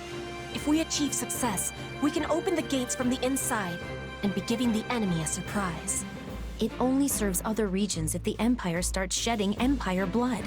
We should find a resolution that minimizes casualties on both sides. Is this the part where I chime in? Because, if you want to coax someone out of hiding, breaking down the door is the wrong way to go about it. That'll only push them further into their shells, so I think we should try talking to them instead. Is it just me, or is our corner of the world an uncontrolled mess? Why don't we just put all of your plans into action? We've got the numbers to do it. We can sneak soldiers in, use the secret passage, talk it out, and apply brute force all at the same time. As long as one of those approaches works, we'll win. That's actually not a bad plan, and it didn't even come from me. Amazing! I mean, the brute force part is a little risky, but I dare say you're learning. An intriguing idea. But what about the hostages? If we force our way in, they're likely to be killed. I will not permit that to happen. And while my father may be a fallen noble, he is still a noble, and not the sort of man to start butchering innocent people when the tides turn. I pray you are right, Ferdinand. Though I believe you never know what a person is capable of until they act. We will proceed with this plan at once, adapting as the situations dictate. We cannot fail. Not here. Not now. If everyone is prepared, it's time to make our move.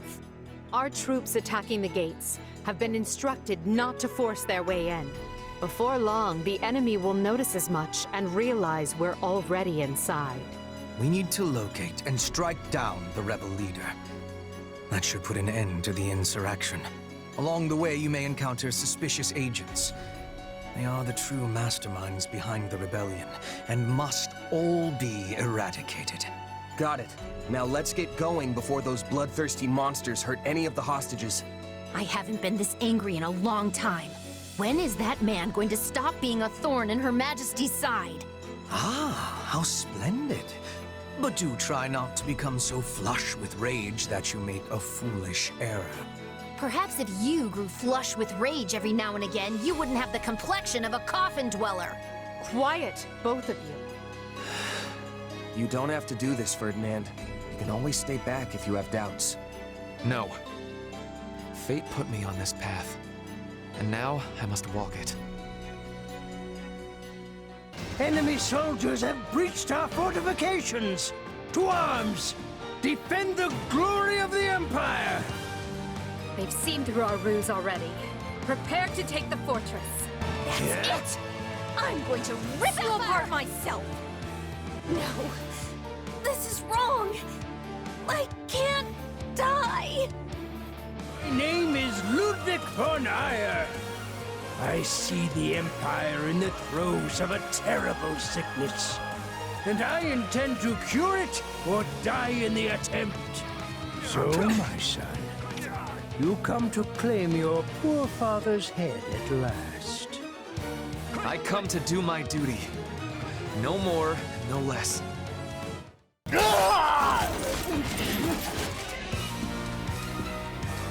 That is enough. There is no escape for you.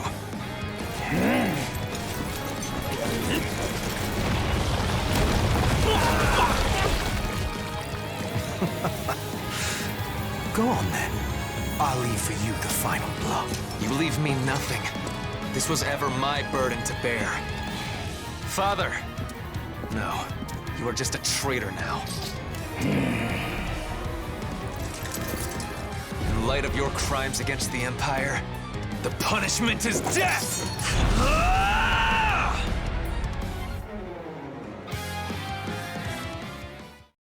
Send a runner to House Menya and have them deliver the letter I drafted.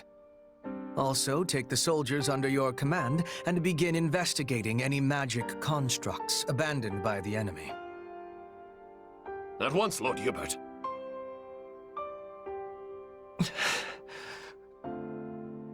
It must be awful to end your own parent's life. Come on, Ferdinand. Let's get going. No. You may continue without me. I would like to stay here a moment. Just a moment longer.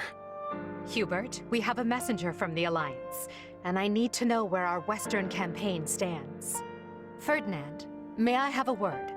I thought I'd let you decide how to punish your father's followers now that they've surrendered. Furthermore, this incident has led to the end of Fenya and several other noble houses. We need to settle the matter of the next Duke Eyre, and we need to do so quickly. So if you don't mind... Is this your attempt at solace, Edelgard? What? I will punish the troops, and I will find a way to administer my father's lands. You can trust in me, Your Majesty. And thank you for considering my feelings in the matter. I never expected we'd have our hands this full after returning from Fargus. Still, we've managed to quell the turmoil and maneuver our way back to Enbarr. Due to the valiant efforts of Count Berglis and his Aryan Road garrison, the kingdom's counter-offensive has hardly put a dent in the western lines. I wager the reinforcements reached them in time. It's a good thing we do not have to maintain a large military presence in Leicester. But of course, that was Her Majesty's plan all along. We'd be up to our shoulders in trouble if we hadn't settled hostilities with the Alliance. Do you think people in the Empire will be all right? I'm worried about the opera company, of course, but I'd also be devastated if anything happened to my friends in the capital. The end result of all this was the complete expurgation of the Empire's remaining dissidents. In a way, we should be thanking them for handing us this opportunity on a gilded platter. Adrestia deserves some stability for a change, so I think it's good that Her Majesty has total power now. With the opposing nobles wiped out, it's a breath of fresh air after the way things were under the old Emperor. Lynn, think about who's here. It is all right, Dorothea. I have moved on. It's funny, though. I was sure my father would take part in the rebellion, but he just didn't. I mean, I feel like all he ever did was complain about Her Majesty, you know? I guess he was so scared of the church that he decided to stay holed up in Garreg Mach. What is our next action, Lady Edelgard? If we are returning to the Western Front, I will have preparedness. Fighting your own people sure takes the thrill out of battle. So let's go wall up the kingdom instead and put an end to all this. Who's with me? All that remains is for Adrestia to claim victory. And along those lines, I wish to present an idea. One last stratagem to ensure that we prevail. We were successful in striking down Cronia at Fort Mercius. However, Lord Arundel, which is to say Talus, remains at large, and any schemes Solon may be plotting are so much conjecture in the wind. Still, his efforts in Hrim territory effectively empowered the late Duke Ire to stage a coup. Whatever the case, he must have a very good reason for seeking to prevent the kingdom's fall. But why would they help the people who are harboring the Archbishop? It makes no sense. Unless their aim is simply to prevent the war from ending by any means possible. We know the kingdom's court mage, Cornelia, is connected to those who slither in the dark. They may have planted other associates in Fargus as well. If they already have the king's court dancing on strings, it stands to reason they would focus their attention on obstructing the Empire. I agree the theory hangs together. But does that mean we should expect more interference? We should, Your Majesty. Though I would at least like to think they no longer have anyone left who can act brazenly in the open. And need we worry about our mercenary friend? I was under the assumption that they had your implicit trust. Absolutely, but not enough to purge all of the doubt from my heart. I once trusted my uncle, as well as the late Duke Ire, and he wasn't even replaced with a doppelganger. People who come in contact with those who slither in the dark are not the same afterward. How am I to trust anyone in a world where such a thing can happen? I do not disagree, Your Majesty. Yes, well, we must remain vigilant until the war is over for good and all. Although I wonder if we can rest easy even then. I still don't really know much about Solon, Cronia, and Talus. I was thinking this would be a chance to learn about my power, or who you actually are. But, oh well. Oh well. Is that all you have to say for yourself? I mean, I'm still curious, but my attention right now is on the battles ahead. And hey, it's not like knowing the truth would change much for you anyway. Even if I am related to those slithering people somehow, it's not like I'd want to split up with you. That's music to my ears. It's incredible to see just how fast you've matured. Makes me proud to call you my partner in destiny. Is this what being a parent feels like? Yeah, I guess. Anyway, this war will be over soon, so let's do what we've got to do to see it through together. I'll be counting on you, Arval.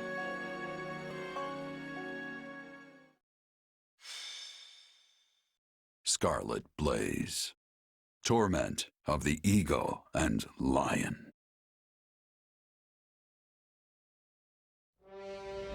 Edelgard succeeds in containing Ayr's insurgency, and while she is concerned by the absence of the nefarious Tallus, she prepares her army for the next step regardless. The time is nigh to crush the Kingdom and Central Church's growing momentum and put an end to the war once and for all.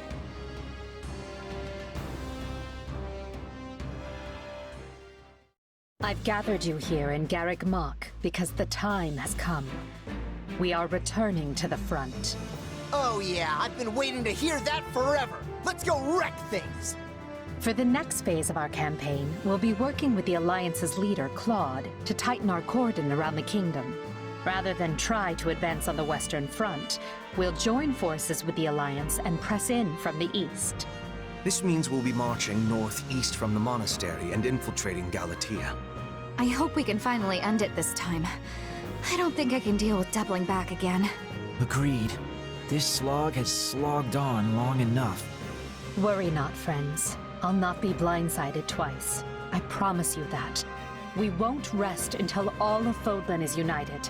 We will fight tooth and nail for it, and we'll do so together. So, we're finally dusting off our armor and going somewhere, huh? You must really want to end this war if you're letting the two of us loose on the Kingdom. Quite right, Captain Gerald. We will not accept anything less than the fall of the royal capital. You and your mercenaries will be marching with us. This is not a problem, I trust. Let's just say I have a history with someone at the capital and leave it at that. But if the time's come for me to sort that out, then so be it. In any case, we're ready to go, right, kid? We'll earn our keep. Gotta say, I'm excited to be fighting with you for a change. We made some headway on the Western Front once the Empire pulled its main force back. What does it matter when their Minister of Military Affairs still holds Aryan Road? Even if we were in a position to keep throwing troops at those walls, we're never going to crack them. But if we keep digging our heels in here, their main force will be on us again in no time. It appears they have already dealt with the insurrection at Fort Merceus. If they don't come at us from the west, they'll soon waltz right in from the east. Might I offer a suggestion, King Dimitri? Of course, Lady Rhea. We should retake Garrick Mach. It is the only way to reverse our current fortunes. If I call upon the Church's faithful, they will come running from every corner of Fodlan to liberate the monastery in the goddess's name. With Garrick Mach under our control, we will be able to keep the Imperial army in check. Additionally, it might convince some of the more fickle Alliance lords to reconsider their loyalties. I mean no disrespect, Lady Rhea, but this proposal hardly seems... There is more. As you know, the Bishop of the Southern Church is currently seated at the monastery. If we remove him, it reminds the world anew that Archbishop Rhea is the rightful head of the Church of Seiros. I believe this will shake some of the more devout Adrestian lords from their Emperor's grip. While their faith may waver now, Adrestia is still the cradle of the Church of Seiros. There are yet many pious believers among their nobility. If we can pull them to our side, it may shift the war back in our favor. We should strike while the iron is hot. I will get the word out at once. Hold, Lady Rhea. While I now concede that your plan to retake the monastery has some merit, I must ask that you alert no one. And why not? I need only say the word, and an army of believers will flock to our cause. Yes, and the moment the enemy spies people flooding in from across hill and dale, they'll realize what we're planning and bolster their defenses. You believe their defenses are mightier than the faith of the people? By the goddess, have our enemies truly become so powerful? In that case, what do you propose? We entrust the eastern lines to houses Karen and Galatea, then ride en masse toward Aryan Road. The enemy will think we intend to assail the Silver Maiden, but instead, we break east. East? Then we'll be attacking the monastery through the Valley of Torment. I get your thinking now. If we attack from the west, Aryan Road would be at our backs, and the Empire could box us in. Very well. I have no objections. My church members will assist in guiding your soldiers through Eala. The monastery is holy and precious to us, And by the name of the goddess, I swear, it will be ours again. Good. Then I'll ready the troops. Lady Rhea, Seteth, I place all of our futures in your hands. Long story short, the Kingdom is preparing to ride west with a huge army. It looks like they're gonna throw everything they've got at Aryan Road. Yes, we have received similar reports. It's a pretty strange thing to do. I don't trust it. Then you believe it to be a feint. Interesting. Well, if true, there are only so many places they could go. They cannot ignore our troops and attempt to take Deirdre. That would be folly. So the only other place I can imagine they would be after is Garrett Mach. That's what I was thinking. So what's our play? We can't risk losing the monastery. We'll have to send more troops to defend it. But at the same time, we can't unclench the fist we are trying to bring down on the Kingdom. Our only choice is to mobilize the full resources of our regions. Spoken like a woman with might to spare. I'm afraid we in the Alliance are already at our limits. But hear me out for a second. If the Kingdom really intends to attack Garrett Mach, they won't approach from the west. That would put them smack between your forces in Aryan Road and the monastery. It'd be suicide. That leaves them with only one option. You're saying they'll take the northern approach through Aelel? Yep, the Valley of Torment, which just so happens to be the route we were planning to use ourselves. The Church of Seiros will likely mobilize every knight they've got, and that is a very big army. Supposing you are correct, what do you suggest we do in response? Should we change our marching route to avoid clashing with them? Nope. In fact, I vote we do the opposite. The Kingdom will catch on no matter how we try to deploy our troops, so I say let's meet them right there in Aelel. Interesting. But the valley path is treacherous and difficult to navigate, which will blunt the impact of our superior numbers. Why would we play into the enemy's hands like that? Because sometimes trying to claim every advantage can be a double-edged sword. Leveling the playing field can often be the key to bringing an opponent down, especially if you know you can handle them. Besides, what better way to keep casualties to a minimum than by finishing them off in one battle? You know how to convince me. Very well. I can get behind this plan. Is there anything you would like to add, Hilda? You appear to be deep in thought. Huh? Who, me? Nah, I'm good. I'm just standing in because Clad asked me to. If it brings the war to an end quicker, I'm all for it. We will reach Aelel soon. The Kingdom and Church approach from the west, and our friends in the Alliance from the east. We know their movements, so we need to assume they also know ours. This final battle will be intense and bloody. But no matter what happens, we must emerge victorious. At the very least, we have numbers on our side. Though the Kingdom has all of those heroes' relics, that can't be good for us. We must keep our eyes open, and we must stay on the same page. We can't have anyone rushing ahead to fashion themselves a hero. I'd say things are really heating up, but that's just the ground literally burning. It's sweltering. Whose idea was it to wage a battle in this place again? I will take heat over cold every day. Cold has its way of slowing you down. I'm fine with hot or cold, so long as it's in the comfort of my own room with the door locked. Do the words final, bloody, or battle not make you even the slightest bit nervous? Take this seriously. Show your pride as members of an army which serves the greatest empire the world has ever known. No need to get everyone worked up, Ferdy. When you dislike war as much as I do, you start to appreciate the lighter moments. I am inclined to agree. Now, what do you say we show these adherents to the status quo a taste of true power? They don't stand a chance. To arms, then. Today we claim our victory for the good of all.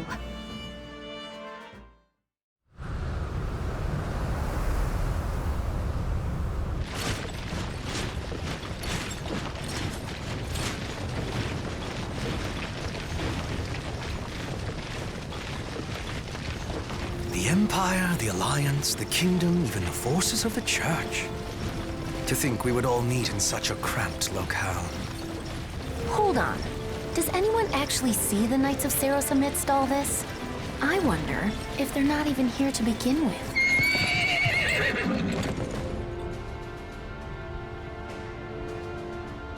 We strike at the Imperial Army today. Do not let the Alliance distract you. Yes, as you command. The party's already starting, huh?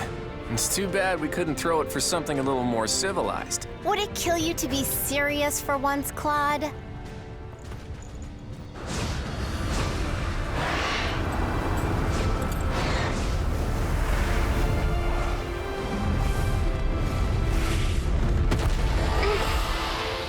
For the last time, Flane, I am against this. It is not too late to retreat. And for the last time, I intend to fight. Besides, it would seem the battle is about to begin.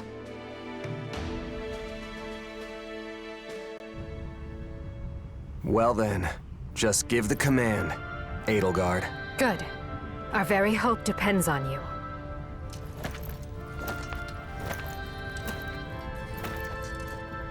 Brave warriors of Adrestia!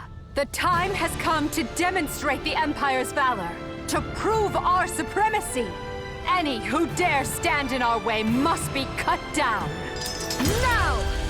As one, attack!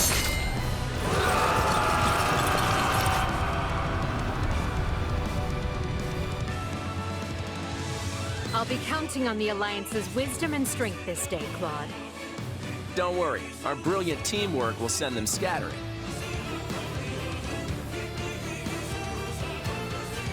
My turn. I'll carve my way right through them.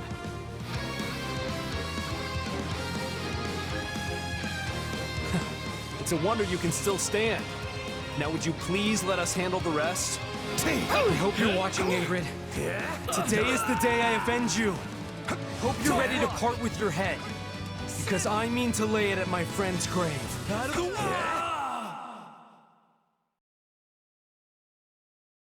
Forgive me, Your Majesty. May fortune favor you in battle. Not you too, Sylvain. What am I supposed to do now? I'm not finished yet. Fall back to do. Please, I cannot afford to lose you. I take the field. Every last one of them will yield to me, or they shall perish. Courage now! The time has come to bring our war with the kingdom to its end. King Dimitri is keeping the Empire busy. Break through their defenses! He came at us like a maelstrom, but we managed to take the wind out of his sails. You may have bested King Dimitri, but you still must contend with me. Bested again. But I must live on. For Flane. That was the Archbishop's aide, but there's still no sign of most of the Knights of Seiros. We drove off the kingdom in the Central Church. It's a start, but... But this war is not over. We will hunt Dimitri down and put an end to this struggle. Well, would you look at that? We won. Thanks to you. Actually, I'd say you pulled most of the weight. The kingdom and the church had a ton of grizzled warriors on their side. We would have been in real trouble without you and your mercenaries. You were pretty impressive yourself. You barely even broke a sweat out there. I appreciate the compliment, though. I'm glad we got the chance to team up like this. Me too. The war's not over yet, though. I'm hoping you'll stick around to the end. Of course. The Ashen Demon has proved a greater asset than we could have ever imagined. You must be relieved to see your gamble pay off. If nothing else, I'll be a lot less busy as your partner in destiny going forward. What a thing to imagine. Urgent report, Your Majesty. After his failed charge, Dimitri forced his way south in retreat. He has fled the battlefield, and the Archbishop's right-hand man, Seteth, has escaped to the north. We've lost sight of him and his troops. Dimitri's the one to go after. Things will get complicated if we let him get away. We can move the fastest, so leave the pursuit to us. Just don't forget to send reinforcements, all right? I want the two of you to follow Claude. It's not that I don't trust him, exactly. I just want to make sure we're the ones who apprehend Dimitri. Leave it to us. Now that I think about it, there's something else to be concerned about. Where was the Archbishop? Where was the main force of the Knights of Seiros? Rhea would have relished a battle like this, yet she was nowhere to be found. No, Hubert, let me ask you something. When the Archbishop escaped from Garreg Mach, we found no evidence of how she managed to reach this valley, correct? Indeed. We searched high and low, but it was only by chance that we picked up her trail in Aolel. That is how we knew she had entered the kingdom. Without that clue, she would have been in the wind. Just as I suspected. What is it, Ferdinand? Is Garreg Mach in danger? I fear so. There could be a secret path between this valley and the monastery that only the Church knows about. And in that case, the Archbishop might be using it to stage an attack on Garreg Mach. It's certainly possible. Hubert, your thoughts? I will look into it. But I am almost certain that Ferdinand's theory is correct. We should assume this is the case, and take action immediately. Of course it is correct. Very wise of you to see that. In that case, we'll divide our troops. The main force will proceed with occupying Galatea. We'll lead the remaining third south to Garreg Mach, and continue our pursuit of Dimitri. There's no sign of them. What's wrong? Oh, nothing. Just thinking how the time has finally come.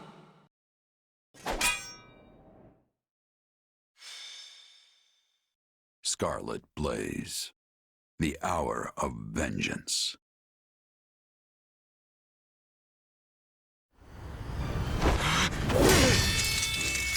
It's over! Oh, how I've waited for this day. The day that I kill you!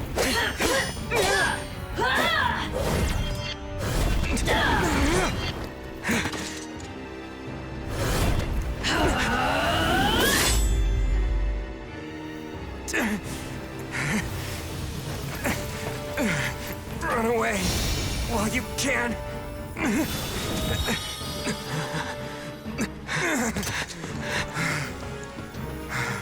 You're free to try, but you won't get away from me that easily.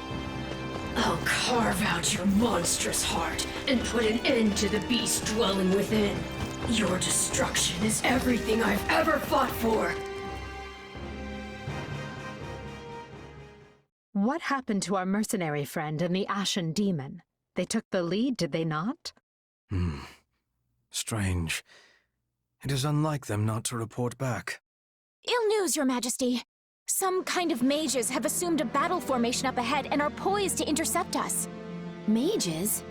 It must be those who slither in the dark. But how? When they lack a proper army? There's something we're not seeing. Your Majesty, we've sighted our missing units in the middle of the enemy ranks. And I don't understand why, but they appear to be fighting each other. And that mercenary is clearly the aggressor. Hubert! So our sellsword has finally turned, eh? I hope we can solve this without violence, but if the worst should come to pass... You plan to kill him? But we've come all this way together. Perhaps I'm being soft, but I want to see how this plays out. Besides, we have to get to them first, and that means we must defeat the enemy. Leave this foul task to me, Edelgard. If our friend must be struck down, I will drop the blade quickly and with mercy. No, this task falls on my shoulders alone. Everyone stay on guard. We have no idea what's waiting for us. I will hunt you until my dying breath. Get back here! We have to reach them and put a stop to this madness. I haven't the slightest notion what is going on, but I'll happily take it. Destroy them all! Stay out of this! It does not concern you! Not yet. This is like talking to a different person. I don't think we'll be able to reason our way out of this one. I am undone. Bind and remove this recreant. There will be time for an interrogation later. Thank you. I was under attack before I even knew what was happening. It makes little sense. Still, what matters now is that you're safe. Your Majesty, the mercenary captain broke loose and escaped. Well, that didn't take long. This is your final hour, monster! You might consider clinging more dearly to what meager life remains to you.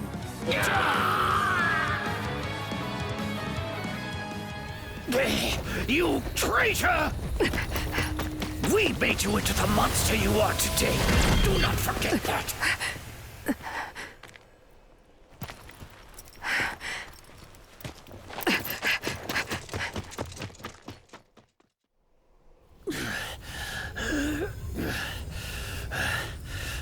I need to get this flesh underground.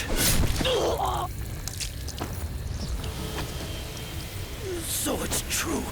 You really are from Valor. Forgive me for this soul, but without your sacrifice, this world can never be made clean.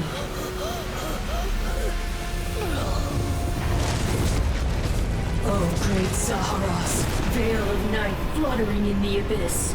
By the laws of creation, throw wide your infernal gates and swallow my foes.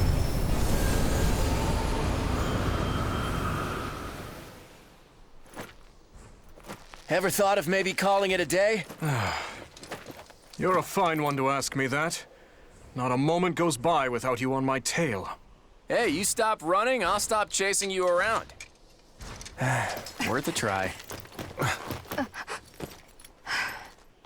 It's a surprise to see you here, Dimitri. I wouldn't be, if Claude would simply deign to leave me alone. As if. You're the one who put yourself in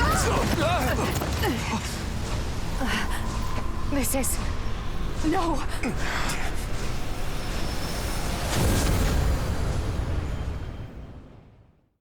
It has been a long, long battle. My race wavers at the brink of extinction. And so it falls upon me to reclaim this world, that what was stolen from my people might be theirs once more. Which is why I was born. Yes, I created you. The cycle of the world, the rehousing of souls. How desperately I sought this secret art. But it demanded precision. One defect, one essence wrongly transplanted, would lead to consequences most irreparable. I knew I must oversee the process myself in order to save my beloved people. When my consciousness first initialized, I was nothing. I remember the sound of water, of bubbles, the sound of a massive object slowly lurching along. I thought the noise would continue for eternity. But then, a change. Something gave way. The water began rushing rapidly. Pale shadows closed in around me. Amidst deafening sounds, I walked desperately in search of light. That was an unforeseen accident. I was sure all had been lost to the waters. It was fortunate I had created you, for you proved useful in a way I never expected. I am to become you. That's why I'm here. That's why I've been compelled to remove any obstacle in your way. Only by destroying the abomination inside the Ashen Demon can we bring salvation to the world. So you understand. Then return that body you two share to me. It pains me to do this to you, but alas, all was written from the beginning.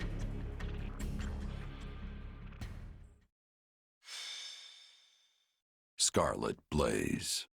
Into the Chasm. Where am I? Let's hold off on the weapons for now, okay? Probably best you don't move at all, actually. Wait, Claude. Hold on. What are you all doing here? I have the same question. It appears we've been swallowed up by some kind of strange magic. That was your doing, wasn't it? When we came to, we were sprawled on the ground here. Charming place, if you ask me. Have you truly forgotten everything? You transformed and began attacking your allies. Thankfully, we managed to knock you out and capture you. But soon you awoke and fled. Those who saw you said you were like a different person. I guess that kinda rings a bell. The last thing I remember is Arval telling me to slay the Ashen Demon. At least, I think it was Arval. Arval? The voice in my head. We've known each other for a few years now. Huh. Pretty out there, right? This is why I never mentioned it. And you claim this Arval suddenly decided to turn on you. I know how it sounds, but yeah. There are two things I can say for sure. The first is that Arval's magic is what dragged us all in here. And the second is that no one's in my head anymore. How can you be certain? Because I don't feel them. At least not in my mind. Arval's somewhere else now. Somewhere distant. Well, that's vague. How are we supposed to make heads or tails of any of this? At any rate, you appear more like yourself again, which we can take as a positive sign, and I truly do want to believe you. At the very least, I hope you know a way out of this fathomless prison. About that, I know I said distant, but Arval's definitely here with us somewhere. If we can find them and figure out what magic they used on us, we might just be able to escape. That sounds wildly optimistic. It sure does. But considering we don't know a thing about this place, we might as well give it a shot. In that case, let's begin looking around and see if we can't find any clues to where we are. Enough with the searching glances, Dimitri. Say what you're going to say. I was just thinking that I find it difficult to speak with you. Even now that we have the opportunity to exchange words peaceably. Too many have died for us to suddenly have meaningful heart-to-heart conversation. Oh, that's not how I feel. Unless you mean you don't wish to speak with the tyrant you consider responsible for their deaths. In which case, let's just believe what we believe, accept that our paths have diverged, and see this through to the very end. You're placing words in my mouth. Still, I suppose that does cut to the heart of the matter. I will not claim that all my choices were right, but I accept responsibility for them. I made them carefully and with full knowledge of the consequences. And I'd like to think I can say the same. But this is unproductive. We need to get out of here. Fair enough. But first, answer me this. Do you know what became of your mother and Selma? Why would I? Someone told me that you would know how she met her end. Although I suspect that was nothing more than the dying ravings of a madwoman. It was. I haven't seen my mother since I was a child. It would have been right before she was exiled. You would know what happened better than I. I suppose so. Regardless, thank you for answering. Now, shall we get back to finding our way out? Please, we can't resolve anything so long as we're trapped in this.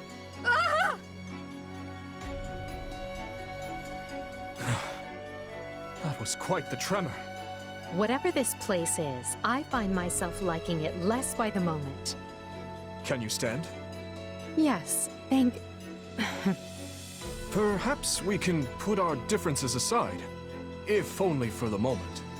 The hostilities will do us no good here. Yes, I suppose you're right. I can agree to that. You know, I just remembered something from back when I was but a child. I had fallen to the ground and was met with a kind hand reaching out to help me up.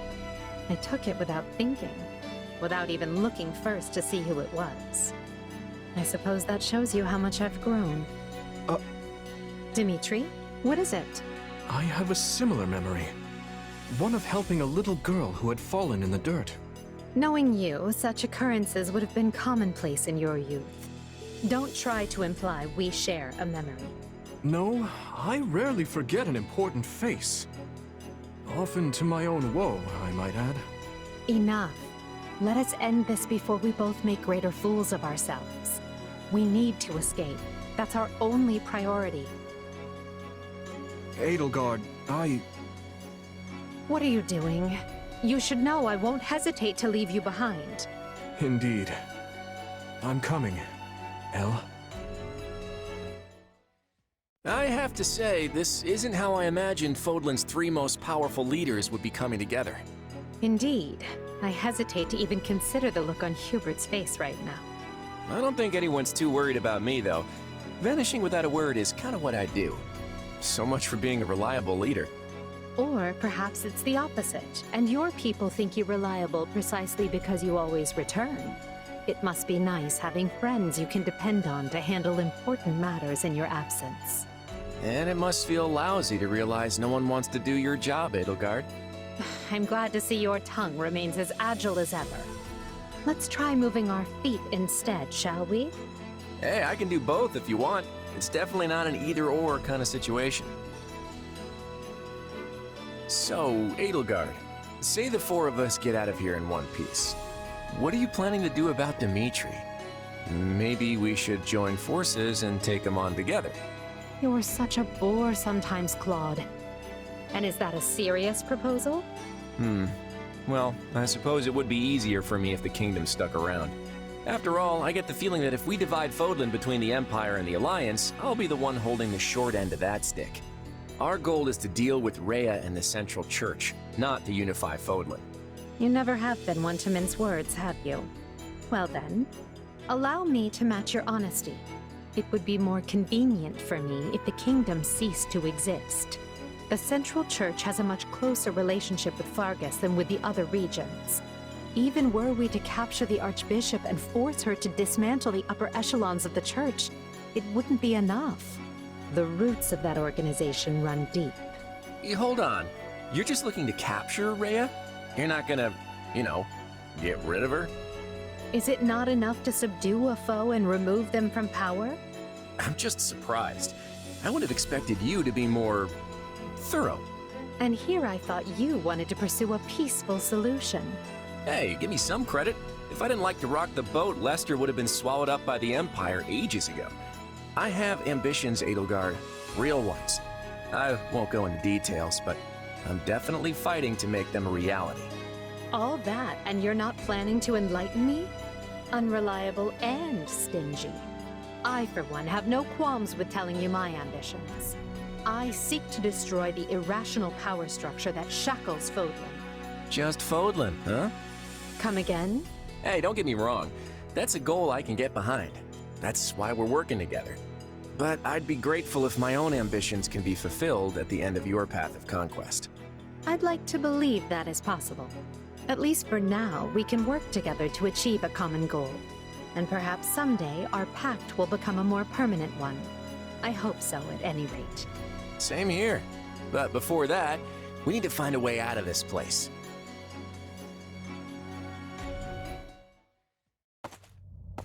Yeesh.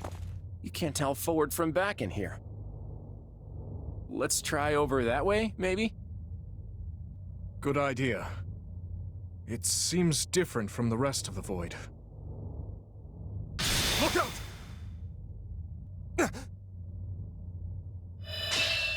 So it failed. Has my skill degraded that sharply over the years? Arval. I have been searching for you. And look what you brought me. The three who fancy themselves sovereigns, ruling over that abomination's wretched spawn. What unexpected luck. I do hope you are all prepared to face death this day. So this is Arval, is it? Undo this sorcery and return us from whence we came, demon. Oh, I do not think that will be happening. But even if I desired to accede to your wishes, the great forbidden spell of Zaharas is a one-way journey. None can escape this eternal darkness. I vote we kill this thing and see what happens. Who's with me? Something tells me they wouldn't lay this trap, only to suffer the same fate as us. If this being can free themselves from this void, it stands to reason that so too can we. Then try cutting me down if you like. Sadly, what you see before you is but an illusion. I have a task to fulfill, and once it is accomplished, I shall leave this place alone. Arval, wait! What task are you talking about? Why did you use me? And what are you trying to do here? Ah, but you are mistaken. I am not Arval. My name is Epimenides, an ordinary man who vowed to kill the beast which set the earth ablaze. Do you not comprehend my purpose? I must save this world and its true people. That is why I chose to pass my consciousness down through the ages. And you are the vessel for that consciousness. What does that mean? I don't know what's going on, but I do know whoever that is needs to be stopped. And how far are you willing to go? Will you cut down your own friends to reach me? Hubert? No. It must be a double. If so, it's completely indistinguishable from the real thing. This is vile sorcery indeed. The Emperor is before you. Deal the killing blow. You can't fool me. If it were really you, you would understand. Your Majesty, why are you consorting with the enemy? Dimitri is right where you want him. Why are you... No. This is a deception. The man I know would never raise a weapon at me. Claude, no! Don't do this! I can't believe you would hurt me. This is harder than I thought. I mean, how do we know for sure they're not real? Our surroundings have changed. This place is so twisted, you can't even tell where you are. Aren't you sad for your comrades, murderers? Ah, there it is. There is your rage. Uh-oh. I can spot one fake, but how do I tell which Edelgard and Dimitri are on my side? Perhaps each of us should take on their own double to prevent confusion. That's not a bad idea. This darkness is a mirror for the soul. And once a soul is imprisoned here, it is eternally severed from the real world. Just imagine how much easier our task will be with the two of us. A nice thought, yes. But I'm sad to say I failed to trust even myself. Why are you helping the Emperor, you wretch? If you mourn your friends, avenge them! It's a blessing I get to face you. There is truly no one I more desire to end. Stop playing the kind soul. Everything we've ever wanted is before us, ripe for the taking. If you're really me, then you already know why I'm doing this. I don't like leaving my fate up to luck. Oh, but you four are a marvel. To think you are already adapting to this place. Now have the grace to lay down your lives and let the world you've torn apart heal. Ah, there you are, my partner in destiny. You're not Arval. Even if you were, I'd fight you all the same. Nothing I do is enough. How much more must I sacrifice? Be gone with you! The cycle of this world must be protected!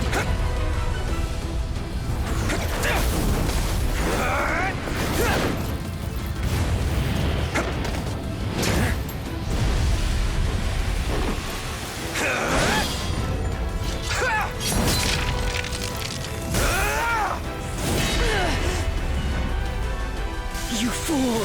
Why must you resist me so? You know my reason. The tomorrow we're fighting for? The choice is ours to make!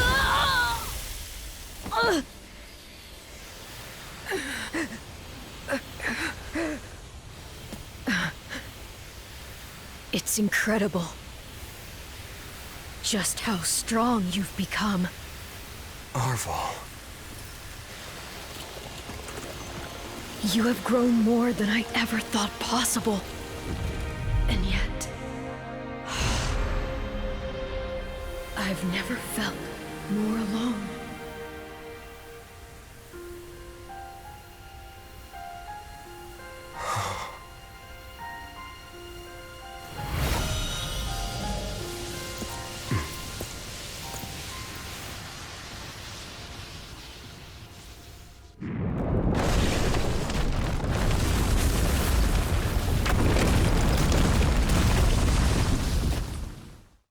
Looks like we made it out in one piece. Are you sure about that? I still have no idea what's going on. Arvel, or Epimenides, I suppose, has vanished, and we've been returned to where we started.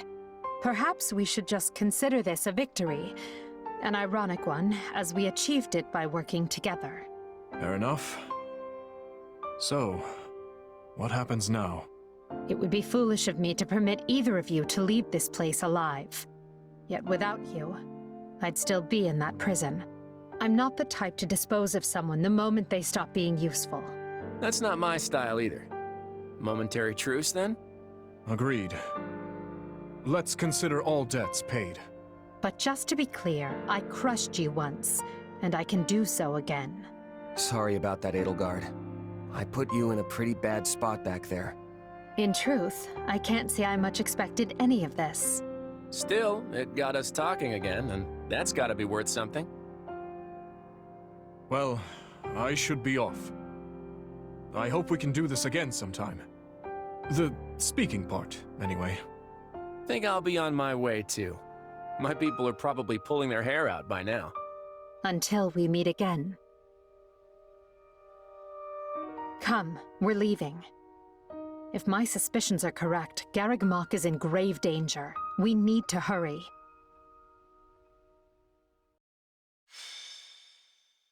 Scarlet Blaze. A path forward.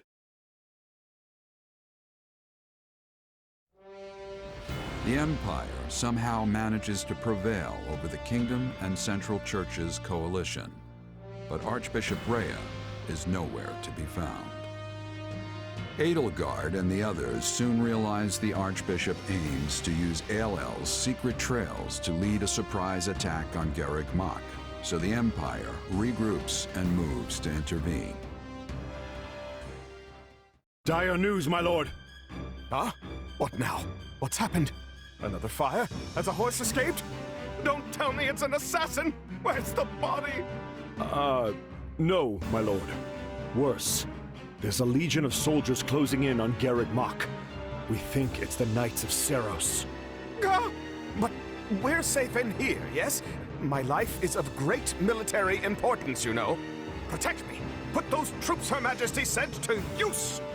Count Varley, the enemy is inside the monastery. We couldn't hold them back. But these walls are thick! How did they breach them? The walls yet stand, my lord. But it appears they have made use of a number of unknown secret passages. Now they are inside and wreaking havoc, and it's only a matter of time before the monastery falls. We have the numbers to stop them, but that matters little if we don't know where they actually are. We must flee, my lord. All hope is lost. Urgent news, my lord.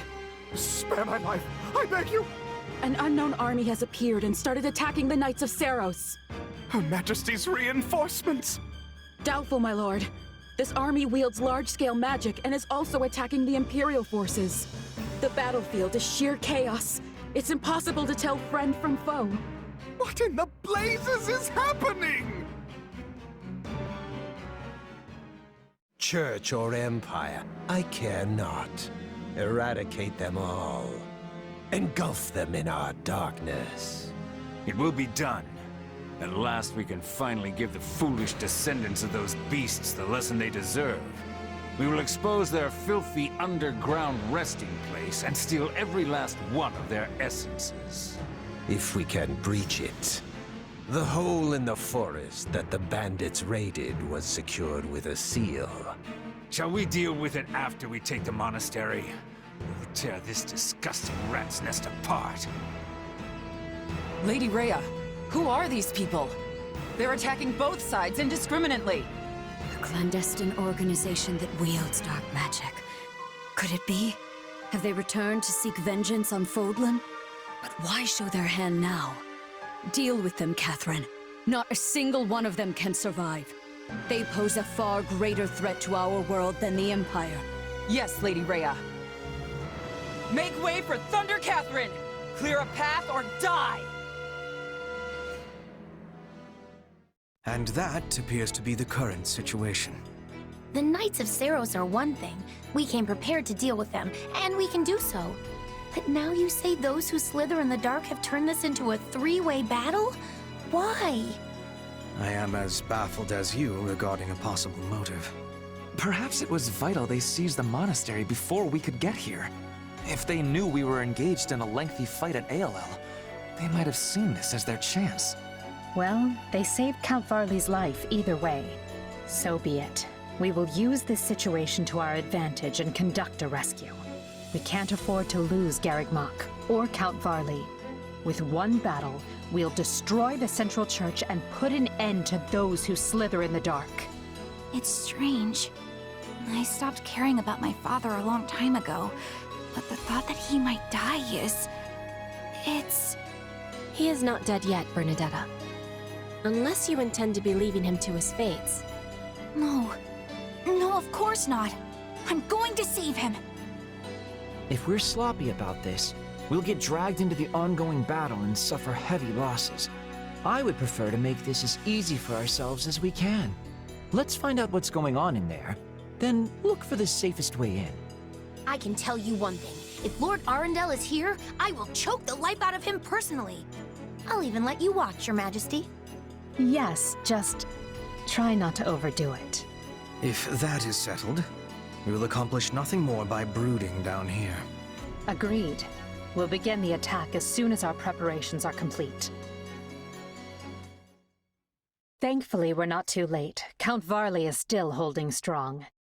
If the reports can be trusted, Rhea is here, and so is a mage that fits the description of Arundel, which is to say, Tallis.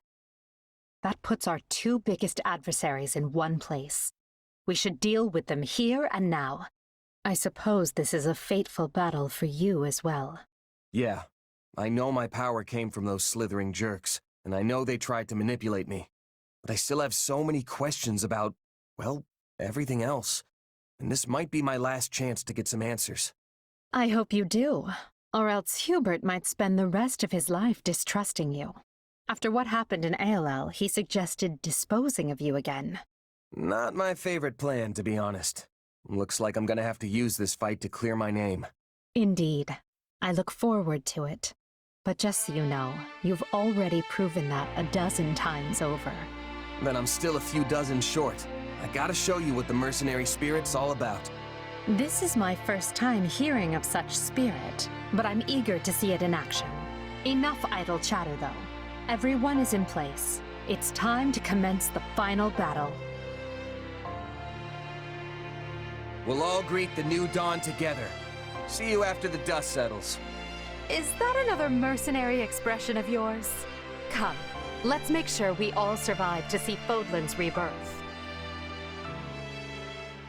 It seems Rhea and Tallis have both breached the monastery. And for the sake of Fodlan's future, we will make it their tomb. I am the Bishop of the Southern Church, and you are obligated to protect me. Now do so and be quick about it. I don't have any interest in exchanging words with you. You attacked us, and that's all I need to know. Lady Rhea, it was my greatest pride to be your sword. That's the last thing that was in our way. Well, except for the other things. Ah, it never ends! The way to the monastery is clear. This is the moment we've been fighting for. Rhea and Tallis will be waiting just ahead. It's a boon that the Empire's two greatest enemies are both within striking distance, yet we mustn't forget they are capable of anything. This situation could very quickly become dire. No kidding. We're talking about the heads of the church and those who slither in the dark.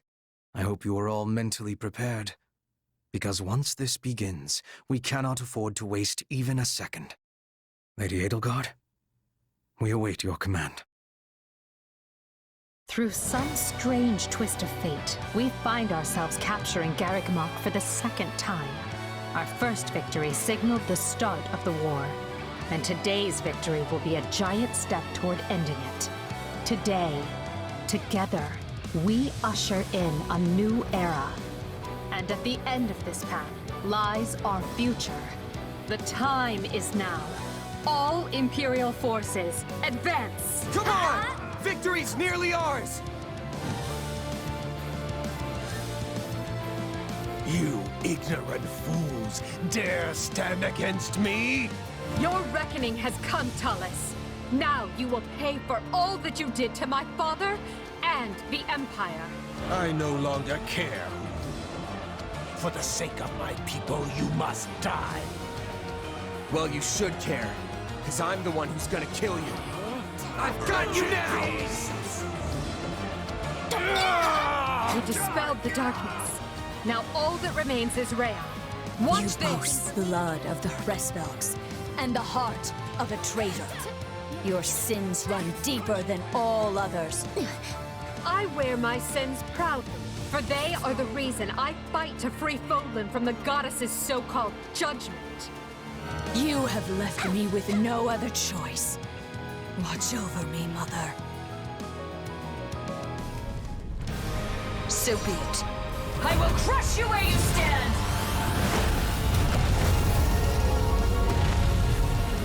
Rhea can shapeshift too? But that form... Then you are the Immaculate One. So be it. Today we destroy you and secure our future.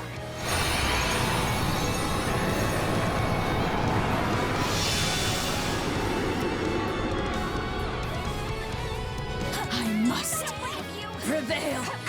Grant me power! She's no longer able to maintain that form. If we act I'm still quickly, here. we can restrain her. Huh? Just in case. Our vengeance is unending. We must reclaim what was stolen from us.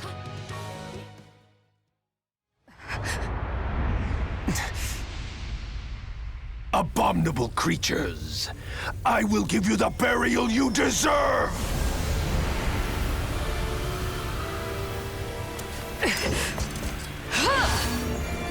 Look out!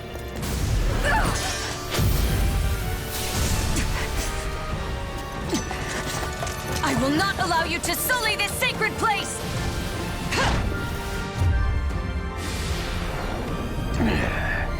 Then die along with it!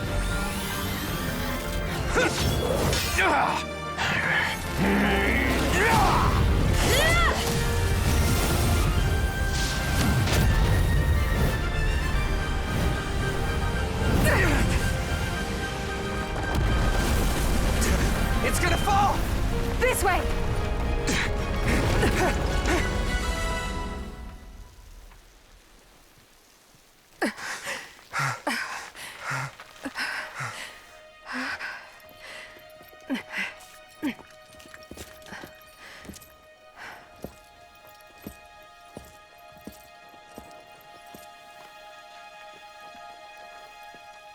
There's no way they could have survived that. Well then, just one thing left. Must we do this now? But I suppose you earned it. Just this once. At last, Fodlan has been freed from that which bound it. Today marks a momentous new chapter in its history, and we shall be its authors.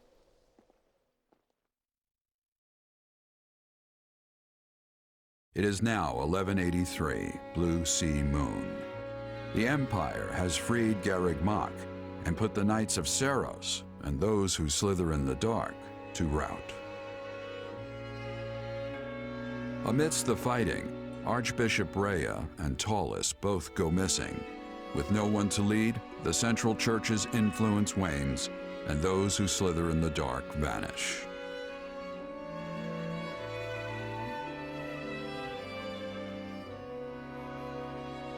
As the Empire and the Leicester Alliance reaffirm their friendly relations, Edelgard prepares for her final battle with the Kingdom, determined to see her vision made real.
What an adventure we've had.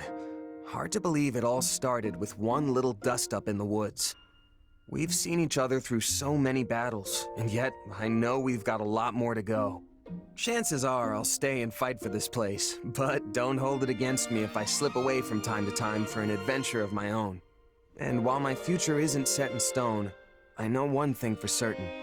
Right here, right now, this is where I live and breathe.